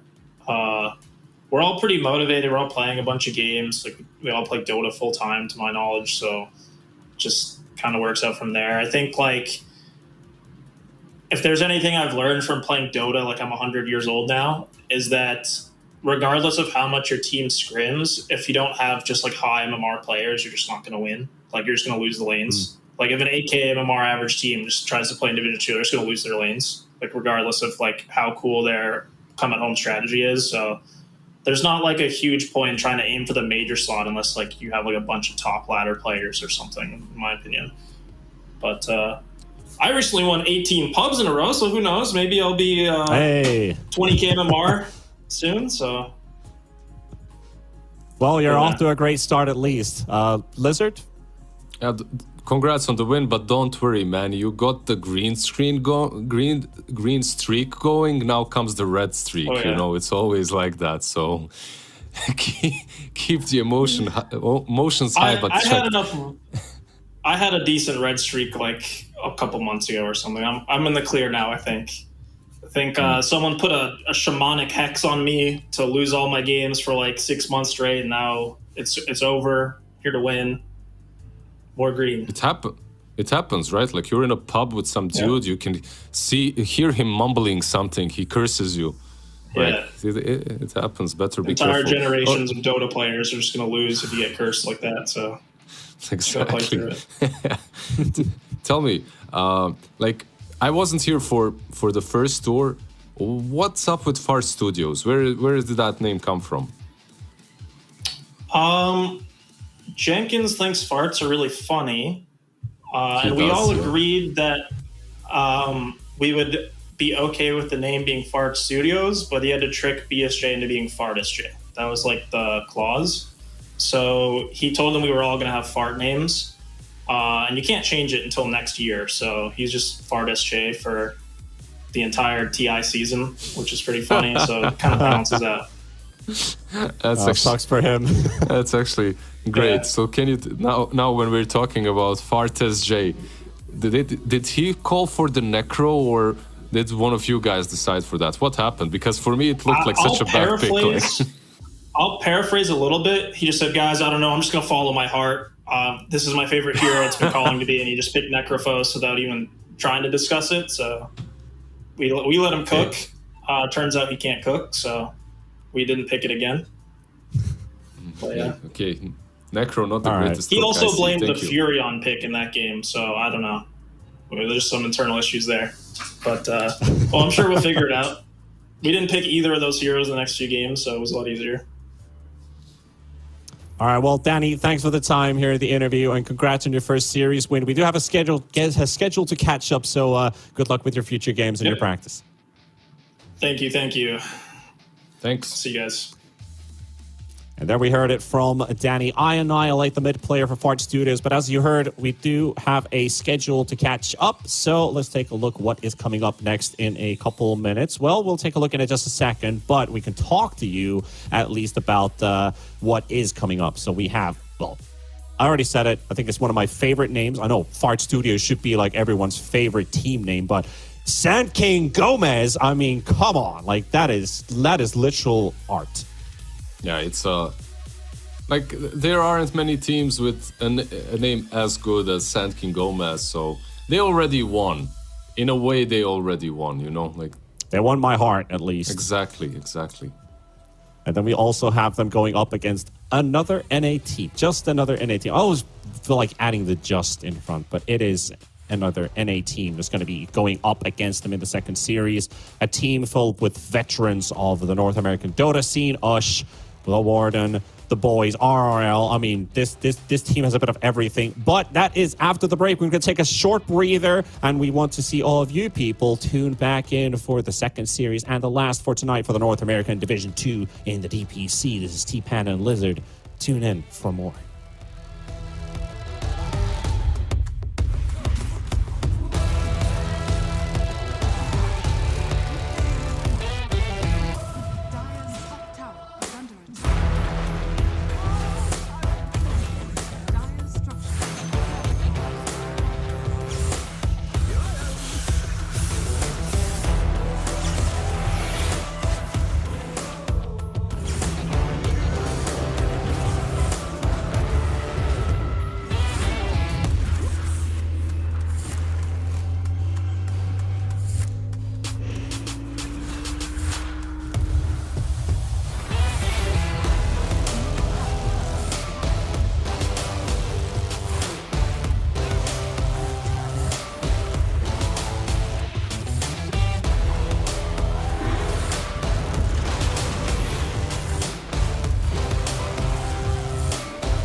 Welcome back to the live broadcast here at PGL as we head over to the second series of the North American second division on the second day here with T-Panda and Lizard. We just witnessed Fart Studios take their first series win here in this tour in their opening series. And now we're going to see two more teams. And after that, we've seen all of the teams play so far in the North American division. We have Sand King Gomez going up against another NA team. And there's a mixture here, right? We've got a lot of players who've been in Division 1 before. Some guys have been in the scene for who knows how long Dota has even existed in the game. So a bit of everything is in this particular series, Lizard. It's kind of hard to say who's technically being favorites in this series compared with these two teams. But, you know, one team came from the qualifiers. Another has already been in the division, that being another NA team. How do you see this series, Lizard? I'm not sure, like you're talking about the players that we've seen before, that's basically only people from another NA team, right? Technically, yeah. Yeah, they've been around. Like, I know RRL, Five-Man Midas, right? Like, obviously, Ush. Is it this? Ash, I should say. Wait. Ash, yeah. It's the same one, right? Like Same guy. Okay. Yeah, he's been around since, Sneaky Nyx Assassins. Like, it's crazy. Around forever, basically. But yeah. We'll see. Like, it's an interesting one. Some old souls versus Sand King Gomez. Completely fresh blood. That indeedly is. Well, there is 9. I call him the Mexican 9, who played with Theath Gaming last tour in Division 1. Fortunately, not a lot of success, but took a team for the qualifiers and made his way here. And you know where you could also make your way? You could go to esportsbet.io, register an account, log in, and if you just watch games, you can earn yourself some shards or some tokens. Well, I like to call them shards at this way, but they're really just tokens. You can make 3,000 of them per hour, which is an equivalent of $3 per hour, well, by just watching games. I mean, while you're listening to us and we're going through the draft, might as well just open a tab and just take a look what's going on there. Make your own comparisons, your own ideas. You can also take some ideas from me and Lizard. Not sure if that's a great idea or a bad idea, but you be the judge of that. Go over to esportsbet.io, and that's all you need to do is just log in and start watching, and you can start earning yourself some tokens. Game 1 draft is just behind the corner. We're going to head into that in just a matter of moments, and anything could happen in the first phase. Are we seeing a Sand King this game? I think that's the big question, Lizard. I think we're not. I think we're not seeing a Sand King. I think we are. All the hype built up, and it is Sand King Gomez, but I don't think we're gonna see a Sand King, no matter what. Maybe they do it for the lore. They're the one team that always picks Sand King, no matter what, because they are the Sand King Gomez. You know, they have to. At the same time, I think if you wanna win, you're probably not picking that hero at the moment. Probably. I was talking with Fear when we were still back in Romania. We're discussing about like Sand King Gomez, and he just gave a bit of a chuckle every time I said Sand King Gomez. Yes, he does from time to time maybe show a bit of emotion.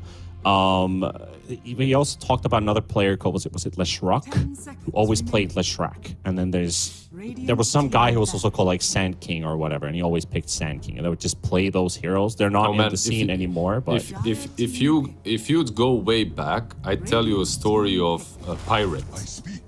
I don't know if you can remember Pirate, but that guy, he's probably like 45 years old at the moment.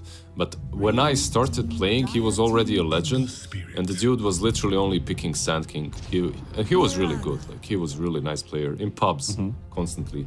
That's when Dota still had that red overlay, you know, where the chat was on the right.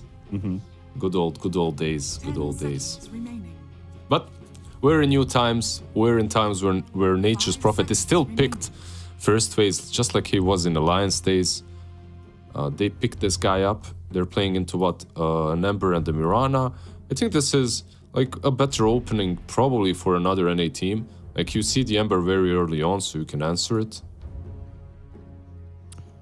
Yep, Mirana, the classic to pick it up. Also combined with the Ember Spirit, might as well. I mean, do you just pick your mid matchup here for another NA team? Like, you see the Ember, you could go, I don't know, Do you, You really can't, want to you- go you- like SF Nature's Prophet? It feels weird. Okay, let's go Disruptor. Now, you even if you wanted to do that, you cannot because Ember can easily be switched to some safe lane, position 1 Ember, and then you're putting yourself in a bad spot. So instead, you pick a hero that he doesn't really like playing into. Like Disruptor is always nice to have that static storm setup. You're not giving anything away. The Prophet can still be 1, can still be on the offlane, because the Disruptor as well is a good 4 and a 5. So you can mix these heroes up with different 4s and 5 and 3s already. So yeah, I think another NA team have a really good opening so far. That is the stable way to start things off. They're going to ban out pretty interesting bans coming out. The Abaddon, which is being played in the meta currently quite a lot, and of course the Dawnbreaker, which has been getting more and more love. Probably respect ban towards the offlane. So maybe they just want to get rid of a couple other pesky heroes that they just have hard times dealing with. Yeah, on another NA team, I think these are mostly okay. So Dawnbreaker was definitely some comfort ban, like you don't want to play against Dawnbreaker and they have a good Dawnbreaker player. When it comes to Tide is more like just a solid hero into the Prophet. So not amazing into a Disruptor, but pretty damn good into the Prophet. So you ban it out. It's interesting that Sand King Gomez are the ones that ban out the Slark. Like it would have been decent for them versus the Prophet. But he brings some nice things into the Ember, into the Mirana. Like that leash is always an additional nuisance that you have to deal with. So yeah, they just ban it out. I think it's also just comfort. I wouldn't go further than that. Like Division 2 team. So Slark is a good ban anyway. Like a lot of teams like to play it. Like it feels like there's a lot of good Slark matchups. It's just that like in Division 1, teams are mostly focusing on what's really good in the meta, and then a little bit on player preferences. In Division 2, I think player preferences trump everything, because if you have some sick, I don't know, Slark player, he's just gonna carry no matter what. If he has 3,000 games of Slark, like he's gonna carry no matter how much you counter him. So you'd rather just get that away. Like even in Division 1 sometimes when you see Stormer, you ban out the Invoker against him no matter what, right? Like even if you can counter it, you don't want to play against it. By the way, Brood went all the way through. That's something I forgot. Like that's actually a good point. Yeah, Brood getting second phase banned. With the Prophet, Nature's Prophet picked this early on. Both Brood, well, actually Bat was banned out, but Brood was still in the pool. I'm surprised they didn't pick it. It's going to be a instant Tusk into the Ember Spirit. Most likely that is our mid matchup, but could also be the 4 Tusk, as the Disruptor is also in there. I think 4 Tusk would be also solid. Like you have the 4 Tusk with the Prophet on the offlane. That's a really decent lane. Yep. I won't mind seeing that. But like you said, it could be mid too. I'd rather have the Lash mid. Yeah, Lash mid now rather, yeah. Yeah, and Tusk and Prophet, or Tusk and something else on the offlane and Prophet safe lane. I won't mind seeing something else as well on the offlane for another NA team. Like this, Nature's Prophet is solid in either lane. Like put him mid, put him safe. Put him offlane or put him safe, I mean, it's good. Bring out the DK, so this is your mid offlane flex. Could be offlane, at least in terms of the amount of DKs I have seen so far.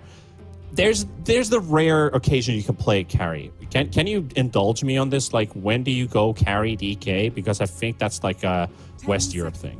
And you were covering some West Europe, and you were like, when does it look like it's a good DK carry game? It's decent here even. Like you have Breathe Fire versus Prophet and the trees. Like it's all rightish. I actually like it more on a core position, like 1 or 2, that is, than on the offlane, I think. Like on the offlane, it's a different beast. You're going for a Meteor Hammer, you're just taking towers, and it's fine, like it's solid, but the hero just carries really damn hard if you put him on 1 or 2. You go for that, you don't necessarily have to go for Midas, but you get the Ags with the Manta, and he actually looks like a hyper carry at the moment, once he reaches his timings. But that's also a problem. Do you reach your timings? Do you have enough to actually play around that DK? Should maybe he be the one that actually makes space instead? That comes down to the full lineup, like what your team's what the other heroes are. That is obviously. Banning out both the TB and the Drow on the side of another NA team. Drow is good against the Lesh, yeah, and then you also have the TB that technically should beat the Nature's Prophet. There's the occasional 1-2 games where I see like Furion is beating a TB in a 1v1. And you're like, wow, how does he do that? But you have to be ahead of the TB by just a little bit. And I'm talking like 6-slotted. Yeah, probably not just a little bit. You should be 6-slotted and TP should be 5-slotted. You should be yeah, something like that. You should be an item ahead, basically. Like if you want to win that matchup. But again, it comes down to the supporting cast, like who's on those other roles and how much they're doing. But when it comes to another NA team, I guess they do understand that Dragonite is on the offlane. That's what they're expecting, at least. They banned out the TB and the Drow, so they're expecting mid-Ember, offlane Dragonite. Offlane DK is good here because of the Mirana. Like, you have an easy setup into the arrow, and then you have chains into the arrow in mid lane, so she can rotate around. She can have a really good time, but she is played into a disruptor, so that can sometimes be really difficult. You got to be careful there. Besides that, yeah, looks pretty decent. Let's see what they decide. I'm just interested if they'll go for a carry here or an offlane. Yeah, at least Sand King Gomez are considering they're most likely missing out a carry here. I mean, the thing is with some of these, yeah. So they could go for a Monkey King here. Like, you get a monkey into the DK, you have a really strong lane. Your late game potential is very solid too. I think that's a solid option for them. Like, if they wanted to. Yeah. Plus they need some front line of a carry, right? If Nature's Prophet is your offlane, you have Lash. You need someone else to cook things in the front, you know. So what I'm also thinking is, if they decide to put Furion carry, could they go like Timbersaw? It's an option. It's not a bad option. They don't have last pick. It could be answered in the last pick of Sand King Gomez, but it would be decent into the DK, into the Ember. Even though I have seen a lot of Timbers recently, like, lose 1v1 versus Dragonite. I don't even know how that happens. Yeah. But you mentioned the Monkey King, Argus. He's got 30 games with a 70% win rate on it, so that is pretty solid. It's his fifth most played hero, so it would make sense. I see combos for Faceless Void. I don't know if Templar is really... they don't really break refraction charges. They have a lot of stuns, yes, but you also have Tusk. So Tusk is really good at saving heroes like that. So I feel like TA Monkey King is probably the Axel. I like the Monkey King suggestion you brought up. Oh, the TA is also decent. Like, I like it. I just don't want to see some Naga or some illusion-based hero. Never mind. So we got Furion carry then. So Legion Commander to the offlane, unless they want to pull off a carry Legion, and I'm not a fan of that. Only Spartan is allowed to do that. They pick up the Legion offlane. I think it's okay. You're perhaps giving Dragonite a little bit of an easier lane. Like, you could have countered him, but instead you kind of allow him to have a good lane, good game. Let's see, Sand King Gomez right now, they can pick a hero. Like, I guess you get anything ranged that's decent versus the Legion. Or you just pick a monkey yourself and you beat that lane. Like, there's also that option. I guess with the clockwork, maybe getting something ranged, some sniper or something like that would be easier for you. There's also an option of a Shadow Fiend. You can even put him into the Lash versus the Lash lane, that is. I mean, there's a couple of good carries that are available to you.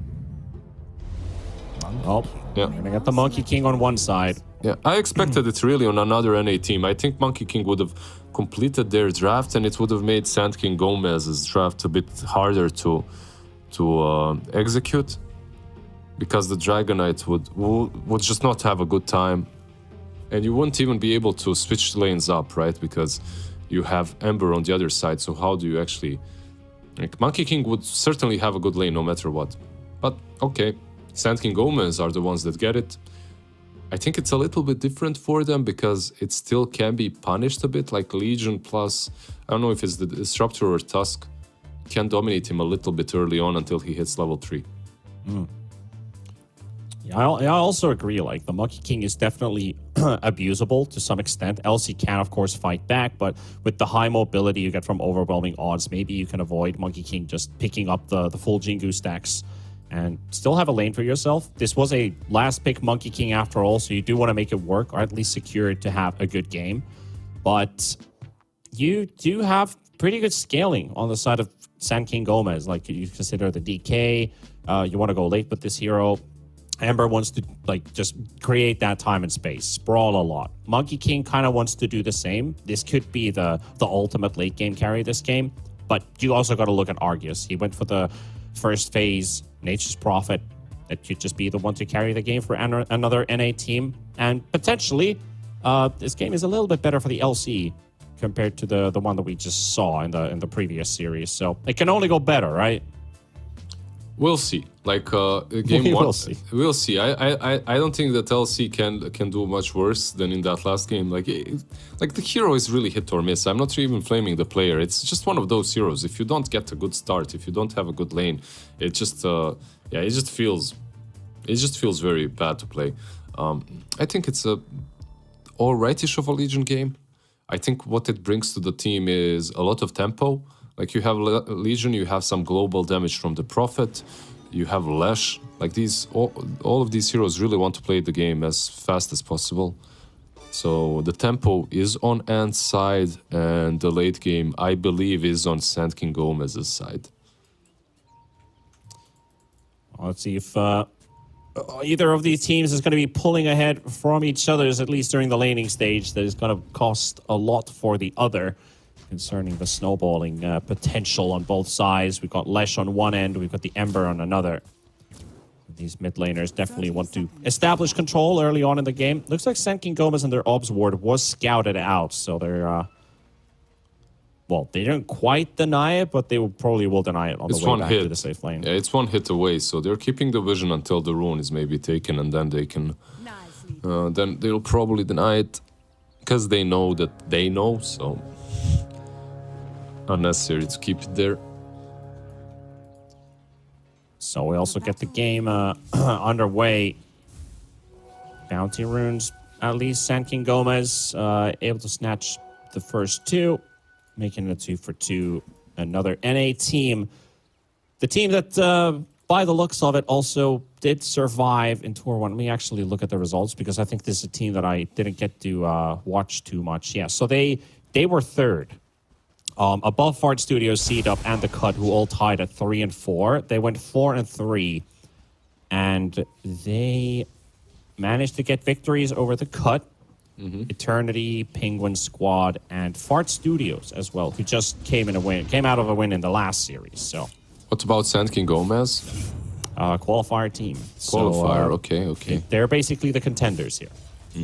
So they're the new kids on the block. They need to prove themselves. And it has been a while since we've had a, I was about to say, like, we have a lot of Mexicans in the team, but no, it's just 2. We have 2 Peruvians, 2 Mexicans, and Jan Bura from Brazil as the position 5.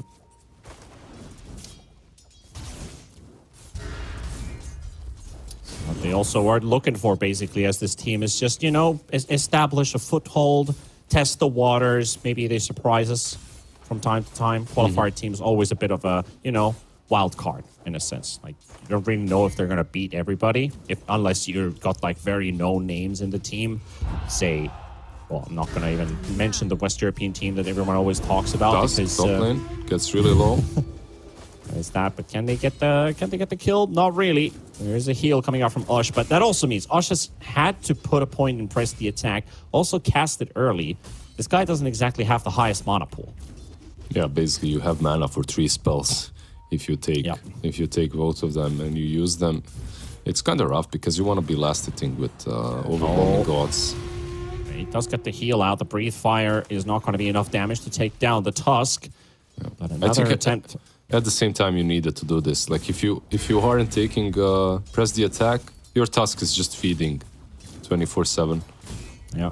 And Ush is taking a heavy amount of damage there from both the DK and the Mirana, who are just celebrating in this lane right now. This is going really well for Sand King Gomez, despite the CS Legion has. It is. It's like the same thing, but in reverse that we talked about, like that we discussed during the draft. Like this Monkey King in this game is gonna have a good lane no matter what on either one of these sides.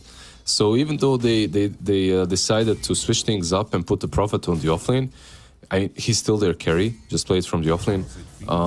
It doesn't really change a lot. Like Monkey is still having 10 CS, like he's still farming, and now your safe lane LC, whatever she's still the offlane. Like, is last hitting very well, so you did adjust to that at least. Tusk is in trouble. Arrow connecting. First blood. Why didn't he press the attack there? Good question. I think he didn't see the arrow. I think the arrow was like really nicely planted by 9. It went over the trees, over the fog, so it was like really late. Yeah, difficult to spot out there. No savior coming out for the Tusk. And could also just be like, oh, well, you're dead. I'm not going to waste all my mana that I basically just used early on. And he's like, figure it out. Yeah. It's my mana. Just figure it out. I don't want to. But he's last hitting really well. They are trying to take a bit of a brawl here. DK does drop low. And he doesn't have a single point in Dragon Blood. It just went full on harass. 2 points in Breathe Fire, 1 point in Dragon Tail. Wants to keep up the poke. That could also just prove to be the smart choice. Yeah, it's looking good so far. Meanwhile, in the mid lane, Lund and RRL Bottom, pretty much Disruptor. tied up in CS. Bottom is the lane apparently to watch the Warden low. Shido. Yangora has to intervene with the cogs. So no glimpse play. Now top. And now back to top. Straight up brawling. All right, they find the kill on the DK. Easy. Very skirmishy start. Yeah, they get the DK this time around. Like, they really needed a kill. The moment they get level 3 on the Tusk, like, they have some kill potential, so they go for it. And really stretching their limits in the mid lane as well. With the Ember and the Leshrac both popping up a lot of regeneration, get themselves back up.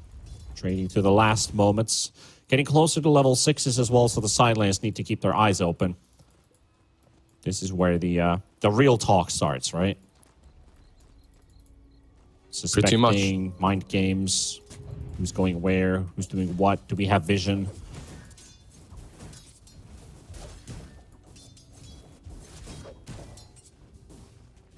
Basically just down to the rotations. Nothing really happening at this current moment. Only 2 kills in 5 minutes. You know, one thing that I was wrong Maybe a about. third. Yeah, There we they got another stun combo. Yeah, DK and Mirana are really nice to play, but I definitely didn't expect it to be this nice for them. One thing that I was wrong though is the Monkey King's lane. Like, it looks like Prophet and Disruptor definitely made it much worse for him than I expected. Like, he's going a bit deep, but this glimpse... Constantly getting glimpse spammed. Like, Yeah. the Clockwork wants to move in, he's going to get glimpsed, and then you're a bit out of position. And Yeah. Tusk has also rotated, as they're going to leave the LC alone in the top lane. Let's see if they read this one coming. Tusk probably might have been scouted out, but he is going to be revealed now. The cogs will push him away. Snowball going to get pushed again, but does get the tag team off, and the Warden is going to get that extra damage on site with feeling. So, I love how Argius... Shido, he just continues farming, you know, he just wants to get some last hits under the tower. And this is good for him. I really think that he might have wasted a bit too much time trying to just trade hits with the Disruptor, with the Furion. Instead, he should have farmed a bit more. His net worth has definitely taken a hit in the laning stage. Yeah, doesn't want to fall lane. back too far behind at least. And in mid, Snowball does connect onto the Mirana, and it will get some damage out onto the Ember, but with this pulse, They got the Mirana glimpse. drops slow, and the glimpse is there as well, and Lesh will be happy to pick this one up. 3rd kill for another NA team. Yeah, it's a nice rotation by feeling. He read where Mirana is going to be, so he went mid, he snowball, saved the Lash. Like, the arrow wasn't really going to connect, but he snowballed him anyway. And like you talked about the fact that they left the Legion on top lane, like, Ash is having the best game out of everyone. Like, he's on top of the net worth charts, like, he's last hitting under the tower. Yeah, they might be able to take him down with some stun arrow combo, but it's very unlikely. But there's also a kind of a price that you have to pay on the side of Senkin Gomez. Like, you took I wouldn't say you took a risk as another NA team moving the Tusk away, but yeah, you can say that the risk really paid off. Like, Tusk rotated bottom for a kill, he rotated mid for a kill.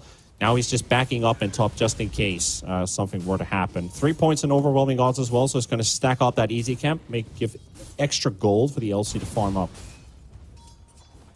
Well, pulled at least, so probably not going to be a stack. I get the lane a little bit. Has a good game.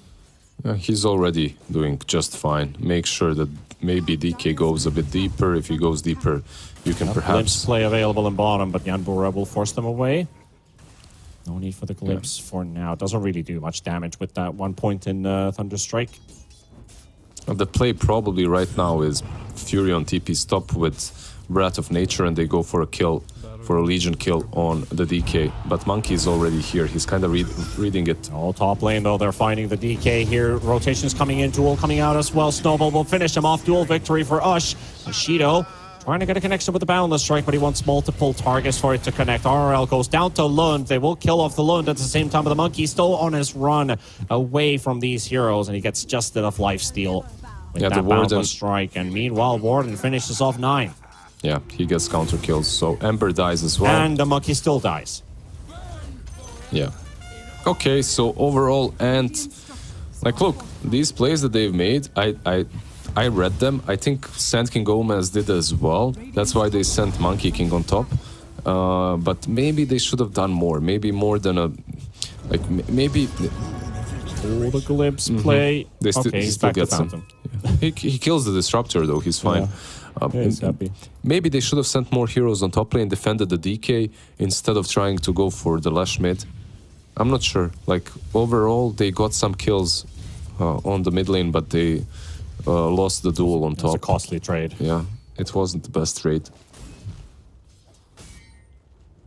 And if you went top, once he popped the dragon form and you won that fight, you could have taken the tower perhaps, so that would have been really good for you. Radiant's bottom tower is under attack. Well, Argius finishes off the bottom tier 1 tower, so the Furion, he not only is Ush free farming, the Furion is as well. They're trying to make a move towards top. There is the Dragon Tail to jump onto the Legion Commander. You need more movement speed. Yeah, you need way more than that. Keeping it to mid as well, as they will look for a kill on Feeling, but Lund gets brought back into the duel, and they will get another duel win, and it's onto the Ember as well. 9 will die. He gets killed by the creeps. Yeah, shared bounty for the team. Disruptor is really wreaking havoc right now. Like, he is just destroying Radiant team. One benefit that they've got from that mid lane hustle is that at least they're pushing top. So they might lose mid tier 1 though. They need to defend that. Let's see if they can. Like, this tower is falling way too fast. Yeah, and the Glyph is causing them some issues because they want to get that top tower, but they also need to defend mid. And they're not looking to get there necessarily on time. They got the Moonlight Shadow, the stuns onto Ush Yanbura. He's got RRL inside. DK still fighting a Lund, going to jump inside the cogs as well for the backup. Will finish off the Leshrac. They will lose 9 at the same time. Argius did participate in the battle. With that Maelstrom, it's going to get chained up, but they cannot get that far. So we're just looking at a 1-to-1 trade, and both mid and the top towers fall. So it's 1-to-1 trade, but I think this is way more beneficial to Ant.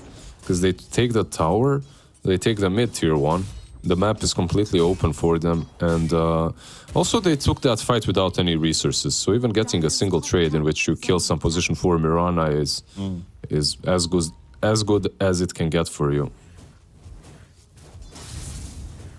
Currently still holding on to a small lead. Monkey King still making work towards the Battle Fury. Actually quite far away as well, so he's probably going to look to just prioritize farm above fighting. So that means Lund has to do more work. And they've already lost their mid-tier 1 tower, so rotations are going to be a bit more difficult on the side of Sand King Gomez. But as long as they keep this kind of semi-pressure going on, Argius actually denies a regen rune in front of the Ember Spirit, so that's very important. He has to be careful on top lane, like they have glimpse. Let's see if the damage is going to be sufficient. Yes, yeah, it like, is. Why did he do that? Like, he saw them, right? Like, he was on the tree, he sees Disruptor and LC, and then he decides to jump on a, yeah, whatever, mid lane fight. They got a lockdown on the feeling, but still, that kind of hurts. Your carry died, and he was literally the one who just wants the farm. So basically what the problem was for him is that he broke the smoke. They were smoked up. So he probably thought, if I don't jump, the smoke is broken, they'll probably just find me anywhere. Anyway, maybe he could have tried jumping across the trees, getting somewhere safer, but it is what it is. His Battle Fury is a bit more delayed. Yeah. That is going to hurt the Monkey King a little bit. It's not going to be the end of the game for him, but for sure a mistake you probably wanted to avoid. Make another one of those mistakes, they're going to get under your skin. You don't want to let that happen. 3K lead for another American team. Another North American team, even. Ant. The Ant. What are they waiting for, by the way, Mr. T Panda? On the side of Ant. Mm-hmm. I mean, if this is not an Ant team, so they're not probably looking to unite as a colony. Mm-hmm. But I believe what we're really looking at here is potentially just the Rod, Nature's Prophet. That could be something to go with. You already got the Blink on LC. The Gleipnir, Lestrax right? got Bloodstone, so I mean, you can't get bottom, you can't get mid. So honestly, yeah, they don't have to. Like, the way I see it, they're really gonna smoke have to, up. but they can. I mean, and if they do, it's just invading bottom. Yeah, like, they don't have to. Towards that tier 2. They don't have to wait for anything. They're really on their timings are there. They just need to play the tempo. You have the Blink Dagger on LC. Maybe you can find a duel. You just need to push, pretty much. They're searching for Ember's Remnant here. Like, I mean, you want to get to the tier 2, right? But hunting for kills when the opponent's already lost their towers, they're kind of very spread around the map currently. You see the DK with the glimpse into the duel. Arrow is going to fly in, so a bit of a disruption there, but the kill still goes through despite the duel damage. Doesn't matter. Damage done. Yeah, and with the DK kill, maybe they can take over their jungle. Maybe they can go into the pit. They don't have a lot of great rush damage, but these guys are basically free to do whatever the hell they want to on the map. They're in a really good position. Yeah, they're online. The way their heroes work at the moment, it just allows them to completely control the map. And that's the problem. You saw that smoke. It didn't connect on the bottom, but because there's no tier 1 on the mid lane, they just rotate towards mid and they find a kill. And now we're going to see a counter smoke coming out from Sand King Gomez. This is DK Blink and Ember with the Maelstrom. So they have the damage. They definitely have the damage. It's just down to who they can find. They see the Warden. They're going to instantly jump the Disruptor. Arrow connection coming in. Feeling coming in with a snowball save. Will be able to, but he's still stunned. However, the turnaround of the Static Storm, Ulta 3. They're going to get the DK inside it too. Marana falls. Argus with the double. 3 heroes gone. Yanburu might just be the 4th one to drop. He gets a courier, but that's all you're going to get out of this fight. 4 for 1. Ant was ready. Yeah, the only reason you could be taking fights at the moment on the side of Sand King Gomez is if your Monkey King went for a different build. Like if he went Echo with the Desolator, then you could be taking these like early game engagements. But without a Monkey King, man, there's just no way. Like every single look fight. at this fight as well. Like I love the positioning from the Tusk, like feeling able to just walk in. And he forces out the snowball stun pretty early because he knows that the Disruptor stun on the Arrow is going to eventually end. Like, it's not over yet, but you get the stun, you still get the Static Storm off, all your spells are instant cast, lock him down, and it kind of just... The situation plays itself. After the snowball save, everything is easy, that's correct. Yeah. But if they manage to kill off the Disruptor instantly, I still think they get punished and they lose that fight, but it wouldn't be as convincing, probably. Yeah, could have potentially ended up losing another one on the side. DP's into mid, they catch the Ember Spirit, that's a Gleipnir. On the snowball, oh, just a bit off the mark. See Dutcho, they will get the duel. Arrow is going to fly in. Arceus is the one to be caught by it, but actually dodges it, feeling still going to fight to the bitter end versus the Ember Spirit, and they are brawling to the bitter end. Dutcho, 200 HP. Warren is still around. 5 seconds for Glimpse. Oh, he blinks in front of the LC. That was really messy from Ant. So basically, they went on one target that they cannot go on or is very difficult to go on, and not only that, they go on the DK once he's already fallen back a little bit, and now he dies. Never mind. Yeah, Argus got the TP on top of him. Yeah. Well, you gotta have some HP to go farming, I guess. You're playing into a Prophet. Yeah, there was a bit of an interesting glimpse play there. I was thinking maybe they should just potentially fight in the river, but I think the Disruptor's also thinking like, oh, okay, I just glimpsed him. Well, he's coming into a choke point. Can we fight it here? But Ember just did a lot of work that fight. The DK surviving for what felt like an eternity. Ember just gets to throw these mail slates. You're not the beefiest heroes on the side of another NA team. Until later on in the game. They are trying to take over some map control. We'll find the wards on the cliff. It's like this phase of the game, right? Like if this was, say, a very heavy snowballing lineup like they have right now, this area right here is just a no-go zone. Like when you're playing on the side of Radiant, like next to the cliff, you just don't go there anymore. You just forfeit the area. Unless you smoke and ward it up. Middle tower is under attack. That depends on the heroes as well. Like, in general, yeah, I can agree. Yeah, like in general, yeah. Like, oh, Monkey King getting caught. Lightmare's there. They're going to pop the ulti. They also got the hook shot, and Arceus might be in trouble. Ush comes into the rescue. Can the Fury get out of harm's way? He can. He got his ulti running in as well. Monkey King blown up. Arceus gets killed by Anbura, who will take that big streak for himself. They did get a carry for carry trade-off. Can they still get something more here? Feeling on the follow. They've got the stun. RRL coming in from the side. And now also the Ember Spirit joining the fray. Chains onto the Lesh, but Lesh is too tanky. Has the Bloodstone running. Yeah, they have also going to look for 9. well. Glimpse coming out and running out of lead charges. One more to go inside the kinetic field. Under a sentry ward. You are dead. So they did manage to lose the Prophet. At least this time around, like he's the one that dies in the end. Sand King Gomez, that's the silver lining, at least for them.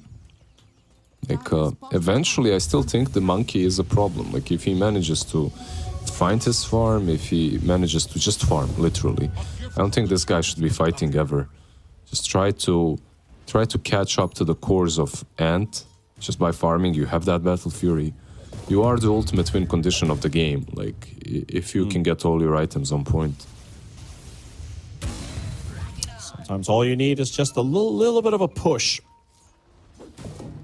Shido with that ready Battle Fury, working on a BKB right now. I think that might just be what they need. Get that Monkey King to fight early. Obviously, you still want to prioritize farm, but if a fight walks your way, you're not going to say no to it. Talked about another NA team, like they have their timing. Basically, it's still on. They're still pretty strong. But the most effective timing of their lineup is when those 9-second BKBs come to play. Dire's middle tower is under attack. We are entering the chill mode. You know, everyone is like, it's 20 minutes of gameplay, it's been rough. Like, you wanna slide down into your chair a little bit, you can see on their player cams. Take it a bit easier. Like, everyone is just farming. Legion is hunting, though. Maybe December is a kill. Yep. He definitely is. We can get here. Yep. Easy catch. That's the power of Prophet and Legion. Like, it's just very simple for them to catch heroes across the map. You can make some stupid pub combos as well with these two heroes. Like, okay, this is ridiculous. This sounds pretty low MMR in a way, but it was one game. I'll get back to that in just a second. As Yanbura is being bullied. Arrow connects on the ward. He runs in a straight line to catch the arrow, but it doesn't matter. Maybe it's just a baiting arrow, baiting stun even. Please, Panda, share the pub strats with me. I'm always eager to hear. LC duels and a Nature's Prophet with Dagon shows up. Radiant's bottom Man, that's like the worst thing that I have heard in a while. I know, right? Thank you. Like, what a Luckily, way. it was just one game. Yeah, amazing item. Like, I wonder why no one is buying it ever. Have you heard of this even better strat? Listen up now. Seriously though. You buy Shadowblade and Dagon on Terrorblade, you go into Ancients, you get really low, like 10% HP, then you Shadowblade, you find a target, Yeah, you swap Sunder and HP, Sunder, and then you Dagon, huh? Yep, I've also seen that. Viable, right? Well, yeah, it totally works. Like, especially in a competitive environment. They will never see you come and walk in with a Shadow Blade. Of course not. Radiant's middle Monkey tower King? Well, Shido doesn't see this gank happening. He does get the information on Ush, and Ush is just trying to lead his troops forward. Furion looking for the spot to teleport in, and he actually finds instantly. him! Perfect. Beautiful! Yeah, that was... All you needed was, that was just that one right spot. Yeah, it was very unfortunate for the monkey as well. He was like contemplating whether to go there or not. It is what it is. He's getting closer to the BKB. He really needs the BKB. He's just been slowed down. RL's gonna tank the arrow. Ember is dead. And Ush is there to dispel. Oh, and Ember's just dead. Well, that's definitely gonna mean Roshan now for another NA team. Yeah, this Legion is really having the best time of his life. Blink Dagger, Ush, reliving the glory days pretty much.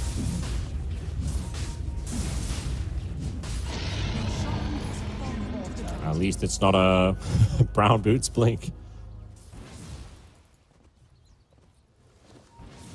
But that is that late Aegis. Yeah. Yeah, that last game was really rough for DLC. This is much better. Dragonite. There's a dust on Tusk, but he's being slowed by the goddamn ghost. This ghost can be so annoying, man. The real griefer. RL sees them under the edge of a sentry. They catch 9, rooted up. As the Yules buy some time, 2 more lead charges, but you cannot run from a disruptor. It's just not possible. Unless you're a Rubik with a shard, then you can. Lift over the wall. Yep. The one thing that works for some reason. I don't love Dota interactions. Like, nope, you can't do that. But Shido, top lane. Wait. Ush just blinked backwards. Yeah, that was a double click. Oh boy. Oh well, they're still gonna find something, and it is Yanbura. It's not the Monkey King that they could have potentially caught Give there. me the but duel. It's something. Yeah, 124 dual damage. that was very sad because you could have killed the monkey. He still doesn't have the BKB. If you killed him there, the game is like... Even right now, it's rough. Like, you're 12k ahead. But if you kill him again before he gets the BKB, that would like be nail in the coffin. Yeah, your win condition being killed over and over again is not the way to win the game.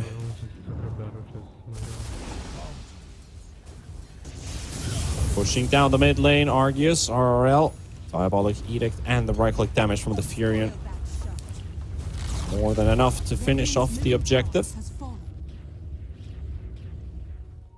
Just enjoying and chilling. Sand King Gomez, not so much.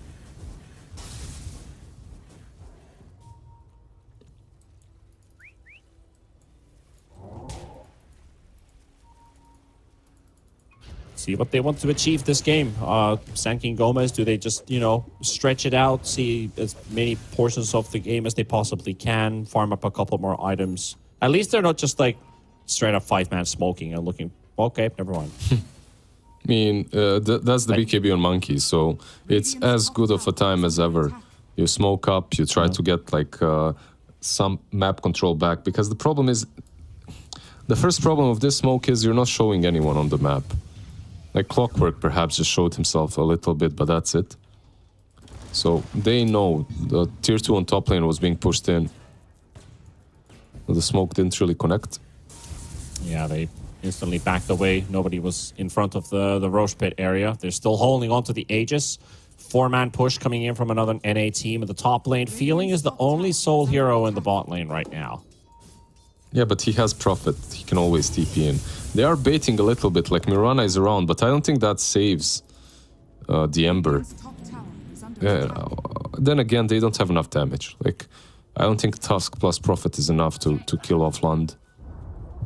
Right now he is feeling a bit alone in the lane, but you need to connect your stuns. He's still got a Remnant placed back and won't be able to use it for now. And actually getting caught, fully Okay, comboed, there is- killed. He did not get the chance to jump away. Yeah, okay, I was wrong. There was enough damage to kill him off. Yeah. They get him. And they don't I even... feel like there was a split second to jump with the Remnant, but no.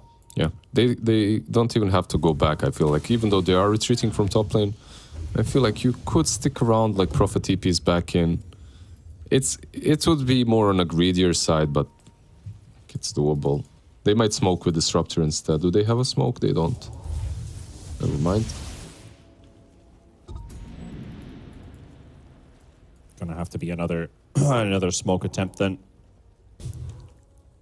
At least another NA team. They've pretty much cleaned out all the tier 2 towers. So the next kill or 2 kills they can find in front of the base of SKG will lead into a high ground push. That is guaranteed. That's how close they are to getting a lane of Rax. Punishing SKG in front of their base. That's all they need to happen. 16k ahead. That's a pretty solid lead, but I wouldn't just go high ground. Like you said, get a pick off first, get a kill, and then you can do whatever. Prophet has to be careful. 18 seconds. Oh. That goes right between his legs. Arrow? Oh, Arrow the also force. coming in, but the force staff from Hurricane Pike is good, and Clockwork is actually gonna die. Argus just takes the honest 1v1 fight. Yeah, that was a little bit unfortunate for the Clockwork. Then again, if he does hook him, he still had 20 seconds on the Aegis. I think it was a little bit too soon anyway. Right? Because soon. even if you go there, it's like you're probably not finishing him off in time. Or if you kill him before that Aegis has expired. He's got Lincolns now as well. The Prophet, together with Titan Sliver, this man is really, really damn big. Lund looking for the person who has taken away their wards, and ta-da, you have been leashed. You ain't going anywhere. Wait, he Not had even PK with a BKB. Oh no. Could have just popped BKB and tried, but I think you realized too late that he's leashed. I've also got the Marana. Yeah. Yeah. The good old leash talent on Sprout. I really don't know why it works the way it does, but it's a little bit strong. Yeah, just a tiny little bit. Just a little bit. It's like, Yeah, and now you collapse the base, right? Like 2 heroes are dead. You have Lash, you have Furion. You can even push 2 sides if you want to. Is there? At least there's a DK BKB, so maybe you can try to take this fight. Not on top lane, maybe for mid. Once Ember is alive. 10 seconds. Dutcho. Pretty much down to him. They could get a Marana arrow once he is up, but now it is a very difficult approach to get in there. And here we go. BKB, nice reaction from Ush, gets the duel onto the DK. Meanwhile, at the back line, Alonzi is going to get leased up again. No BKB, sir. He does cut down some of the trees to get some time for himself. They cut down Warden and Feeling, but the cores are still remaining. All the big cores still alive. Shido on the run. 9. Can't really do much here in the front. They killed off the 2 supports, but man, these cores, they're just massive. And they will go for the Marana. They will take down another and make sure they get this lane of Rax. Radiant's top barracks has fallen. Slow bleeding on the side of San King Gomez. No success. Still no success. It didn't even look that bad for them. Once they killed the 2 supports, if they managed to just stay alive and keep the base, 9 went a little bit too far, and then it made sense for Ant to re-engage, kill him off, take the Raxes. If 9 was like on the high ground and then they re-engage, you have an option to buy back the Ember and maybe even take the fight. But yeah, overall, could have been worse for Sankin Gomez, but you're definitely satisfied if you're Ant. Like, you also have almost the Butterfly full completed on Prophet. Interesting build from him, like Lincoln's and the Butterfly. But yeah, it doesn't even matter at this point. He's just a beast. Yeah. Beast indeed. Not a lot of hope on the side of Sankin Gomez. Even with scaling, feels like you're not going to get that far. It's kind of like there's no way another NA team is going to give that much of an advantage back that they would be allowed to scale in this game anymore. Like, you'd literally just have to be AFK for at least 10 minutes. Monkey, yeah, gets away this time around.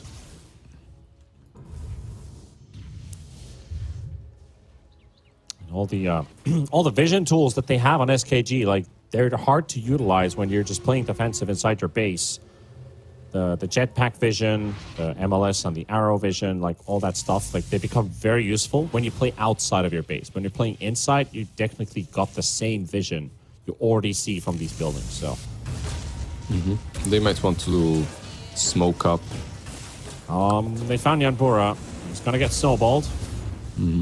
Glimpse to safety for the time being, and Osh is just gonna engage in a duel. To the safety of that duel, right? Monkey, Prophet. Oh. Monkey is jumping back and forth, but can they this time cut the right tree? Close. No luck this time. Feelings still chasing. Feelings got it. He's got a feeling Monkey King is here. Unfortunate. Very, very unfortunate for him, but he did manage to finish off the Basher at least before dying. So he got an item. The question is now, is he going to be able to use it? Because 40 seconds without a monkey, this is most likely a push. They're also taking Roshan at the same time, by the way. So just the two of them, LC and Furion, they're more than capable of doing it. Dire's middle tower You get that free shard on the Prophet.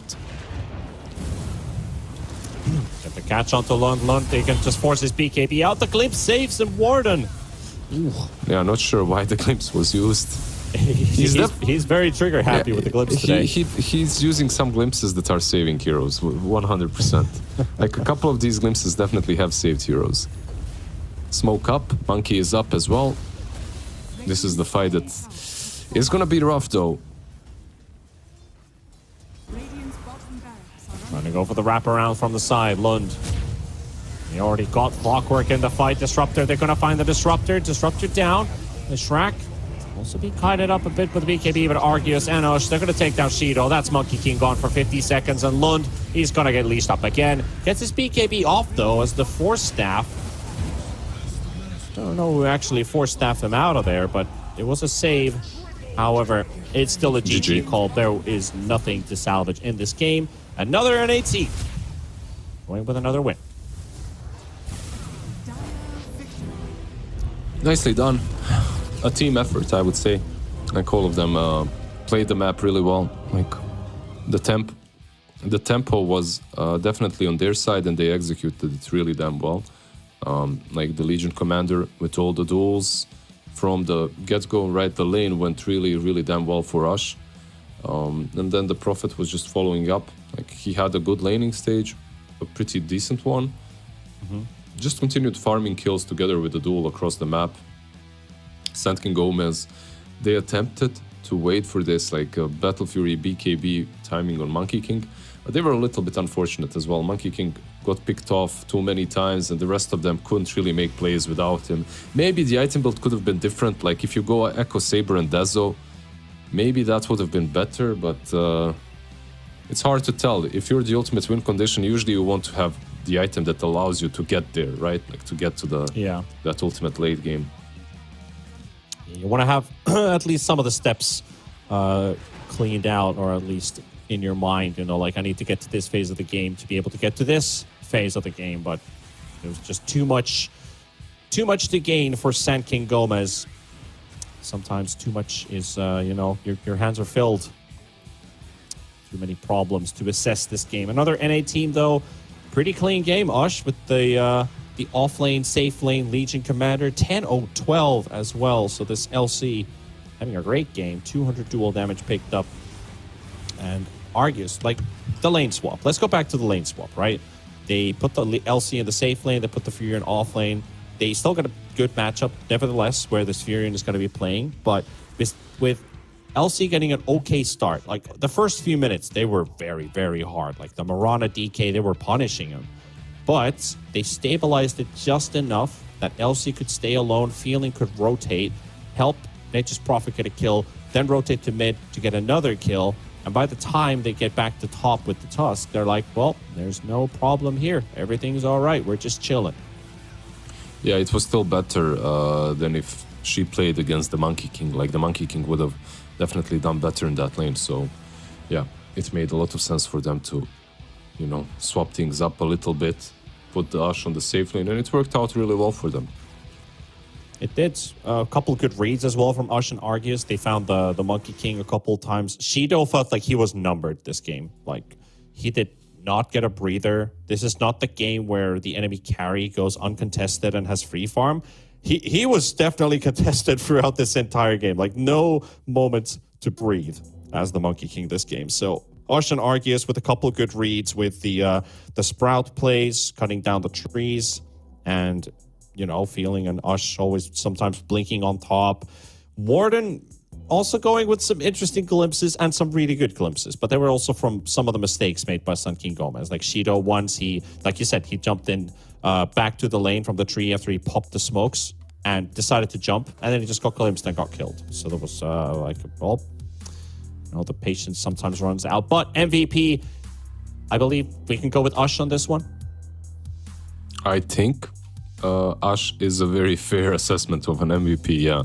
Like, the lane was good. Like, he got enough or more than enough from it. He was catching heroes left, right, and center with the duel.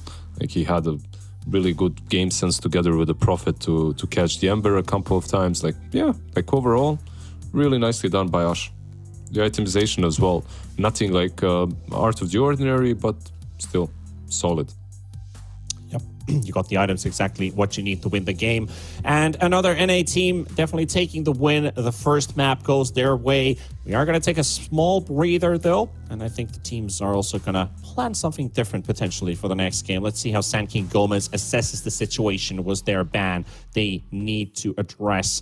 We talked about that Brood going all the way into second phase. Are we potentially looking at a Brood game? We'll find out after the break.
Once again, onto the fray. It is San King Gomez versus another NA team here at the North American Division 2 as they have their backs against the walls. They got to find a way to tie up the series, potentially force it out to a third.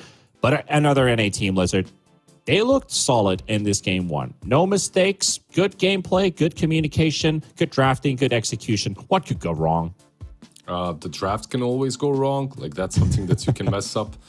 Sometimes when you win as convincingly as they have in the first game, you can feel a little bit cocky in the second game and you can drop the ball, you know, like it can happen. I've seen it before. Also, you know what, like even if you win one game, I don't know, I'm still not going all in for you, even if it's as convincing as it was, because I've been burned before in NA Division 2. Like, I've seen teams completely demolish first game and then lose 2 in a row, like nothing, like they were completely different teams. So, you know, I'll wait it out before making any presumptions. Yeah, that's a smart call. Yeah. Yeah, North America has always been the region that can prove to be a bit of an upset from time to time, so anything can happen. Before we head over into the draft, though, a quick word from, of course, our sponsor as well. As you might have seen before, if you're still new to this, go and check it out. esportsbet.io have this campaign going on for Watch to Earn, where you can earn 3,000 tokens by just watching Dota, basically. So all you need to do is log into esportsbet.io, make an account, log in, and start watching games, and that's all you need to do. You start earning tokens the moment you start watching games, and that's all you need to do. That's roughly about $3 USD per hour, so the more you watch the games, the more tokens you're gonna get. But now, time to dive into the draft. Another NA team versus San King Gomez, and Brood was the hero that we kind of touched upon. Furion is going to get banned out by San King Gomez, but Brood went through to second phase, and it was the final ban of the second phase. Do we ban it now? Do we get it through? Does it get picked? Because it's been a while since we've seen some Brood gameplay. Yeah, well, teams didn't really care about it in game 1, so I guess it doesn't get banned or picked in game 2 as well, until the second stage, if you really have a team that struggles against the Brood. We'll see. Maybe San King Gomez can prove me wrong. Maybe they can get like some crazy early on Brood pick and then they dominate with it. Let's see. They have first pick. Rubik is in the pool. Disruptor is in the pool. What else is left that's really broken? There's a couple of other heroes. Treant, I won't really say he's the one, but I'm not sure. Like, what's up? There's a huge discrepancy between Div 2 and Div 1 teams. Like, these guys really value Treant. Like, in Division 1, Treant isn't a hero anymore. Like, he's very rarely touched, very rarely picked. And, yeah, okay. Not in Division 2. They just like it. Yeah. Just like it in general. Let's see if, you know, San King Gomez turns into Brood Mother Hernandez. But they've got the Treant Protector, so at least they can start building around like anti-physical damage, helping out those towers stay alive a little bit longer. It's not like a massive buff, especially if you're up against like a Leshrac who just doesn't care about the extra armor added. So IO Leshrac was an opportunity. They go for the Rubik instead to follow it up with the Clockwork, our support opener. No flex whatsoever, just straight up supports. Yeah, usually you don't really want to do this because you're basically showing too much of your hand, and the next 3 picks as well will not be ambiguous at all. Like, San King Gomez can already think about a carry that doesn't really care about these 2, right? Some carries you can't really counter from a core position. You can, but like supports really can mess them up. Certain supports. And when you see Rubik and Clock, like, you can get them. But we'll see. San King Gomez, they can also go with 2 supports now, right? Like, it's whatever. Technically, yeah. They could do that. They could get some Disruptor, which would be nice. They could get some Phoenix or some Mirana. I would like either one of these 3. Mirana would be cool, or you can get one of the cores and just mask things up a little bit. That's what they do. But it's not really masking things up. Like Ember, you kind of know he's 1 or 2. There's no flexing him any further than that. And they did play, last game it was Ember mid, right? So they did already have Ember. 10 seconds remaining. Nothing new under the sun. Picking up the Ember Spirit into the mid lane for Lund. 5 seconds remaining. Can ban out some of the matchups against him. Maybe some of the ones that you struggle against. Radiant team ban. Yeah, he really had a rough game on the Ember. Like, the lane wasn't really that bad for him, but after he left the lane, Legion Commander just had way too much. He was hunting him down the map. Like, he struggled. He definitely struggled. Yeah. Another NA team, they ban out the Ursa. Already, if they ban out Monkey or something like that, it means that they most likely want one of these melee offlaners. 10 seconds remaining. Like, usually that's how it goes. Ursa, he's good at setting up the pace of the game, setting up tempo. You play a bit faster. And I don't see him as the best combo together with the Treant in the lane, but they probably have an idea of what they want for Rush on that offlane already. One of the cool things that I did like in Division 1 was when DNM, they picked him a Spectre, and instead of going for like the heavy farm build, he went Echo Saber. And on top of the Echo Saber, I think I'm not sure, did he go for the Orchid or did he just have some other damage item on top? But the Echo Saber just allowed him to play early, and they also had the Marcy as a support. Though we do see most of the supports in this game, so probably not. But you could utilize a late game scaling carry to participate earlier on with a different item build, and you have a hero that supports and buffs you up, making you stronger, technically making you a mid game hero. You could put it that way.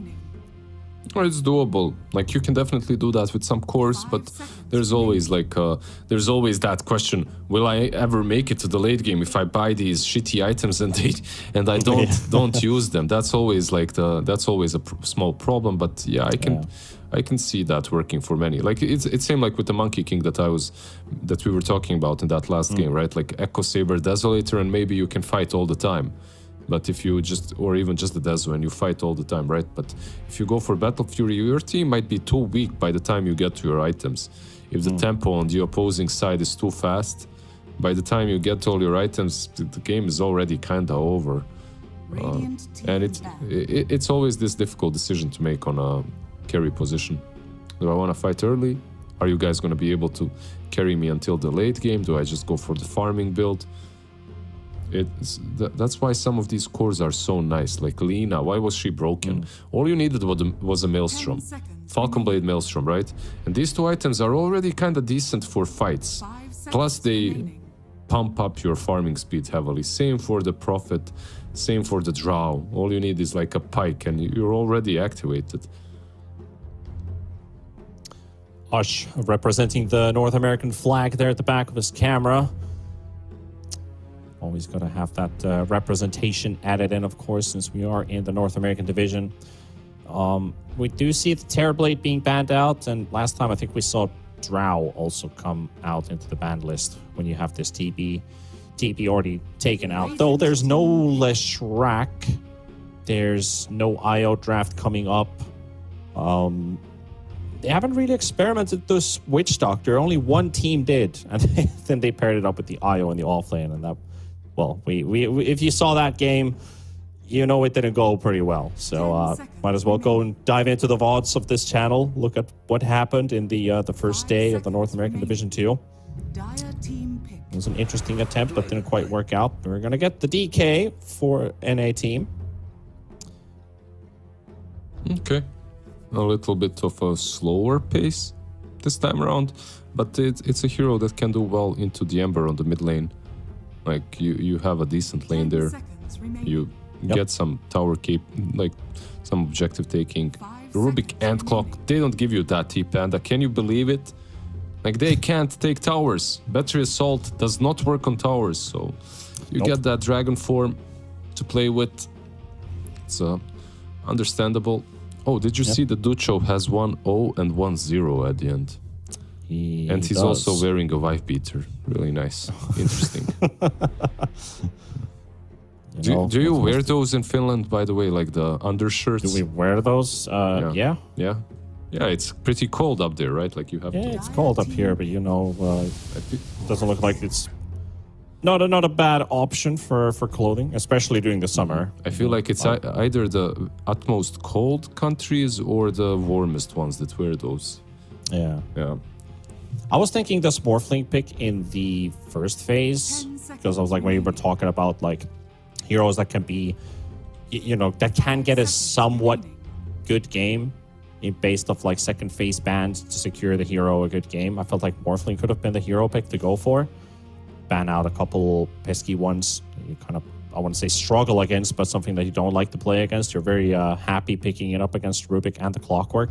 They don't really do too much to the hero, but they still picked it anyway. So I'm liking what Sun King Gomez is bringing up so far. Radiant Yeah, team if you pick Morphling in the first phase, you're just asking for trouble when it comes to carry matchup, because there's like Slark, Ursa, there's Drow, there's just a lot of heroes. Naga, yeah, sometimes Naga, not anymore. Not as good as before, but still.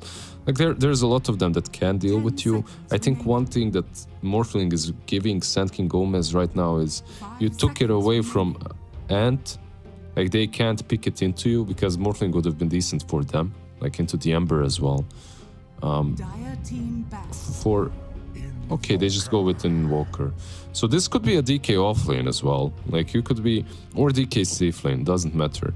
But I think how this Invoker will play is probably around Quas Vex, like early on at least. And then you get, like, you have a lot of stuns, so you could go for Exort and Sunstrikes. You could greed out, or you could go for Vessel build early on versus the Morphling. I think it's solid. Yeah.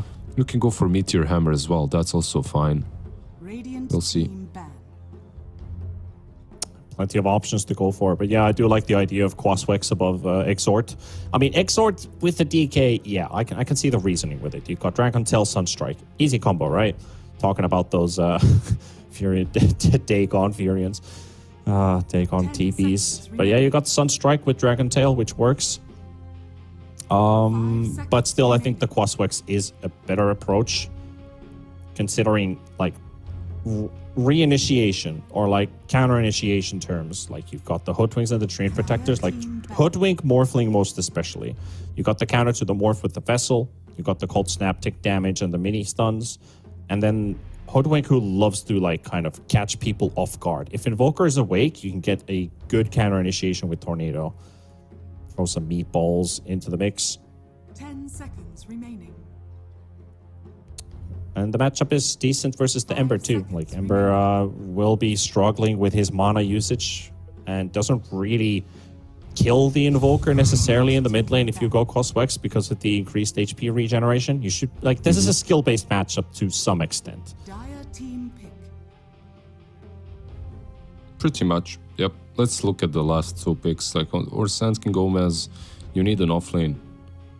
You need a Sand King. Sand King, please not. anything but Anything else. Yeah. Remaining. What's left in the pool? Maybe some crazy Enigma. Like you're not really. No, not that Clockwork Rubik.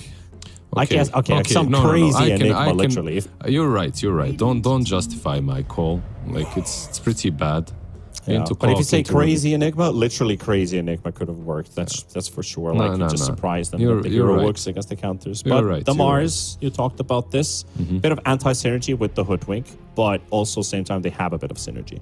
No, they're 10 solid. Like seconds remaining. they're pretty damn solid. Like the arena, yeah, it's gonna kill some trees, but it's fine. You can cut down some trees in the lane as well, but it's not that bad. I think it's solid. Like with the Hoodwink, there's a lot of burst damage potential. You get some control as well. Like what you banned out the Void, Lifestealer. This isn't a game for him. Like you're playing into a Morphling and a Treant. So right now you could be looking at the Slark, maybe for another NA team. I could see that working. You could be looking at some Naga. Like I could see that working as well. You go with the Luna Choose instead. your hero. Okay. Like it's a little bit of different. Like they have some. Yeah, they have some buffs for her. Like you have electricity, which is nice, and you do have some push potential from the DK early on, so you can play around that. Plus Luna, like she comes online a bit faster than the Morphling. But it's not as compacted as Game 1 draft. Like I can see some holes in this draft for Ant, unlike in the first one that was just like, yeah, this is solid. You've got everything that it takes for you to win. Yeah, I've got some similar remarks thinking about like the Luna works nicely with the vision tools in the team, making sure you get eclipse damage in those fights. You have an Evoker controlling. So Argus does have like this, how do I put it? It's not like you've got the front line, but you have a very mobile type of moving lineup in terms of team fights. Invoker goes around here and there, controls, slows them down, mini stuns. DK goes straight for the target. Clockwork goes straight for the target. This is a really good Rubik game when you think about initiation on another NA team. Of course, they're not the greatest spells to steal, but the way you get to position this game as a Rubik, Warden can make a lot of good things happen. Saves on Luna, initiating on top of the opponent, stealing one or two good spells that interrupts them. Like, I feel like Warden just has a great game at his hands here. Yep, like it can be a really good game for him. Like some bushwhack here and there, some ulti from 9 would be solid to steal. I can see it happening. It comes down to the way you execute. I'm honestly a little bit surprised with the Luna pick. I thought that there are better heroes than her into the Morphling matchup, but it does play into the tempo kind of a playstyle that they had in game 1. So they can really just play the game very fast, just like in game 1, and perhaps take it before Morphling comes online.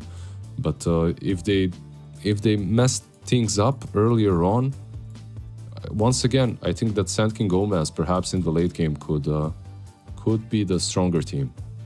Potentially, yeah. Scaling wise, they obviously have a lineup that will sit in very nicely towards the mid-late game, somewhere around that area. But another NA team, if they can survive the Luna lane, I feel like they can also hit a pretty strong timing. Invoker wants to make things happen pretty early. If he goes Quaswex, which looks like it is the case, still hasn't leveled up anything yet. But Ush is actually going to walk into a gank squad. Bushwhack latches on top of it into the spear. And there's not much that he can do. There's a body blocking Ducho on the way. So Lund will take first blood for Sand King Gomez. That's a really good way to start. Yeah, that's a really bad hero to give the first blood to. Like the mid laner gets it. Like he's really enjoying himself right now. And they hit him with some tips. It's Ant hitting him with tips, by the way. It's not Sand King Gomez. Not Sand King, yeah. They are respecting their opponents, but Ant is not respecting their own teammates. Yeah. Oh, brewing a bit of a civil war. The battle begins. Well, let's get these bounty runes out of the way. Can they steal one? Yes, they can. Feeling actually yoinks one in front of 3 heroes, making it 3 for 1. Bit of extra gold, and now we get some more tip. Oh, it's Osh giving the tip, you know? It's the comeback. Osh coming back, tipping. Yeah. The comeback tips for sure. Interested in watching this mid lane, how it rolls out. In terms of, you've got the Quaswex Invoker for sure now. He's going for Wex to start things off with. So no Cold Snap. You don't really go for Cold Snap these days, level 1 anyway. So just have the EMP. Basically, you spam him out with Sleight of Fist. You're not even going for Flame Guard, most likely. You're just spamming out Sleight of Fist and Searing Chains. That's the way the lane goes. Shouldn't be too difficult for Ember to get last hits, but he won't zone the Invoker out of the lane as well. Oh, yeah. Eventually, Invoker kind of pressures you out and you need to make rotations. But the way that what kind of item build does he decide to go for? You mentioned the Meteor Hammer, which we do see more and more on mid Invokers, is an option you can go for, or just go straight up for the Vessel against the Morphling, like you said. But it feels like more and more, at least in Division 1, this is Division 2, of course, but in Division 1, you see less and less Vessels being bought against the Morphling, because you know he's going to build a Manta anyway at some point. I mean, usually you don't see any. Not less and less. Like it's very, very, very rare that you see a Vessel picked up. I still think it's kind of decent, but with the Meteor Hammer, what you would get is a better tempo game. Like you would have an Invoker that's taking down mid tier 1 as soon as Ember rotates. You have a Dragonite that's pressuring top lane. Like I'd rather see the Meteor Hammer actually. Luna. Yeah. Luna in a bit of trouble here. Argus. A bit more dead. right click away, and Nine's going to pick it up. Tiny little Pretty bit deep dead. in the lane. Yeah, also very sad for Feeling because he went to stack and then he saw his Luna get caught, so he's like, okay, I need to go help. Yeah, and he might... Well, I'm not sure if he actually is going to lose his life here as well. Nope. Docho should be able to get the right clicks in. Oh, he actually dodges him to the other direction. I thought 9 was going to follow it through. Yeah, gotta be careful. This lane is really strong. Like, they have a ton of kill potential on Dire. Bushwhack into Spear. It's like a very easy spell combination to get to work. Just gotta be careful, like, of the later levels, like, not in the laning stage, but after. Like, when you have the arena up and you have Bushwhack, not to overlap, because the Bushwhack tree will get destroyed the moment you pop the arena. So, small mistakes can happen from time to time. You know, we see the Feeling? disruptors glimpsing people into safety. Feeling on the other side of the cogs. 9, not quite able to get there. He's out of mana right now. Does have an extra mango at least. But Argius, despite giving away a kill in the lane and almost another of the clockwork, he's still doing great in CS. No, Didn't right really miss now, out on much. when you said out of mana, I started singing out of touch song, right? It's just, I don't know why, my brain is stupid, but It is 6 a.m. it's 6 a.m. as well, but yeah, it reminded me of all the Dota songs Morphling top lane, damn, he gets wrecked.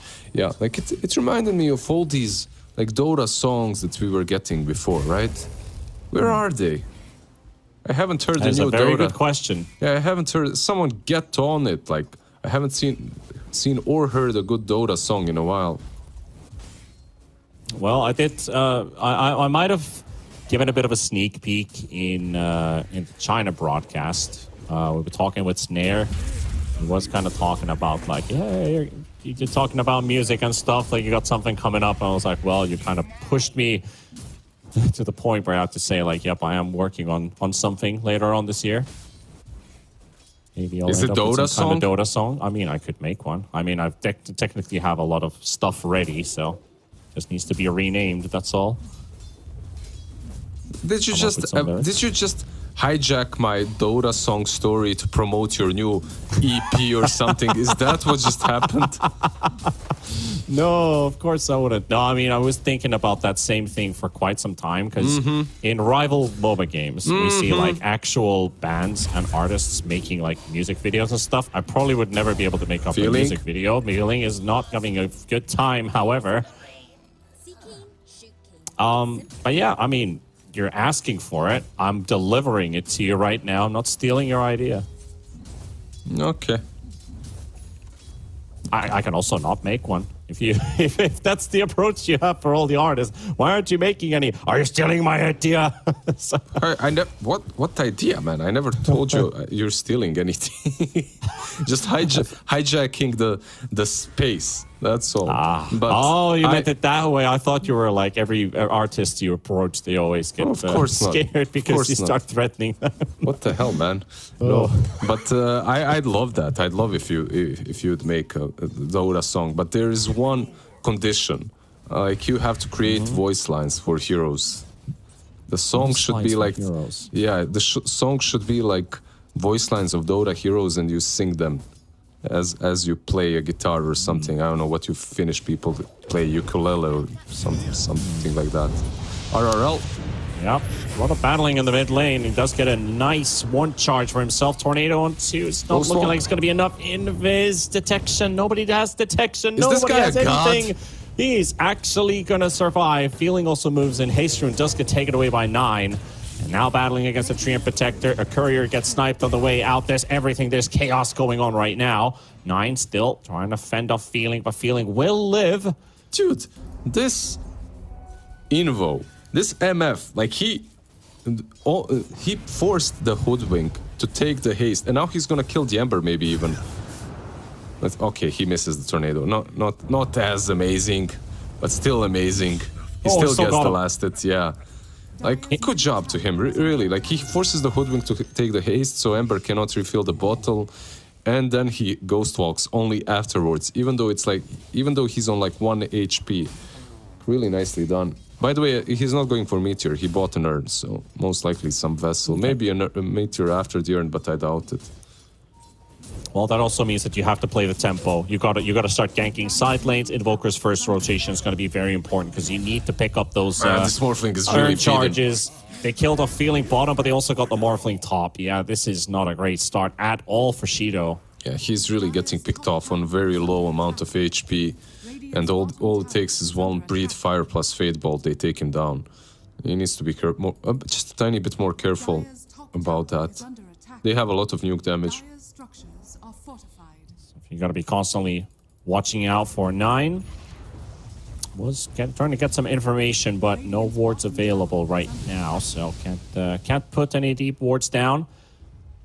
But yeah, going back to that Invoker, like, you got to get that first rotation to work out. The first kill with this urn, like, you got no charges right now.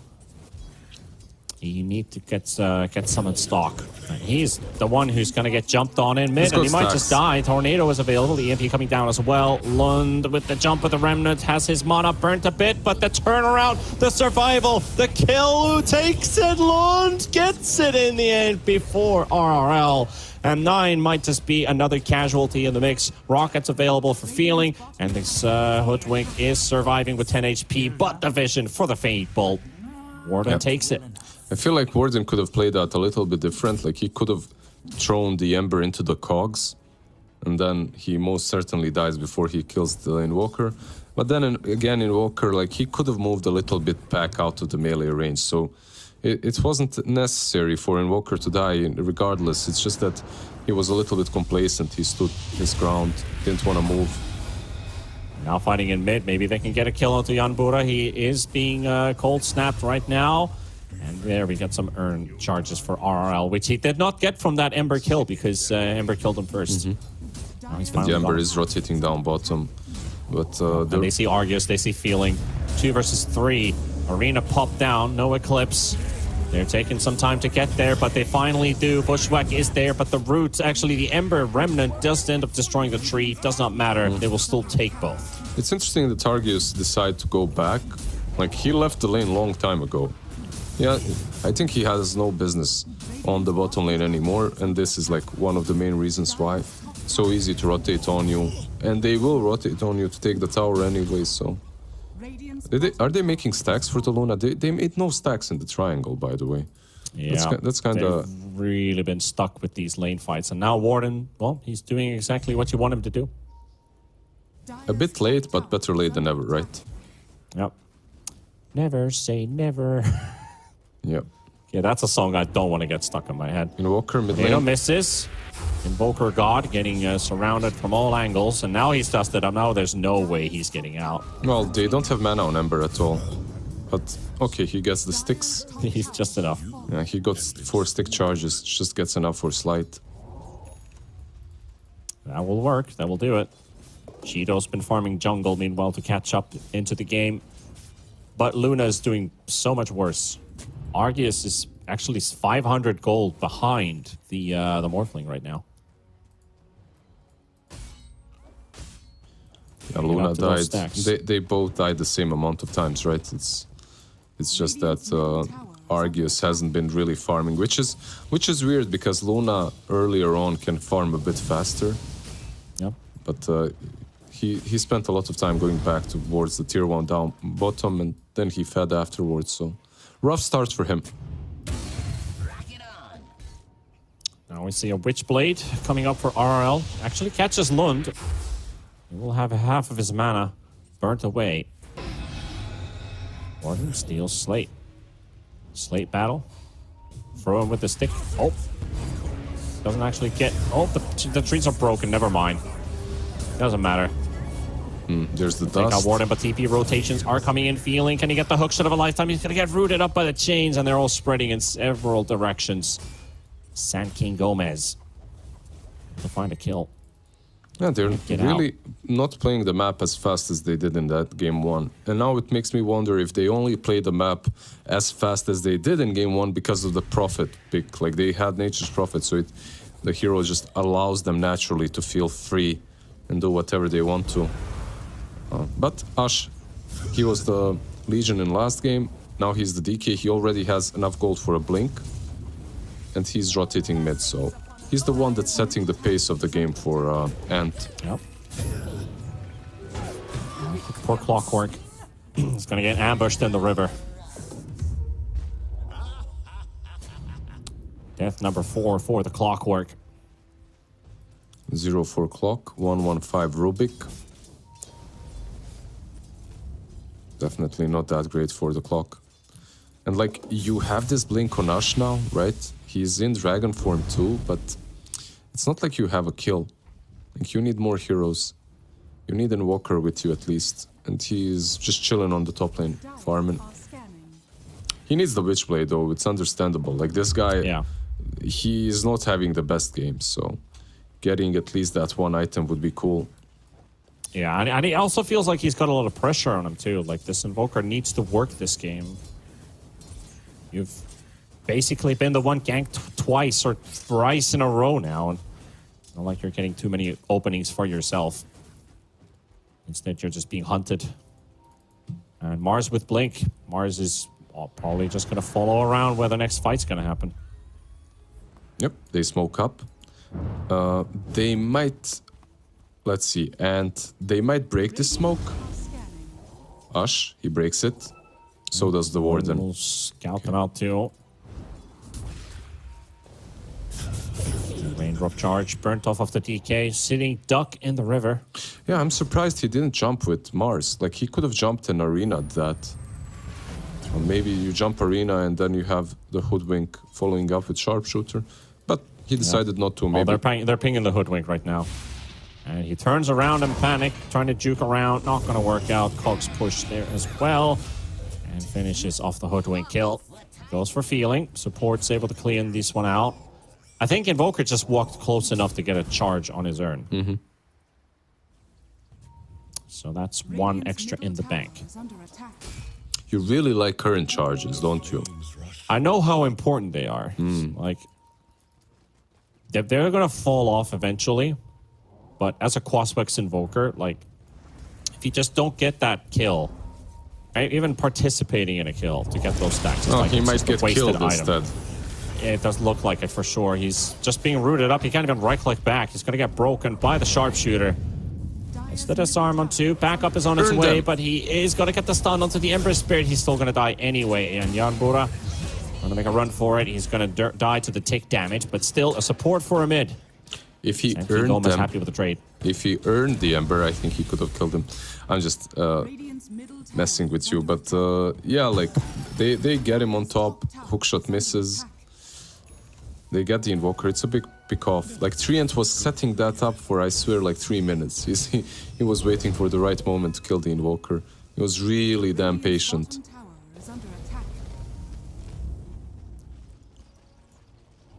DK still on top of the net worth with his Blink Dagger.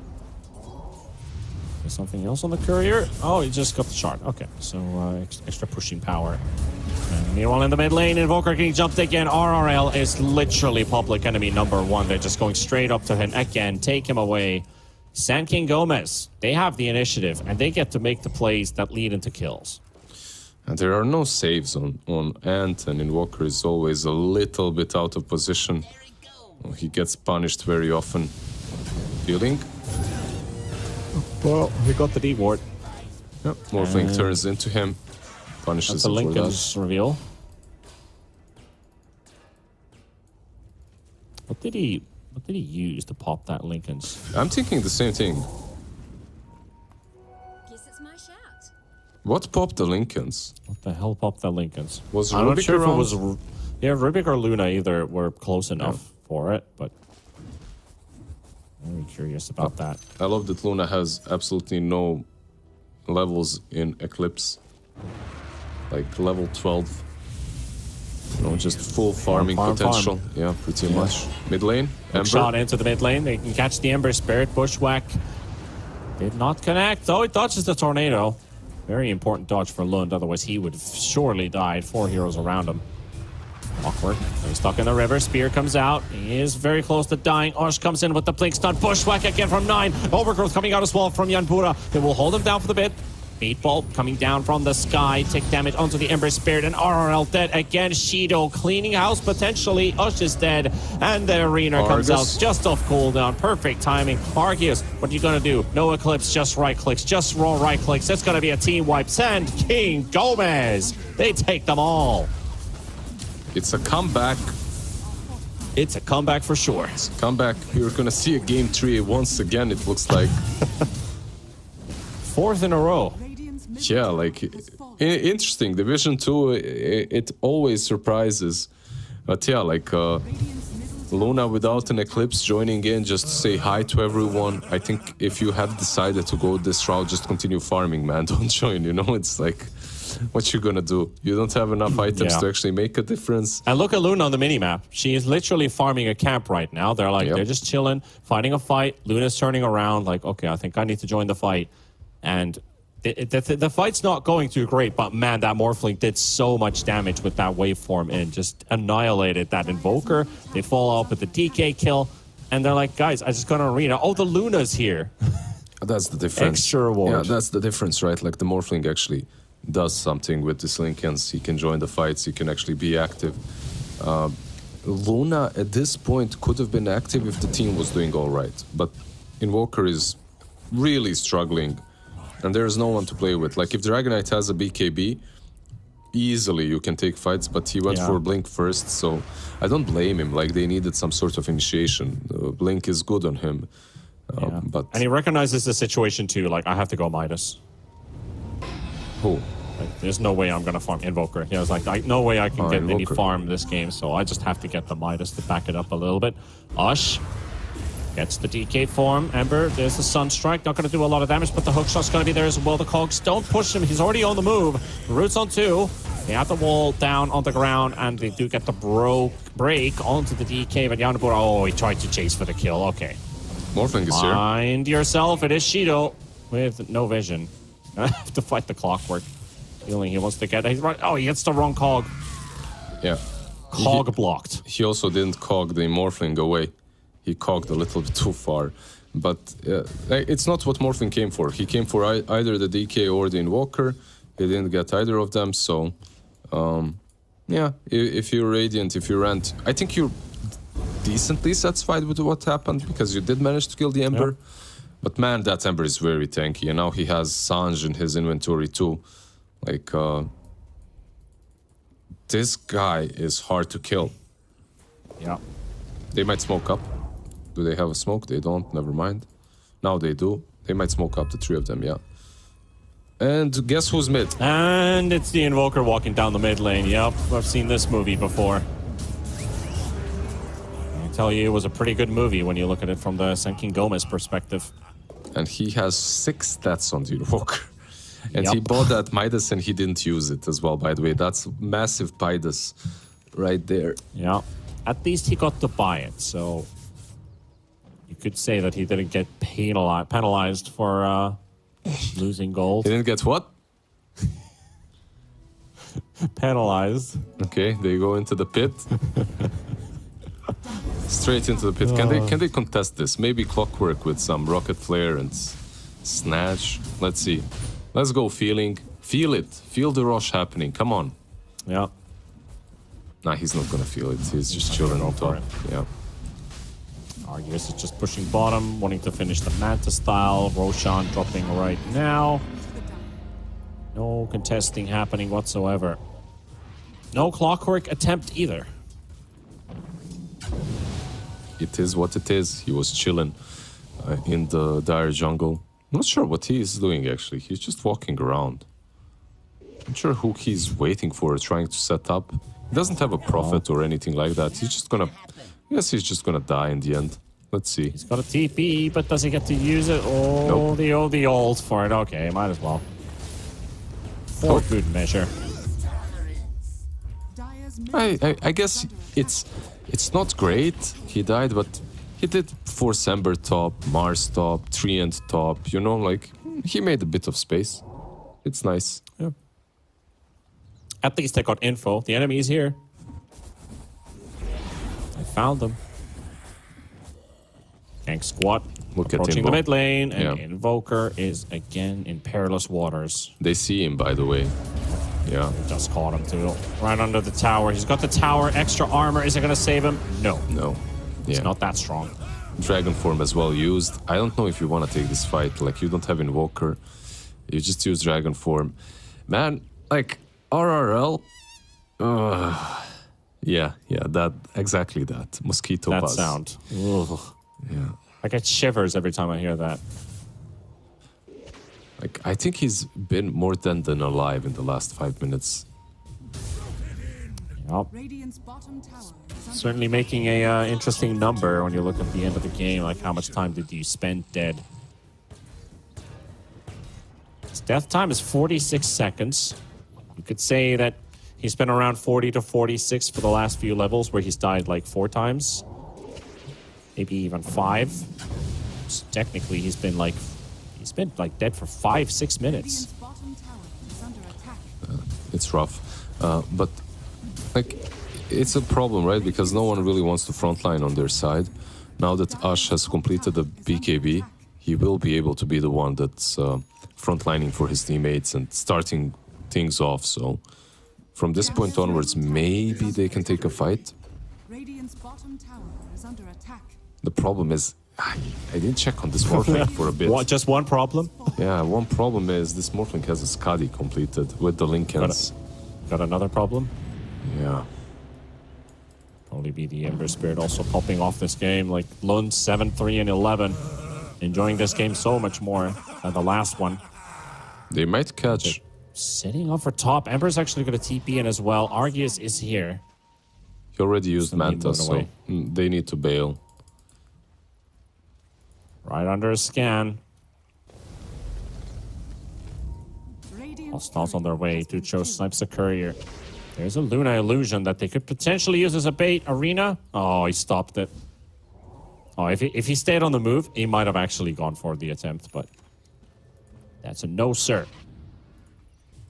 No one got picked off, so if you're Ant, you should be satisfied with this. Like, you managed to make them all go top, and you can rotate out. Maybe take over your own jungle again, give some farm to the Invoker. And it's really important for them not to fight before Luna has a BKB. Under attack. Like, I have a feeling that's also a big one. Like, even if you take this fight right now with the BKB on DK, you're probably not winning it. Basically, yeah, just waiting. Waiting for your carry to be online. Hopefully you still have a base remaining by then. Top tower has fallen. Ludwig teleported mid to help out the Mars with a Nine. kill, but it was an illusion. Radiant's top tower is under attack. Meanwhile, bottom tier 1 for a top tier 2. Warden is going to run into a Treant Protector and almost gets the punch in, but the slow from the Leech Seed is there. Chains misses.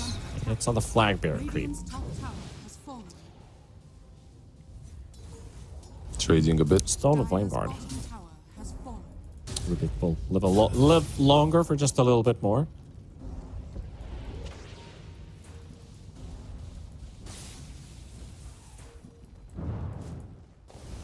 Radiant's middle tower is under attack. Dire's bottom tower. Tier 2 is under tower attack. already been pummeled down by Sanking Gomez. Morphling 10 seconds for Aegis. What is our Luna's Radiant's shape middle looking tower like? has Yeah. fallen. Oh, 150 gold for Dire's BKB. bottom tower is why'd he under attack. TP? Okay, he is actually with the illusions. He got the BKB. Makes sense. Yeah. Now he's got the BKB. He's got the Manta. Very close to level 18 as well. And like that's pretty much the timing where you have to take a fight as Ant, because you Yeah. can't really delay this game so much more. Oh, how far is Invoker? Invoker needs a recipe. Like I have a feeling like Ant is caught in this always wait the next item syndrome. Just one more, guys. Just one more item. This. Just one more. Just wait for this. Just wait for this more. Dire's middle tower is On the under positive side for Fueling, he actually dies between towers.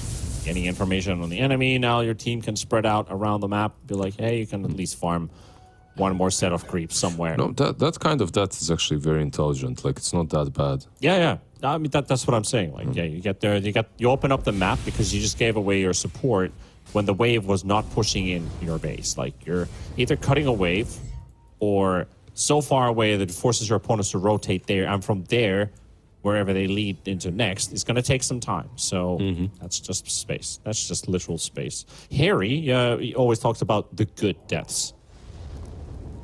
I would say that's one of those. Dire's top tower. Okay, they're trying to catch Lund off guard, potentially. TP's all the way to the tier 3 tower. Luna needs literally like a couple of creeps. One creep, 7 experience. 7 experience to level 18. They smoke up. Even though Invoker is also very close to the BKB, they want to make something happen here. Argios needs 1 creep to die from that wave to be able to get that, and Lund to die. Yes, that's gonna work. Meanwhile, Dutcho coming up with the Ember jumps back in. Huge damage. Invoker gone. Argios can't right-click inside that arena. Drops the Eclipse. Able to get some damage out. 9 has to back away, but Argios, no more Manta available. Shido cleans up the kill. Lund with the buyback, and they're able to get the turnaround happening on the side of Sand King Gomez. Radiant's bottom tower. Yeah, it was a nice attempt to fight. It was a nice initiation as well on the Ember, but he just buybacks instantly. The arena caught them all in that chokehold right there under the stairs. Way too many heroes in it. Like Invoker once again just dies instantly without the BKB. Even with the BKB, I would argue that he dies anyway now, as Morphling can get on top with the Scuddy slow and his own BKB. But yeah, just a rough position to be in if you're Ant. Radiant's bottom barracks. Like hard to approach these fights. And this is, by the way, why I didn't say that I'm favoring them in game 2. Clockwork. Feeling gets pushed low ground with that waveform being used at the same time, and Mars just picked up a Desolate, so pushing power just got a little bit faster. Dire's top tower. Yeah, he's got that -4 seconds God's Rebuke. Plus the Dezo, he's gonna hurt in these fights now as well. It's not only gonna be Morphling and Ember. And they smoke up. So this is one of those... it's not necessarily the biggest desperation smoke, but it does feel that way. Like they need to make something happen on the map. If they could kill off the Ember, I mean, he doesn't have a buyback. Maybe you can take... But look at these... the couriers. Coming through, they see Shido. It's the They couriers. see 9 as well. 9 is just outside of vision. Moving on the edge. Okay, they say Shido again. This is where you go or you don't. Yeah, Mars is So gonna many go heroes down around, instead. though. Mars is going to spoil the party at this rate. Eclipse is ready in 3. They just messed up with the couriers. They flew They just over. smoked up. Okay. This is going to be disastrous. They're going to spot everybody. They found the Luna. BKB being used as well. Same time they're fighting in the river, finding the Morphling. Morphling about to die. Yes, he will. RL will find the kill, and they will take down the carry. This is actually winnable now for A&T, but they need to make sure that they're going to survive because there's still problems. Tornado on 2. Lund is taking damage. They will take down all the cores. Another NA team starting to build the comeback. That's a must-win scenario fight, so their hopes stay alive this game. Yeah, I can't believe they won that fight as easily, but the BKB on was Invoker changing everything. The fact that they caught they caught the Morphling and no one could disrupt Invoker from using all his spells. Yeah. Like he just dies to the Sunstrike there in the end. Their hopes were about to get destroyed. Like, your opponents just smoked, meaning their reaction time is going to be like double because they instantly recognize what the situation is. So you lost your, what's it called? Your trump card, basically. Your ambush kind of foiled, but they still got themselves a pretty decent fight. They caught the Morphling in the lane. Argus is firstly tanking the main fight, but then you see the Morphling just getting blown up. BKB, no cares. He just stands still, BKB'd up and dies. Yeah, like the pick off on Morphling.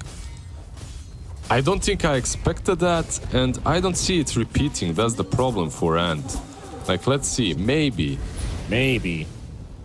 Dragonite, has no to be an BKB. absolute god to save this. He got the hook shot on 2. Feeling is buying some time. Ush trying to make his way out, but the Morphling's gonna fall onto just the need to low ground, run. and the Eclipse ain't gonna help. There's only BKB targets here. Ulti down the drain, nothing he can do. Argia slowly getting chipped down by Shido, and the BKB runs out just as he's inside the wall. Yeah, you're didn't pretty matter, right. They yeah. just lost all their big cores here. It just didn't matter if the BKB is off or on. Morphling is gonna like follow her and kill her anyway. The one thing that they needed to do is just leave Ash and run. Like leave the Dragonite, run away. Maybe you can fight afterwards, but instead they decided to stick around.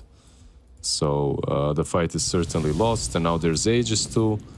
Yep. Clockwork probably gonna scout it with rockets, but it doesn't really matter. Like, maybe you can smoke with 2 supports, try and snatch it, but that's the best you can even attempt. Yeah, he smokes up. Yeah, he's going to go for it. Last time he didn't even try, but now he's going to give it an attempt. Roche is down a half HP, feeling he's about to be in range. There's some Warpine Raiders in between. Now he just needs to time it perfectly. Rocket is available. 9 is in the way, though. Roche, oh, he's going to get in. Oh, he doesn't get it. Does he get any items? No, the shards. Nope. He got He did not get it. Yeah, Morphling has the shard and the Aegis. And now you don't have clock, but yeah, maybe you can defend. It's kind of difficult to push into the Invoker, so they do have some things that they can defend with. Clockwork will most certainly be up before they reach high ground anyway. Can't blame him, right? Yeah. It is a hard situation. It's still winnable, but you're definitely playing from a deficit right now. It's not easy.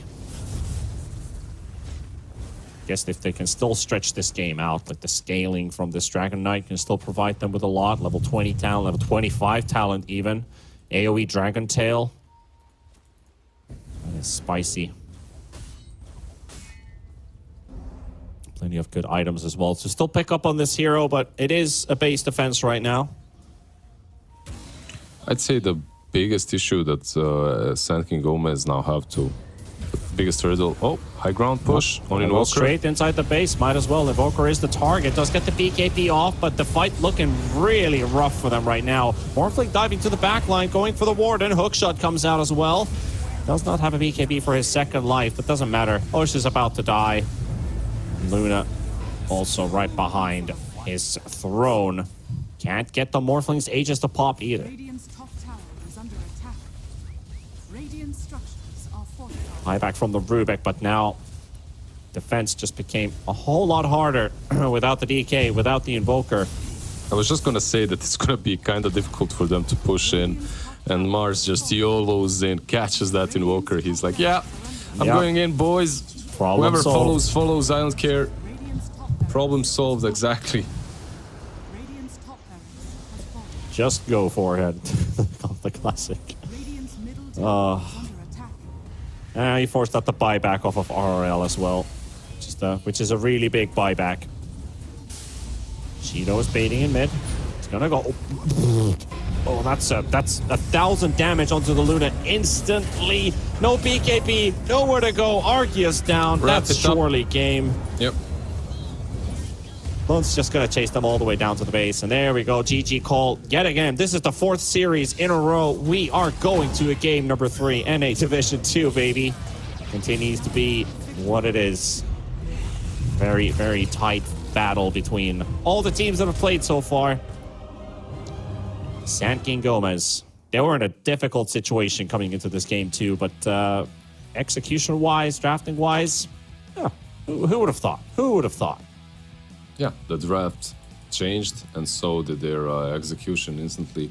I think that maybe the Luna wasn't the pick for Radiant, but I don't blame them for going Luna. Like, Invoker had a really, really rough time. Like, he just couldn't find a footing. He was dominated, just constantly harassed, constantly ganked by the Hoodwink and the Mars. I think this kind of a draft really suits Sand King Gomez. Like, if they have this offlane plus a position 4 that can make things happen on the map, get pickoffs, they should grab something similar in game 3. Yeah, going into game 3, there's going to be a huge morale boost on the side of Sand King Gomez, like knowing that Ducho and this Mars are able to always find the big targets, right? It feels like another NA team maybe walked into their trap maybe a couple times too many, but he was always on point with his ults. He always found the right target or something that they could jump on. Shido would always join the fights when they're just about to like conclude, you know? You waveform in, you got a triple kill, like, oh great, our carry came to save the day. But like Ducho and Lund, these guys made a lot of work, and Nine, of course, on this Hoodwink too. Like, they feel like these guys were clicking together very, very well. Yeah, they were. Ducho 100% on the Mars made a ton of things happen. Like on the Invoker, on the high ground pushes, like he was always there on point with the arenas. Morphling as well, like his lane was really bad. Like he died 2 times in the lane itself for no reason. Like they would just lift him, breathe fire, fate bolt, and he'd die. Like literally, not the lane in which a Morphling should be dying. But he recovered quite well. Like he got that Lincolns instantly, started joining the fight, started joining his team. Meanwhile, Luna, without a single point in ulti, 4-4-4-0. It took a while for her to join. Yeah. It took a while for her to actually play the game, which isn't really what you want from Luna. Usually from Luna you want her... It isn't about the ulti, it's about the way the game is played. Usually you want to play as a snowball-y type of a lineup that just goes. But they couldn't snowball because Invoker had nothing. DK had a really good time. He was on top of networks. Ash is just like an outstanding player in both of these games. And that surely is Sand King Gomez riding to victory in Game 2. Ducho, I think this is our MVP for this game. I think he played a very, very stellar game on this Mars. Couldn't have asked for more. Let's put it that way. Even built up the Desolator to help out with the damage output for mostly the Ember. But, I mean, the Morphling's still going to kill them anyway, but the Ember really gets a big buff out of that. Minus armor being applied. He also deals a decent amount of damage on the Mars. I think he dealt, like, 22k hero damage. Yeah, he's, like, the second biggest damage dealer in the team. Morphling only showed up for those last fights, so... the reason why he also just landed up with, like, 20.9k hero damage this game. So, well done by Ducho. I think we can both agree on that, but... one more game is on the horizon, so might as well just take a quick breather and prepare ourselves for the last game of the day. Hope you guys have enjoyed the show. We've got one more to go. See you after the break.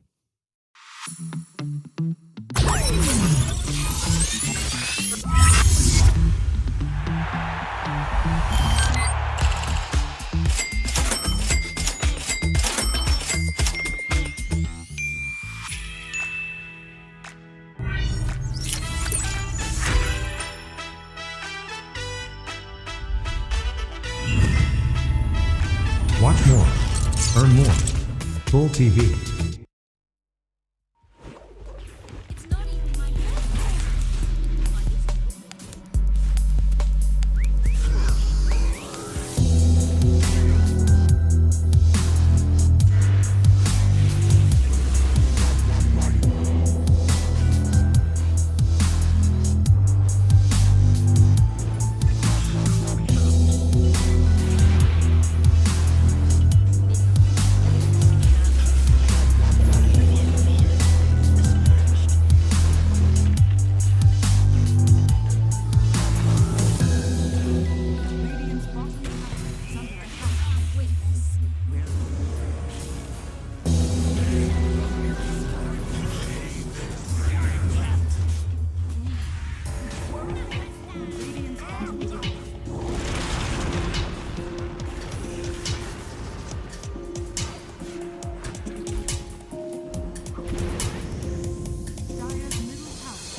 You are watching the North American DPC and the second division and the final game of the day because we went to a game 3 yet again. It's been 4 series in a row. We go the full distance and another NA team versus Sand King Gomez. It's down to the decider here with T Panda and Lizard. Hope you guys have enjoyed the commentary and the show so far as we are heading over to the draft. Might as well look what is happening there as we start things off with a DP ban. Straight into business, Lizard. What are we expecting? This is a series where Brood is just not really cared for. Like, we saw the ban in game 1. Either team seems to be playing it. I don't think we might not even have a Brood player in the lobby. Yeah, like in game 1 it was banned in the second stage. In game 2 not even touched. I mean, okay, sure, whatever, feels good. I'm actually not the one to ask for Brood, you know. Like, I'm happy if the hero is not in the game, so it's all right. Like, they what do they like? They ban out the prophets instead. Like, usually it's the that prophet, the nature's prophet that go out. And I can't remember what the last ban was last game. I mean, the Bat Rider probably was there, yeah. Yeah, I just want to see one of these teams pick up a Beastmaster, like step it up, get that tempo going, right? I feel like Ash on another NA team, like on Ant, he just wants to be like a hidden carry, you know? Like, you're not fooling anyone, bro. Like, he went that Legion safe lane last game, first game, and then the second game he went for Dragonite.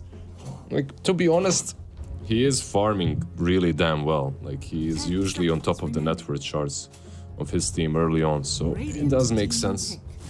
Disruptor. There was a possibility for a Rubik Beastmaster opener, but we're going to see Disruptor instead. And, you know, just a stable support to pick up. And again, double support opener. We've seen the Ember Spirit come out with the Train Protector, so copycat draft could just be in our hands again. Yeah, At least like this time they've got the supports to answer the Ember. I feel like Disruptor is maybe a little bit stronger anyway. And like to grab him like this. And yeah, they still do go for the Ember. The Ember was answered by these two in game 1. He didn't really have a great game. Like, the Static Storm really messed him up with those early game rotations. But he does have Trian to heal him. He does have Trian to help him with living armor in those early game ganks. So we'll see. That can come in handy for another NA team.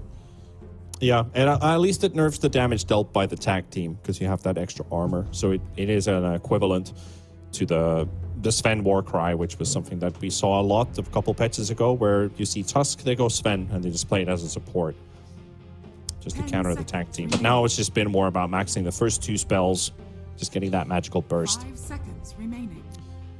Yeah, we'll see what they continue with. Again, like these Ursas, right? Like they got banned out. Like, I'm not sure, but like Ant really doesn't want to see an Ursa in this series. Yeah. They're banning it out versus Sand King Gomez. And I guess in that last game they banned it out and they picked a DK, so it does make sense, right? In the first game as well, they had a melee offlane in Legion Commander, but that's why the Monkey King was picked up. Dire team ban.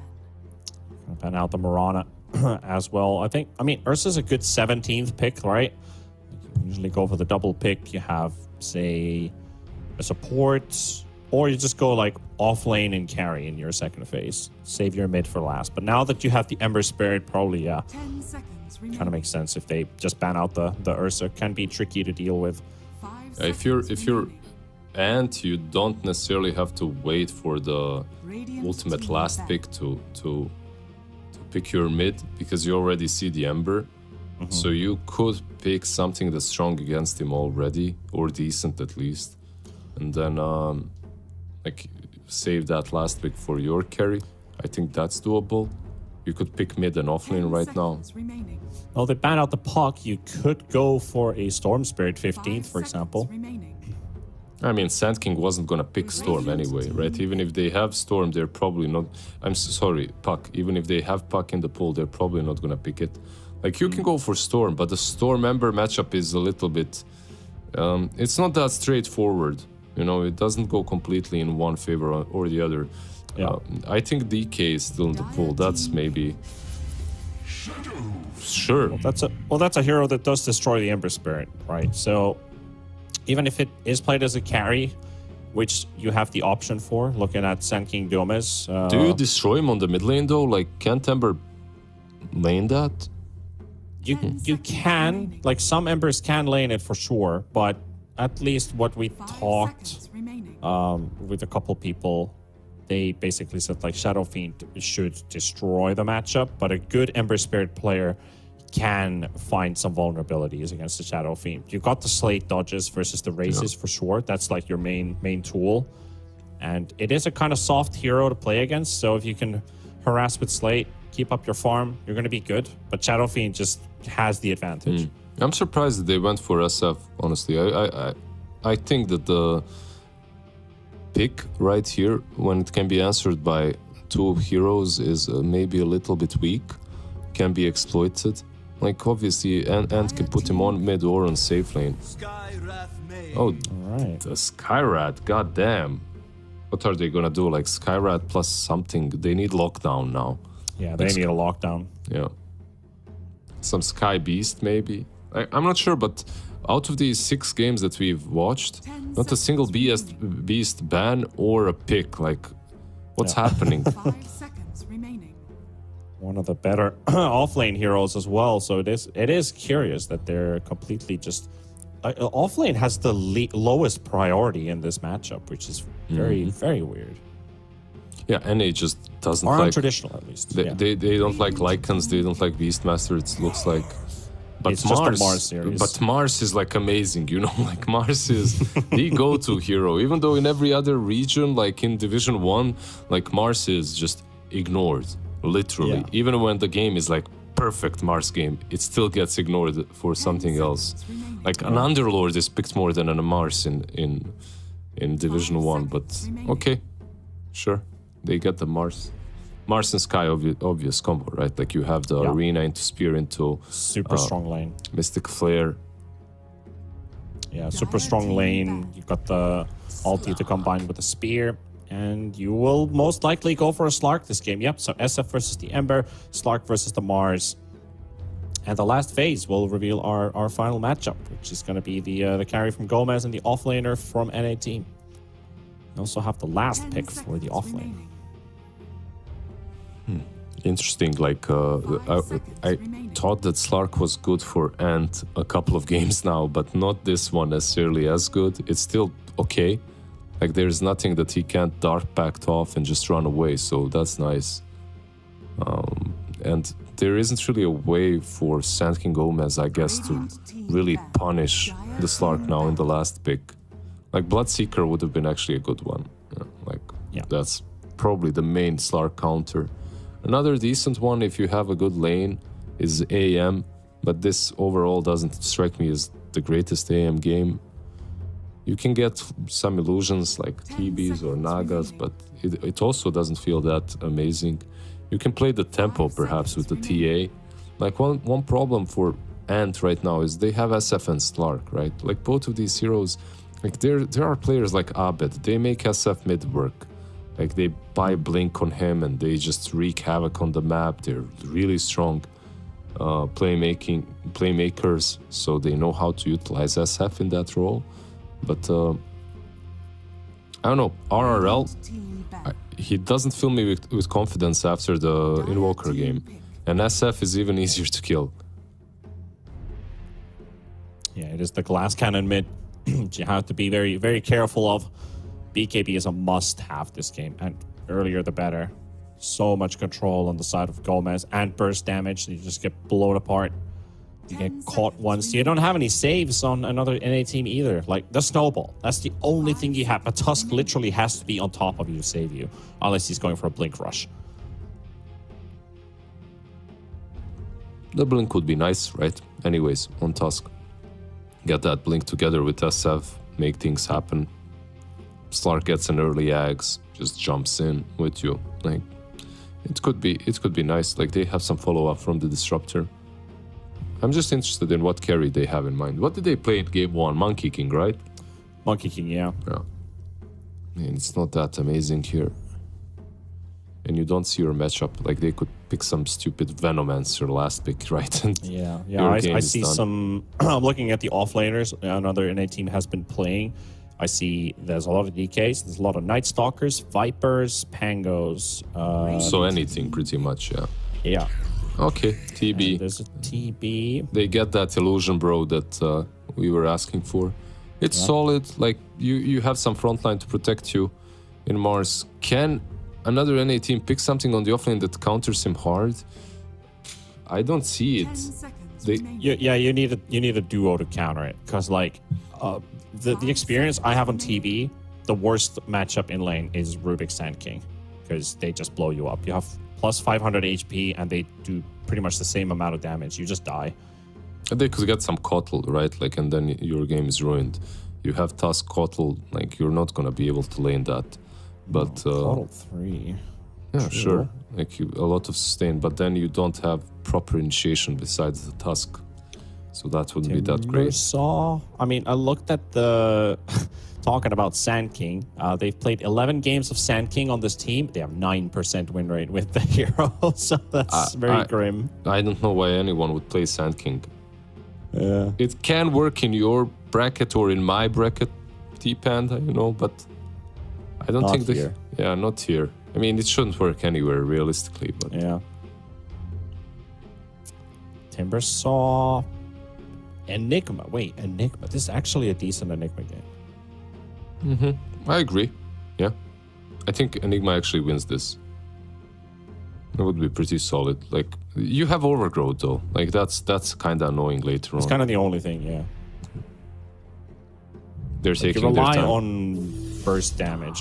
You may now select Oh, your they're just hero. gonna go straight up wombo combo time. Let's go Darkseer. Okay. Bush, My Darkseer. problem is so it's good. Like you have Darkseer plus Tusk. It's a good combo. Like old school, that's great. But your control is really minimal. Like you have Tusk with the stun and BKB piercing stun and that's it. Like you have nothing Much. more, right? Like nothing. Some vacuum here and there, some ulti from the SF, but your stuns are very limited. It's a problem. Yeah, it is a problem. The laning stage does look all right, though. Like, TB doesn't like playing against the Ion Shells too much, so you do get a bit of an advantage out of that. You do have the Treant Protector, also a second melee hero. Versus, it's a melee versus melee lane, right? So I think Darkseer actually thrives off of this lane pretty well. Outside of the lane, yeah, that's where the problems start, right? Like you gotta have fantastic vacuums. You always got to be at the right time on the right targets. You want to save RRL. This is not really a saving hero because if the vacuum's not a stun, really doesn't work against BKB targets either. So there's downsides, but there are some pros to it. Yeah, maybe if they just dominate the lane and then they roll across the map, like there's some crazy Slark with an early Aghanims and the Ion Shell on him, sure, you can win. Super late game, I don't think it's that bad for a Slark. Like Slark into the TB, it can work for Slark. Like even with the Shard or the ulti, he can't sunder you. You get on top of him. You can carry this game. Arceus should be able to do it. It's just the lack of control that's bothering me. It feels that the game is a little bit easier to play for Sand King Gomez, and also they don't have an SF mid with the Slark carry. Like, Yeah. If Ember manages to survive the lane, just gets 6, like rotations on SF should be constant. Well, let's see how this game ends up rolling out because game 3 is upon us. Another NAT versus Sand King Gomez looking for the W, the good old dub, which is on the line. Best of 1 now. Love to have a start for your season with a win. Sand King Gomez coming out of the qualifiers against the team that came 3rd last time in Division 2. Look at the smoke.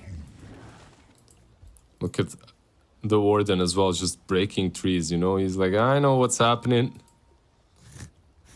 He's really trying to bait some kind of interaction If here he goes- from Sand King Gomez. Oh, he finds the ward as well. 30 seconds to battle. He knew it. I mean, they did the same thing last game, right? Like the first Yeah. game. Or was it last? No, last game. They did literally the same thing. So, Tried to overpower, but Warden too smart.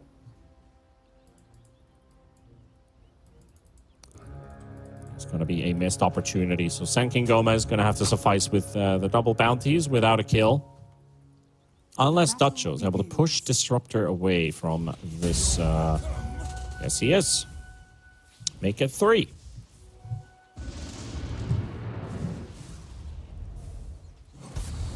It's already just down to the small, minute details.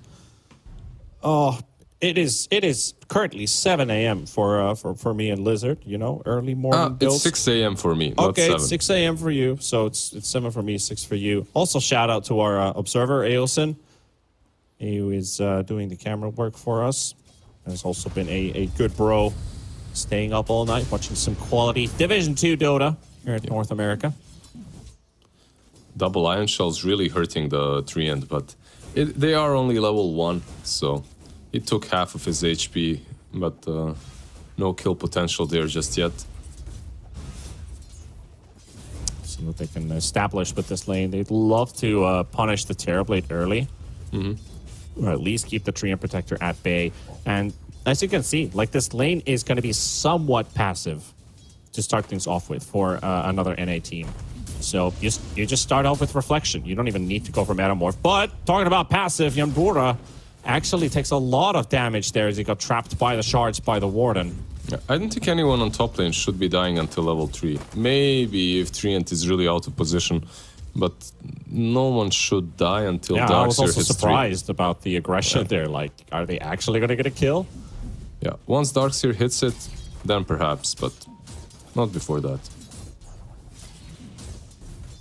Now chilling for the time being in bottom. Arceus doesn't get his pounds through, but Dutcho does get the spear. Feeling is going to die. First blood in bottom lane. Goes for 9.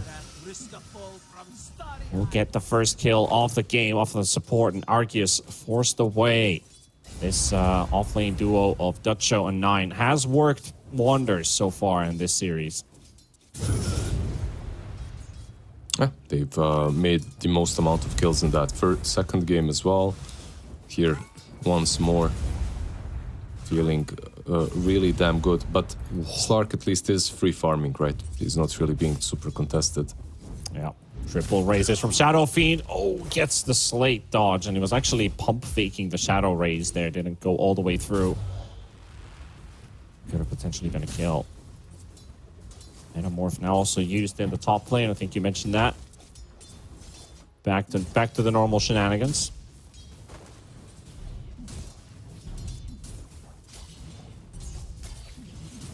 The whole hell is gonna break loose once Darkseer gets 3 on top lane. I have a feeling. Bottom lane Mars, but just might be dead. He gets pounced up by Arceus. Feeling he's able to dodge the initial combination, and he will have to take the kill.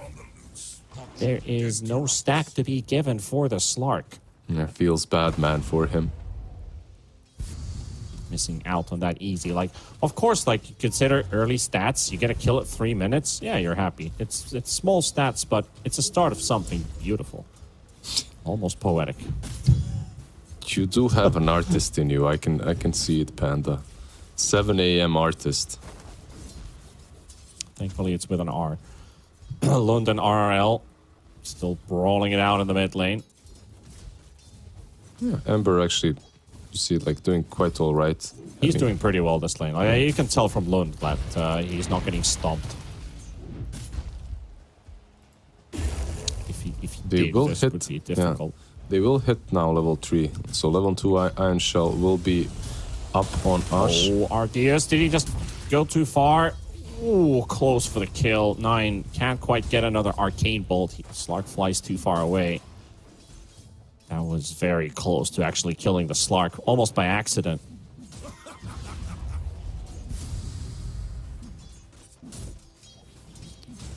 TB starting to get a bit of control out of this top lane. Treant is really bullying them around. He's up to 25 CS, while the Darkseer has 14, Tusk has 5. Yeah, they didn't falling behind. So what happened on top is they didn't really bring a lot of regen. That was the problem. Like, they greeded out, but they might go on the tree here. Let's see. Terrorblade is also joining in. They have 2 creeps with level 2 Iron Shell. Remember, unfortunately for them, they're kind of split. Yeah, They're following the Terrorblade around now, and he's actually going to take a lot. Well, one of them runs out. I'm surprised they're not going on this tree. Like, like you can see the TB is cut off. He's very far. Now they go, yeah. Yep. They should have this kill. Let's see if it's going to be enough. Yeah. It should be. Damage is sufficient. Surge it up. Osh. We'll get it. I was kind of surprised they didn't do it earlier because he was a kill. Lane. Might be another kill coming here. Feeling gonna get slowed up. Raindrops is gonna soak up the damage from the concussive shot, but the spear will get the kill. Arceus still battling it out, looking for another potential here. He's gonna go all the way in for the kill. He will get his stack, and the bounce on Mars. No! Oh, so close. Gets out. Then 1v2. You saw Nice. he even stepped back a little he bit. He did. almost he misclicked there for a second. He almost died because of it, but a huge kill for Slark. He gets that stack and he survives. Like he really needed that. He really did indeed. Very important that he also stays alive in a 1v2 situation, getting a kill and walks And now away. Mars Doesn't bottom really lane. want to die. Okay, it looks like they will not be able to kill him. Slark decides not to dive. He was pretty damn low. Mid lane, SF. Going deep for this. Lund getting the chance to jump on RRL, and Jan Bura will finish him off first. SF dies after and gets the kill on Lund with the Requiems, or the souls being released. I guess if you remember, you're kind of fine. I get you killed him first, right? So then again, you're not. Yeah, then again, you're not really fine because he kills you and you didn't kill him. Treant actually was the one that gets the kill, so Yep. that one stings a little bit.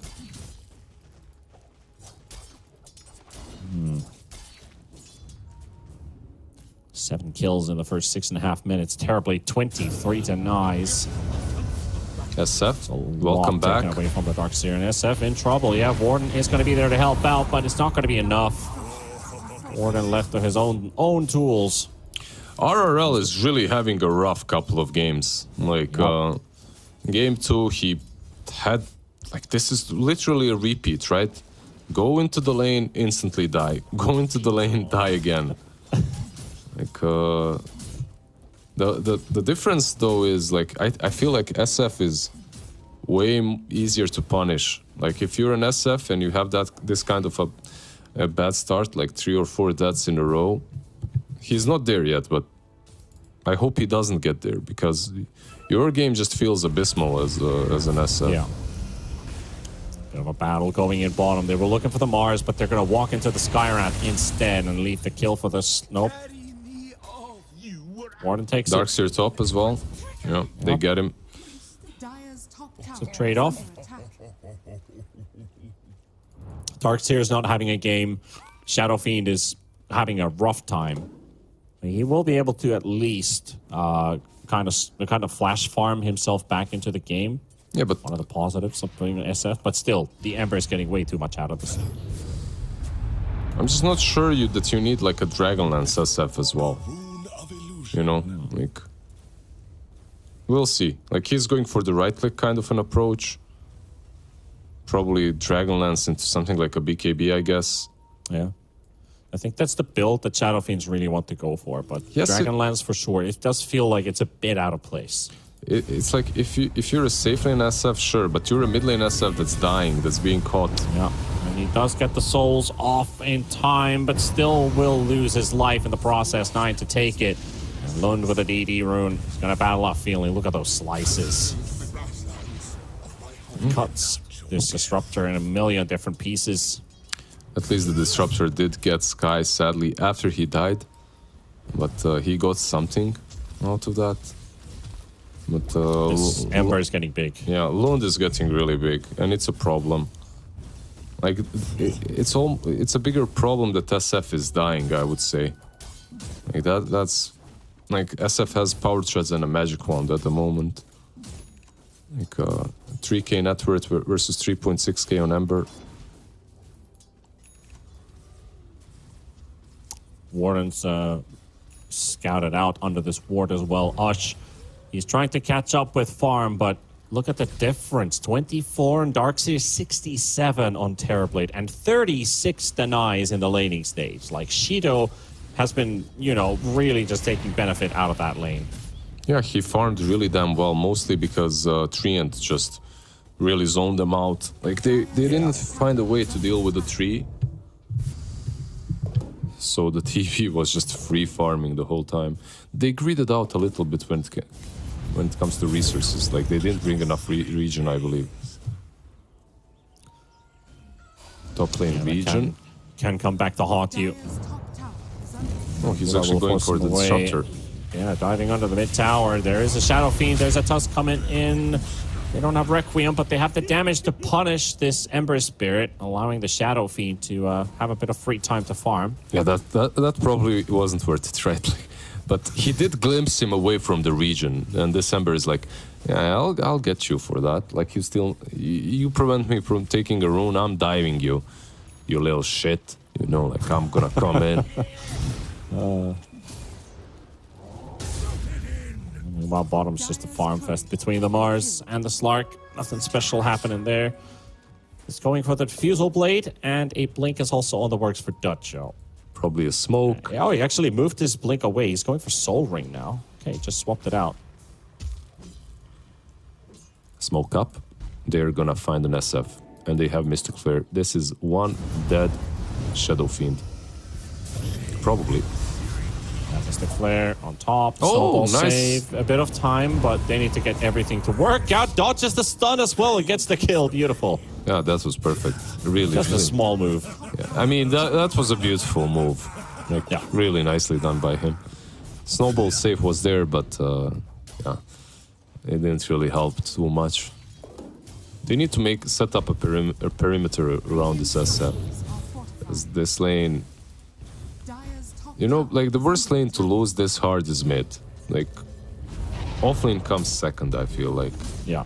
But mid, it's really rough. When you lose it versus a playmaker, Ash top lane, it's got that vacuum, but He's got it's- nowhere to go. Yeah. Nowhere to go whatsoever. It's like when some hero Dire's like bottom tower Ember is gets under attack. so much, you're a natural playmaker, and then you, on top of that, you get a good start. You just start dominating the map. Like it becomes unplayable for the supports, unplayable for anyone that doesn't have a BKB already. Look at this sky feeling. Yep, that's another one. It's like everyone is a free, easy kill for December now. If Skyrat is around, like even easier. Yeah. Yeah, these are getting. These are pretty hard times to actually try to play defensively, hold towers. Because Sanking Gomez, you're just full on, straight in your face type of Dota. Just running at them, trying to look for kills. Ember Spirit off to a great start. Orb of Corrosion picked up. Mars didn't even have to rush that Blink Dagger. He built the Soul Ring in between. Just get a bit of extra stats. Because the lane was going that well. Like, he's just farming with the Slark. Like, they're both fine with what's going on. But the Shadow Fiend has been pushed back. The Darkseer has been pushed back. Well, Slark is keeping up, right? Like he's 6k net worth. Slark is, yeah. He's He's not- the only one who's been farming, yeah. He's got that diffusal already, so with it, maybe he can even join a couple of fights. We'll see. It's always difficult to keep up with the TB. Like he has illusions, right? He's sending them everywhere, Radiant's bottom farming tower up. is under He attack. can also farm in safer areas. I just want to see maybe some Disruptor plus Darkseer combo. That would be solid. But for that, Ash needs to rotate mid. And to rotate mid, he needs an item or two. He doesn't have They're trying anything. Lund in mid. They've got Static Storm. They will get to use it, and he's going to get stuck, and that should be a kill. Arceus trying to get there in time. They need a bit more damage before he's able to escape just on time. Overgrowth onto 3. They've got the arena placed down on the back. They're going to catch the Shadow Fiend, and he's going to be the target of at least a big burst. Dutcho will take him down, and they're losing multiple heroes as well. They do find the Metamorph TB in the battle. Arceus trying to clear out the Mars, pushed away, speared right into the arms of 9. 9 will die. Arceus will pick a kill, and he lives with 60 HP as well. It's not a complete disaster. Mechanism still ready for the Darkseer, also from 1 charges and Shiro. He's not going to walk high ground with that, so it turns out to be a pretty even trade. Yeah, he just got the mech right on Darkseer, so that was ready for him. He's trying to run in for Dutcho, but decides not to. Oh, the glimpse. Never mind, he has a remnant. Yeah, one of the good things of playing an Ember Spirit. Yeah, like, by the way, the best possible tier 1 item on Disruptor, he uses it there. Tumbler's Toy. He jumps across the trees, catches the Ember. That's the reason why why they even managed to get that kill. Let's see what they can capitalize with this, because that last fight was pretty even. The thing is, with the Shadow Fiend, you overextend, you are going to get speared and Mystic Flared. Pretty much just dead. That is 800 damage, so after magic resistance, it's about 600. That is half of Shadow Fiend's HP pool, pretty much. Pinging the poor tree. Poor tree, indeed.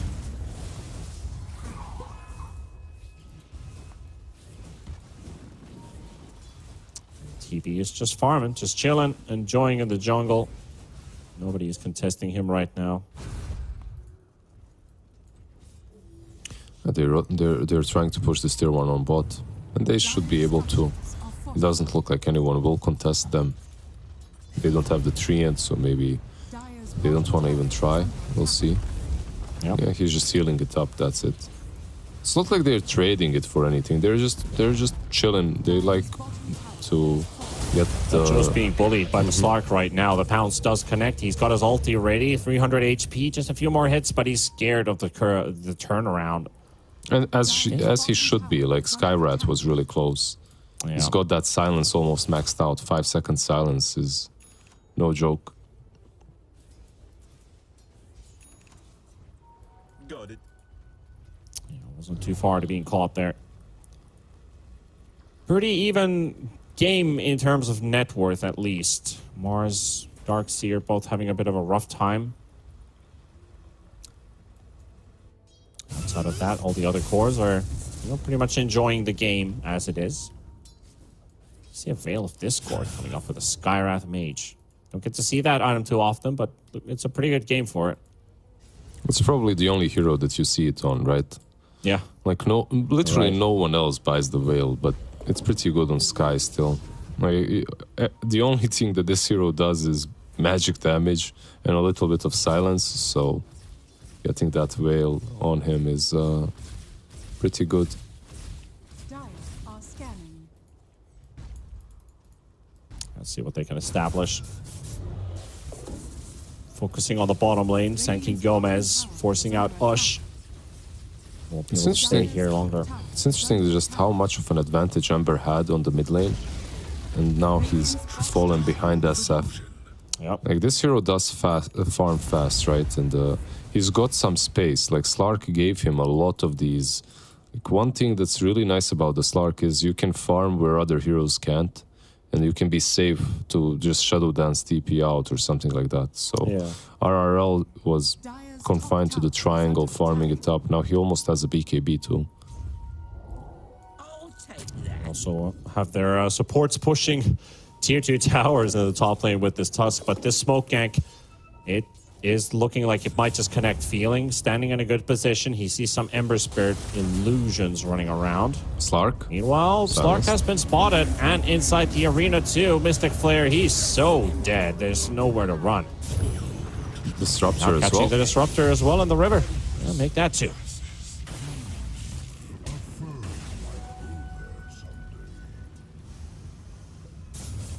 Two quick kills, getting the Slark. They feel very happy about that, but also a one on the run, catching the Disruptor in the river. Always nice. Are keeping it the tier 2 tower to defend though. RRL, he's got a fresh BKB on Pura. Walked a bit too far, but doesn't matter. Bales is ready. BKB. Okay, this is the turnaround. They can kill the supports here for sure. 9. I say for sure it does take a bit of time, but that is a 9-second BKB for just a Sky kill. I feel like SKG is actually very happy with this. Yeah, that was the plan. I believe they scouted out the BKB the same time you did, so they pretty much just wanted to bait it out. Like, afterwards you can fight. Let's see, Glimpse. Glimpse onto the Mars. He throws his spear all the way well back. That's one of the benefits of having this damn Disruptor in your team. Like, the hero is so strong. If you don't have a BKB and you're running away, chances are you're just gonna get glimpsed into a bad fight. SF doesn't have a BKB, so now if they go on him, on this mid lane, he might fall. Yep. Another extra 40 seconds forward. Static Storm placed down as the Ember jumps in, and they've got themselves a bit of a surprise for the Ember Spirit. They punish Lund. And there goes your tower. Damn, very nicely Very done. good turnaround. Yeah. They're coming back into this game really nicely. Okay, that was a very interesting interaction. You got Glimpse and Walrus Punch. So he was in the air being knocked out and also flown. Yep. That's how I like to fly as well. Knocked out, you know. It makes the experience easier. Oh yeah, nice. Just walking in the air onto Shido. Feeling goes down already, but this is looking like a pretty hard fight. They got the fear, the vacuum comes in, the Sunder is perfect onto the Warden, but Shido will still end up going down, and now only the Warden dies. He misses out on the XP too. And now another American team, North American team, able to get themselves a very good trade-off. Terribly taken down for the first time this game. Plus they force the meta. So there's no meta on him. They kill him off. They take the tier 1 tower, like everything that they've done. It was pretty damn good in the last couple of minutes. I'm not sure just how it happened, but SKG, like for some reason, they just really slowed down the pace at which they were playing. Yeah. Lucho bot lane. Trying to set themselves up for bottom to take down the Mars, and Argus looking for his 7th permanent agility stack. That is now secured. 5-1-5. For some reason, they had a really, like, obviously they played well, so they had a really good start on the Ember, and then they just chilled out, and now he's kind of getting picked off very often. Yeah. 4 times. I was a bit worried, like, at the start of the game when you drafted a SF and a Slark both in the same team, because it feels like, well, even if they are melee and range, they still do somewhat the same stuff, right? Like, SF is more about burst damage, Slark's more about sustained damage. I guess it can make them work together, like the... More or less, like SF is, it's not about the type of damage or if they're melee or range, it's just the fact that both of them like farming early on. Yeah. And come at, like, both of them are a little bit late to come online. Even though SF, like, I expected something like a blink, it didn't happen. Even though he went for this, he went, Dragonlance Yasha into BKB, it's still working for him. Like, they're finding the right plays. And that's because the games are a little bit slower. That's what Annihilate was talking about, right? Like the tempo is definitely a lot slower. That is for sure. Yeah, tempos in Division 2 are generally a bit slower, so if you can draft greedier, you should. Radiant's bottom tower is under They are attack. right now stacked up in the top area of the jungle, smoking up. Making a bit of moves happen. They made themselves known in the top lane, so if they're fast enough, they might just catch Sand King Gomez off guard in the bottom area. There's the Ember. And there's the TD. TP's just farming without any worries in the world, but Argus is going to walk right into him from the other direction, and now they have info. He's going to get leashed up. They have to stand his ground for the time being, but it's not looking too healthy right now with a Static Storm showing up and the rest of the team as well. He finds himself pretty alone out there. And instant TP stop. I love this. I really like this move. They can go for the next kill, and they jump straight onto the Mars. Maybe they can get this one too. Snowball coming in from the back as well. They got the arena they need to watch out for. Yanbura trying to help out, but the Static Storm was still there. They get to use it to take down the Mars. Maybe even the Treant Protector in the process. Gets the root out. Lund, they're looking for the Slark, and Slark goes down. This is Shadow Fiend tuning in for the fight. RRL trying to get some damage out as well. Lund's getting moved around in the fight. Skyrat's going to get pummeled and deleted. And Lund, it's just down to him. Might just be a full-on team wipe as just another North American team. They score a full-on 5. Triple kill for Ush. All of them dead. Yeah, Ush gets that triple in the end. Very well deserved, but Slark... Great move top. Yeah, Slark was 100% the man of the match so far. He gets that Aghanims fairly fast. He goes bottom, gets a kill, TP stop instantly. Unfortunately for him, he does die. He didn't have anything to... He's not even building into anything to shake off the silence, which is a little unfortunate for him. He's playing versus Overgrowth versus Silence from Sky. If he does eat that Silence before he Dark Pacts, like he most certainly dies to Mystic Flare. So if he gets a BKB, there is no stopping him. That was just some really good movement on the map. Like, that's what you love to see. They showed themselves top into a smoke play all the way to the bottom half jungle to get a kill, and instant TP top. Like, that's Division 1 stuff right there. Like, you're not expecting tempo like that, and they really abused the fact for it too. Disruptor gonna get jumped up on the river. The Warden coming into the rescue, but Lund will secure the kill onto the Disruptor. Snowball still there, but use the Requiem. They force out the TB, can't get to use his Requiem, and now Ember trying to take down the Darkseer. Darkseer, very tanky target to deal with, but finally taken down. Now RRL, he's in trouble. Gonna need some backup, but no one to rely on. Shadow Fiend down. Slark still battling against the Mars here, but the Aegis will burn. Can they get him twice? They should be able to.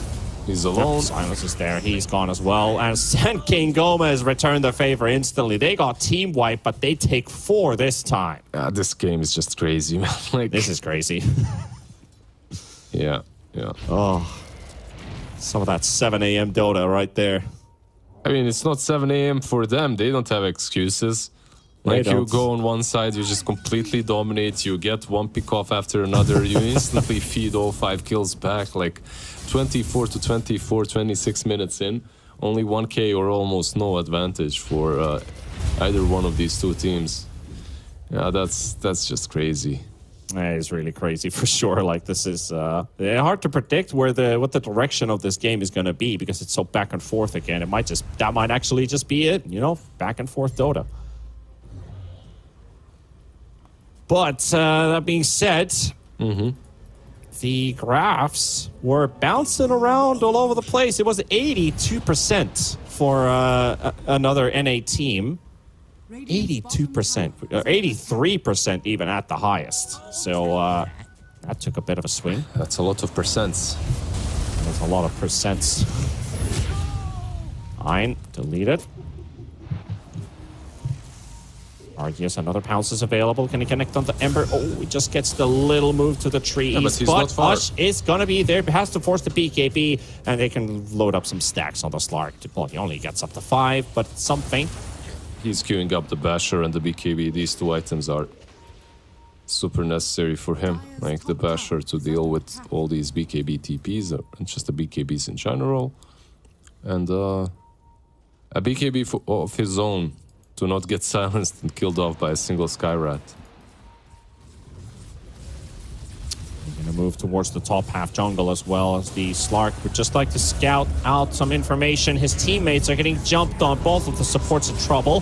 Arceus jumping the backline, going for the Tree Protector. They already used the Requiem as well. Bit of a zoning ult, but Warden's still going to go down, and RLSF is in trouble. Has the Ogre Seal Totem, goes for the TP away, but the damage is not going to be enough. And now chasing onto Ush as Ducho almost finds the Darkseer. He's going for Aghanims, by the way, Darkseer. He's gonna get that normal, good old normal punch. Normal punch. I mean, it's sort of a disable, right? Right? Yeah. To get that stun, so it's something that they're lacking. Something that they've been lacking the whole game. Yeah, and it is a lot of damage too, considering like Slark really wants the Skyrat with that.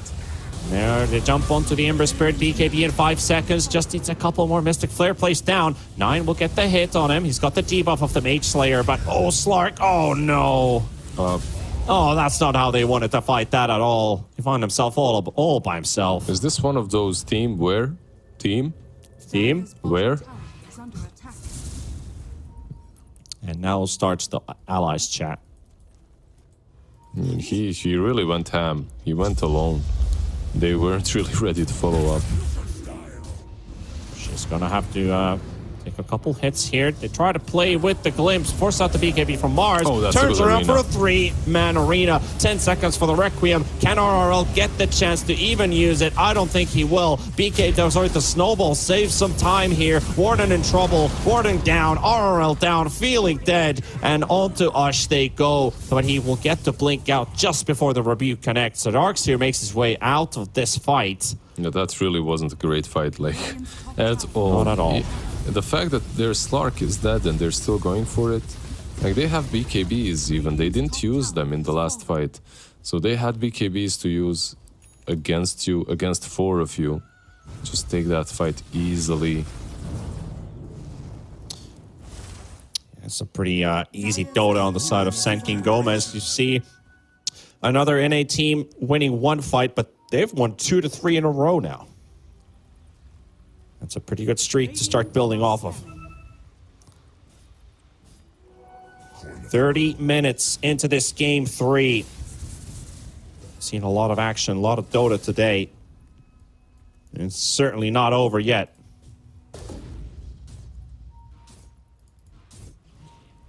So what's up on their minds next, Lizard? Continue brawling out? I'm not sure, like, if you're Ant, you desperately need a BKB on Slark, because you want to be able to fight a little bit longer. His problem is he goes in, uses Shadow Dance. If he isn't out of the fight during the Shadow Dance, he just feeds afterwards. But SKG, they're going in. They just don't care. They don't want to wait. Yeah, they find the top lane. Mystic Flare comboed with the root. SF is there. Easy. Oh, not the SF2. Oh, that is so good for Senkin Gomez, though. Forcing out a couple BKBs on the process, but Well, still gets what they now, wanted. too. Look. Oh, and that's another one. And another one. Normal punch ain't And gonna save another you one. here. Yeah, it's a nice little vacuum wall, or just the wall. Vacuum wall, but it didn't really do a lot. I mean, it's a right cool now. thing. You draw them in with the vacuum, and then you punch them back. Damn, yeah, that's game winning right there. Yep. Anything, anywhere else except Dota might actually work. Slark did Right creep now. skip mid, but they already have 1 creep wave, Yeah. so it doesn't really matter. But positives for Ant is, well, there aren't many positives, but the one positive is they do have the other tier 2s, so it's just gonna be one side and that's it. I can't imagine SKG to take more than 1, at the moment at least. Let's see what's on their minds. Metamorph is ready. BKB is ready on the Terrorblade and a Butterfly by the looks of it too. Yeah, he can buy it right now, right? Like, if he just sells the wand, takes these ancients, that's it. Yep. He's got it. Is under attack. Nice little buff for his right-clicking. And a 5-man smoke coming out from just... Well, I always like to say just another NA team, but it is the another NA team, of course. Trying to look for something here. You've got the Slark at the front, scouting out. It's gonna be the one to be revealed. BKB takes down 9. Overgrowth being used as well. They're locking down the Darkseer. Here's gonna be falling. Now on the Requiem from the low ground. Fears on the back, but at the same time, Ember is gonna be in the middle of the battle. They're gonna be taking down the Disruptor. Maybe even more. This is not looking too hot for the side of just SF. another NA team. And SF again. Oh, he got speared up as well. BKB still available, but no luck for him. Not at all. Nothing going his way. Death Why number didn't he- 9. Why didn't he BKB TP this time? I don't know though? why he didn't BKB dodge the spear. Oh, I mean, yeah, or just BKB TP back, because this time around Overgrowth was used. I guess no one notified him, or he wasn't paying attention. I'm not sure. Can't happen, yeah. They don't have any BKB piercing abilities at the moment besides the Overgrowth, so Radiant's yeah. top tower is Interesting, but top lane is being pushed in. It was a bit unfortunate. They started the fight just as the Slark going in. All right, well, he's going to try and make a bit of an effort there. Forces out the BKB off of the Mars. He's still going pretty deep in. He just tries to clear out the illusions. Flames coming back. He brings the TB. TB still has Sunder. Sunder needs to be used on a target here. Gets it off. Don't Ush. The Static Storm will be placed down. Ember's going to be silenced up for the time being, but still building up stats. 28 stacks right now. That's going to be the Ember to fall. They want to search for more. Oh, glimpse on the TB. Oh, Perfect. yeah, now he's not getting out. He's not getting out another time. Maybe more for Slark. He's hunting. You might as well. Got to be careful for the turnaround if there is one. 1, 2, 3, 4. Yeah, you got 39 stacks on this guy. You're not really going to get the chance to actually fight him. The rush is up in 10 seconds. No, 8 seconds. Yeah. If someone just keeps on checking, he can use these stacks to take rush. Feeling? Do you have a feeling? He does. He does have a feeling. Yeah. He goes in. Oh, is he too? Oh, perfect. This is actually perfect timing. But Stark's already put. Okay, so he's turning around. They're instantly turning course towards the Roshan pit. Yeah, this game like was over pretty much. SKG had it. Then they decided to push without a meta, without a lot of their resources that they used in a previous fight. They didn't have the BKBs as well to work with. Yeah, you get punished for reckless movements. It is what it is. That's a shard and an Aegis now for Slark, so he has depth shroud to work with, which makes his life a lot easier. He's going for MKB, by the way, so he wants to be able to deal with the butterfly from TB. Yeah. Counter an item with another item. That's the way to go. Oh man, yeah, it's definitely been a long day of Dota for sure, but I'm feeling super invigorated at this point because this game, this is probably the most back and forth game we've had today. Let's see what they can come up with. Who's going to be taking the victory in the end? Everything is up for grabs right now to show. Throws himself in the river. Arcane taken away by the Slark. Doesn't want to use it right away. He does have the Aegis. Smoked up, smoke pops. He's got a feeling, but he won't be running into the right target at the right time. Still on the hunt. Has the team behind him. They hunting. Tier 2. They're hunting a Slark with an Aegis, Depth Shroud, and the BKB. I'm not sure why Ant is even that afraid of this fight. Like, they're not in a bad position. Like, they could take it. Is there something big that they're waiting for? Like, I mean, Aghanims on Disruptor would be nice, but that's far away. The BKB on Darkseer would be helpful too. I guess the biggest game-changing item is this Aghanims Disruptor, but it's gonna take a while. Yeah, it's gonna take a bit.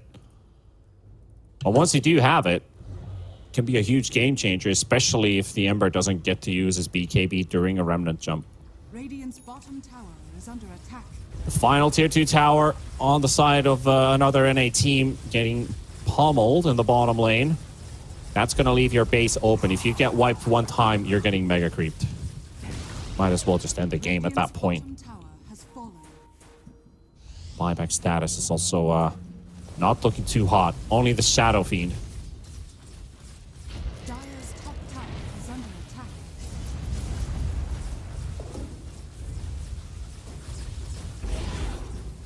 Back to defending for the time being, Argus. Has to back away from the top lane as Lund almost got the jump on him. Just trying to cut the wave or push it out. He's actually going to engage onto the Ember Spirit for a little bit. Couple hits traded. Debating maybe some of the rotations. He's not really in a rush anywhere right on the Slark. He's just waiting for the MKB. It's almost completed.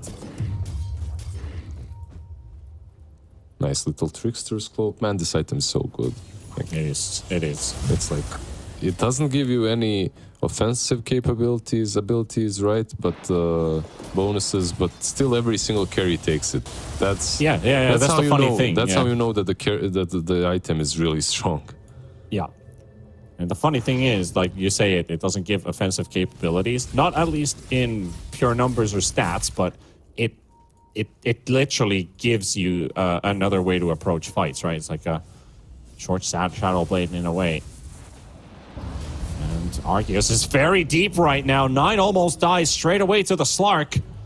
Instant Ancient Seal being used up as well, missing another pounce, and the rest of the team, they're trying to keep up, trying to follow. They've got the Mystic Flare, Snowball save coming in as well. Nine's going to be taken out from fight. Now the BKBs are going to be popped. Arch is going to be running away from the arena, and Argy is going to keep up the chase. Onto the TB he goes, only a couple hits connected so far. Warren trying to keep them away from himself. The spear just connect from Ducho, onto the Slarks, onto the tree. Still an Aegis to be used, but he will have to pop now. Mars with the BKB, gets another arena, places it down. Arch is going to be inside, Feeling going to be inside as well. They need the Slark into the fight right now, but the Mars is going to be running away. Blinks out of the fight too, and RRL, they're going to be fighting against the TB. Shido, he's going to get pounced up again, and another toss. The Walrus Punch coming, connecting out to Lund. Lund's going to be very low on HP. Can they be able to take that Slark? Something going falling as well, but the Slark still stays alive. Warden on the runaway. RRL still fighting back. Lund, he will lose the Slark. RRL trying to get another footing on the fight that will take the Mars, but he will pay with his life on a rampage for Shido. Out of all things, it is the Terrorblade standing strong. And they have that full wave pushing in. This could even be game. Like, he doesn't have a meta anymore. What an amazing fight from them, though. Like, Shido and the boys, good job to you. You broke the ankles of the poor Slark. Like, holy shit, man. Like, that guy missed everything he could. They just joked him left, right, and center. He just didn't know what he was supposed to hit. Really, that's how it looked from Slark. Like, he goes a little bit on one target, then a little bit on the other. There it is. GG. Yeah. Sand King Gomez coming up again. Just another series that ends up being a reverse sweep. Honestly, I need to look this up. Is this really the theme we've had? Yeah, this is the third reverse sweep in a row coming in the North American DPC. So just wild endings, wild storylines. Really nicely done by Sand King Gomez, man. Like, they played their hearts out. Like, the TB was on point. He had a good start and he kept with it. Like, the composure that they had in this last fight as well was something else. Like, for a Division 2 team, I'm really impressed. Mars as well, just I can understand now why they're picking it 2 games in a row. Ducho is really strong Mars player. I can't believe it. Like, the Slark really had everything it took. Really everything it took to take this, like, last fight. But I guess they really lacked control. That's one problem.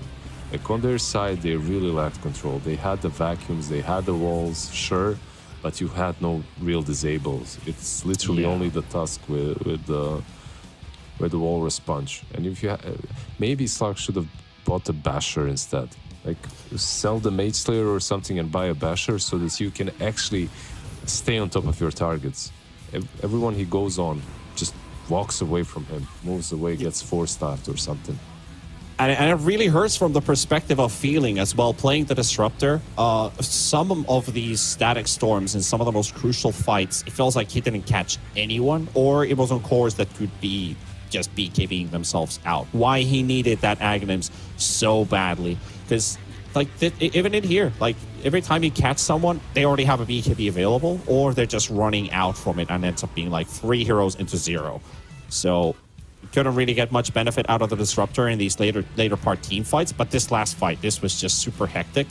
Trying to keep up with all the small, minute details that are going on, but it really is just watching the TV. Shido is just going stand and deliver, you know, just chilling around, throwing in hits and enjoying the time. His team is making all the space for him to steal out the damage, and it ends up with a rampage.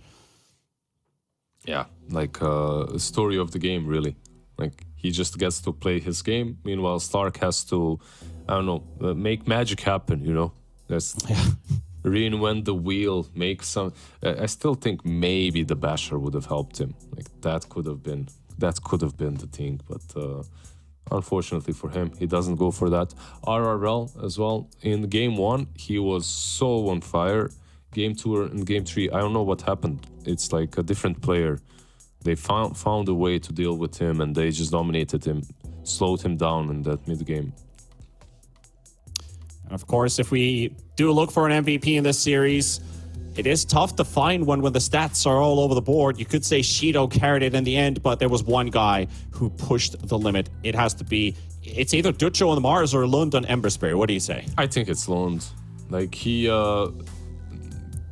Look, later on in the game, sure, you can argue for Mars, but Lund kind of made it all happen in that early game. He was really doing a lot. Like the early game was, he kills the SF, kills him again with a rotation, takes the mid tier 1 tower. Then for some reason he did slow down a little bit, which did help make this game more exciting, as Radiant did manage to, regroup, reassemble their forces, while Ember was just farming up a little bit with that BKB. Then again, it didn't really matter in the end. They still take the W. Yeah, that's the thing that matters the most. But the thing is, like, this was, in the end, a reverse sweep where all players just basically provided in different stages of the game. I think you said it really well. Like, we wouldn't have a late game like this if Lund wasn't working his ass off. Like, literally, he did so much heavy lifting to push the game as far as it went for the rest of them to shine as well. He was the highest leveled hero in this game. I think he also was topping damage dealt easily, 39k damage. That was higher than anybody, even with the Slark, who had to do like 5 times more effort than the Terrorblade this game. Couldn't even match up to how much this Ember Spirit really did this game. So then it comes down to like this draft as well. They started with the Ember first phase. They won games 2 and 3 with a first phase Ember Treant Protector, which I think that spells like a lot of confidence in a way. But as I just heard, I think we can, stop the crap and dive straight into an interview.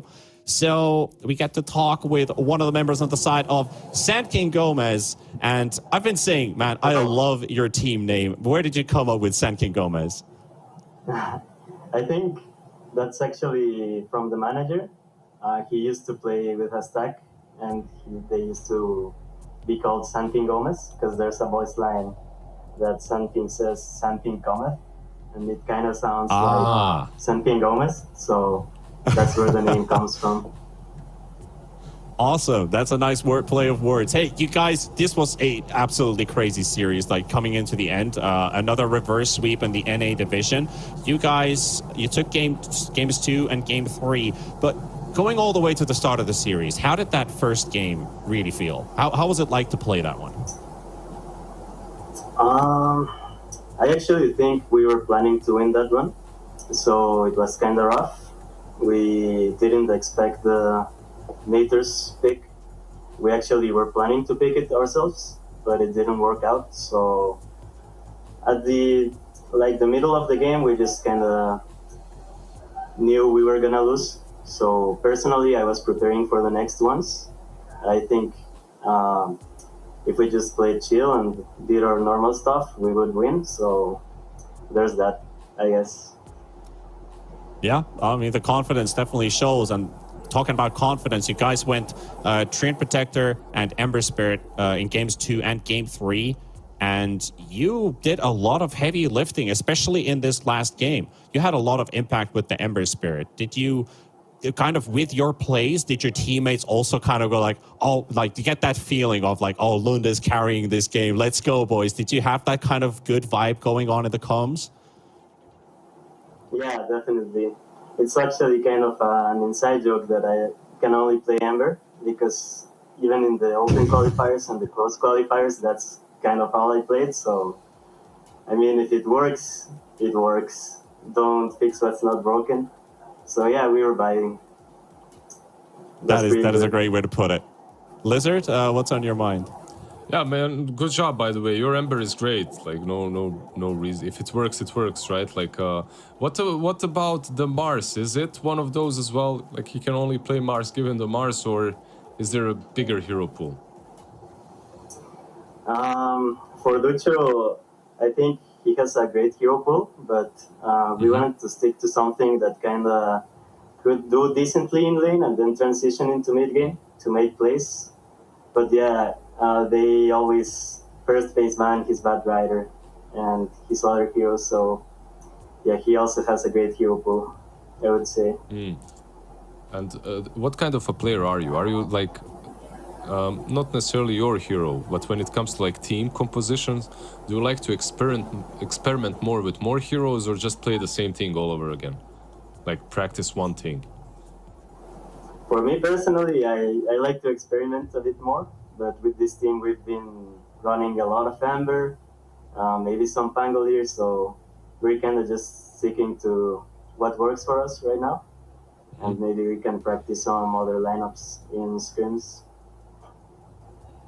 Okay, thank you for that. And one more, like, you get to say anything that you want to all your fans and all your haters.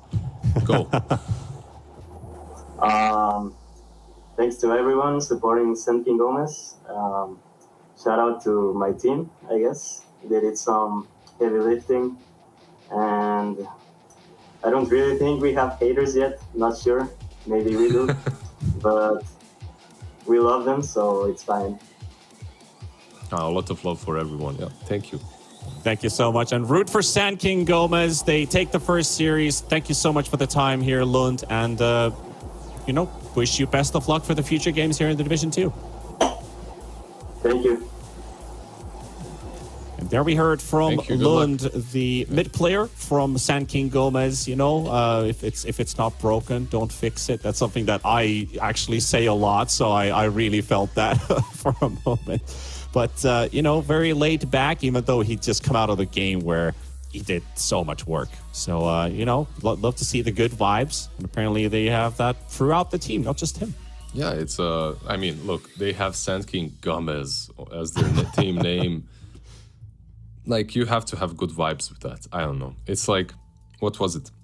LBZS in the Chinese region? Mm-hmm. It strikes me like that, Like, you just have positive vibes around the team. And you need those positive vibes to come back from a game such as Game 1, because it didn't look great. And they still did manage to take 2 games off of that cleanly afterwards. So good job to them, really. It's showing not only that they're good enough to play this division, but that they're good enough to come back and still win games. Yeah, for sure.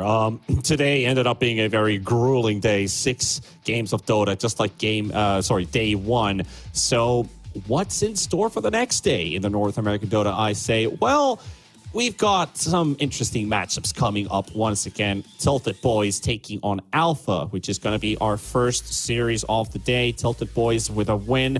Alpha coming out with a loss, but still a 3-map series, where they did end up dropping games 2 and 3 to Fart Studios, followed up by Oversight. The Oversight taking on The Cut. So what's your take on these 2 series? I think these are going to be pretty interesting ones. Oversight, we saw a very strong game 1 from them, and then, fell a bit flat. It's like, I'm not really sure, but I feel that so far I expected some series to go 2-0, and for the next 2 series, like, I expect them to be really close, but maybe just because I expect them to be really close, they're going to be 2-0s, They're going to be interesting ones, nonetheless. I think Cut and Oversight are really close, and Alpha and Tilted Boys. Maybe slightly favoring Tilted Boys there, but you never know. Yeah. Some special vibes definitely in the air for both of these matchups. But that also means that we are done for the day. Thank you so much, people who've been watching the broadcast here today. Thank you to Aeson for our observer, the PHL production. You, Lizard, my good friend. We will be back for some more North American Dota in just a matter of, I would say hours, but, a bit over a day, 1.5 days. We'll be back for these 2 series to be played out. So until then, everybody, thank you for tuning. Thank you for watching. Take care of yourselves. Good night, and bye-bye.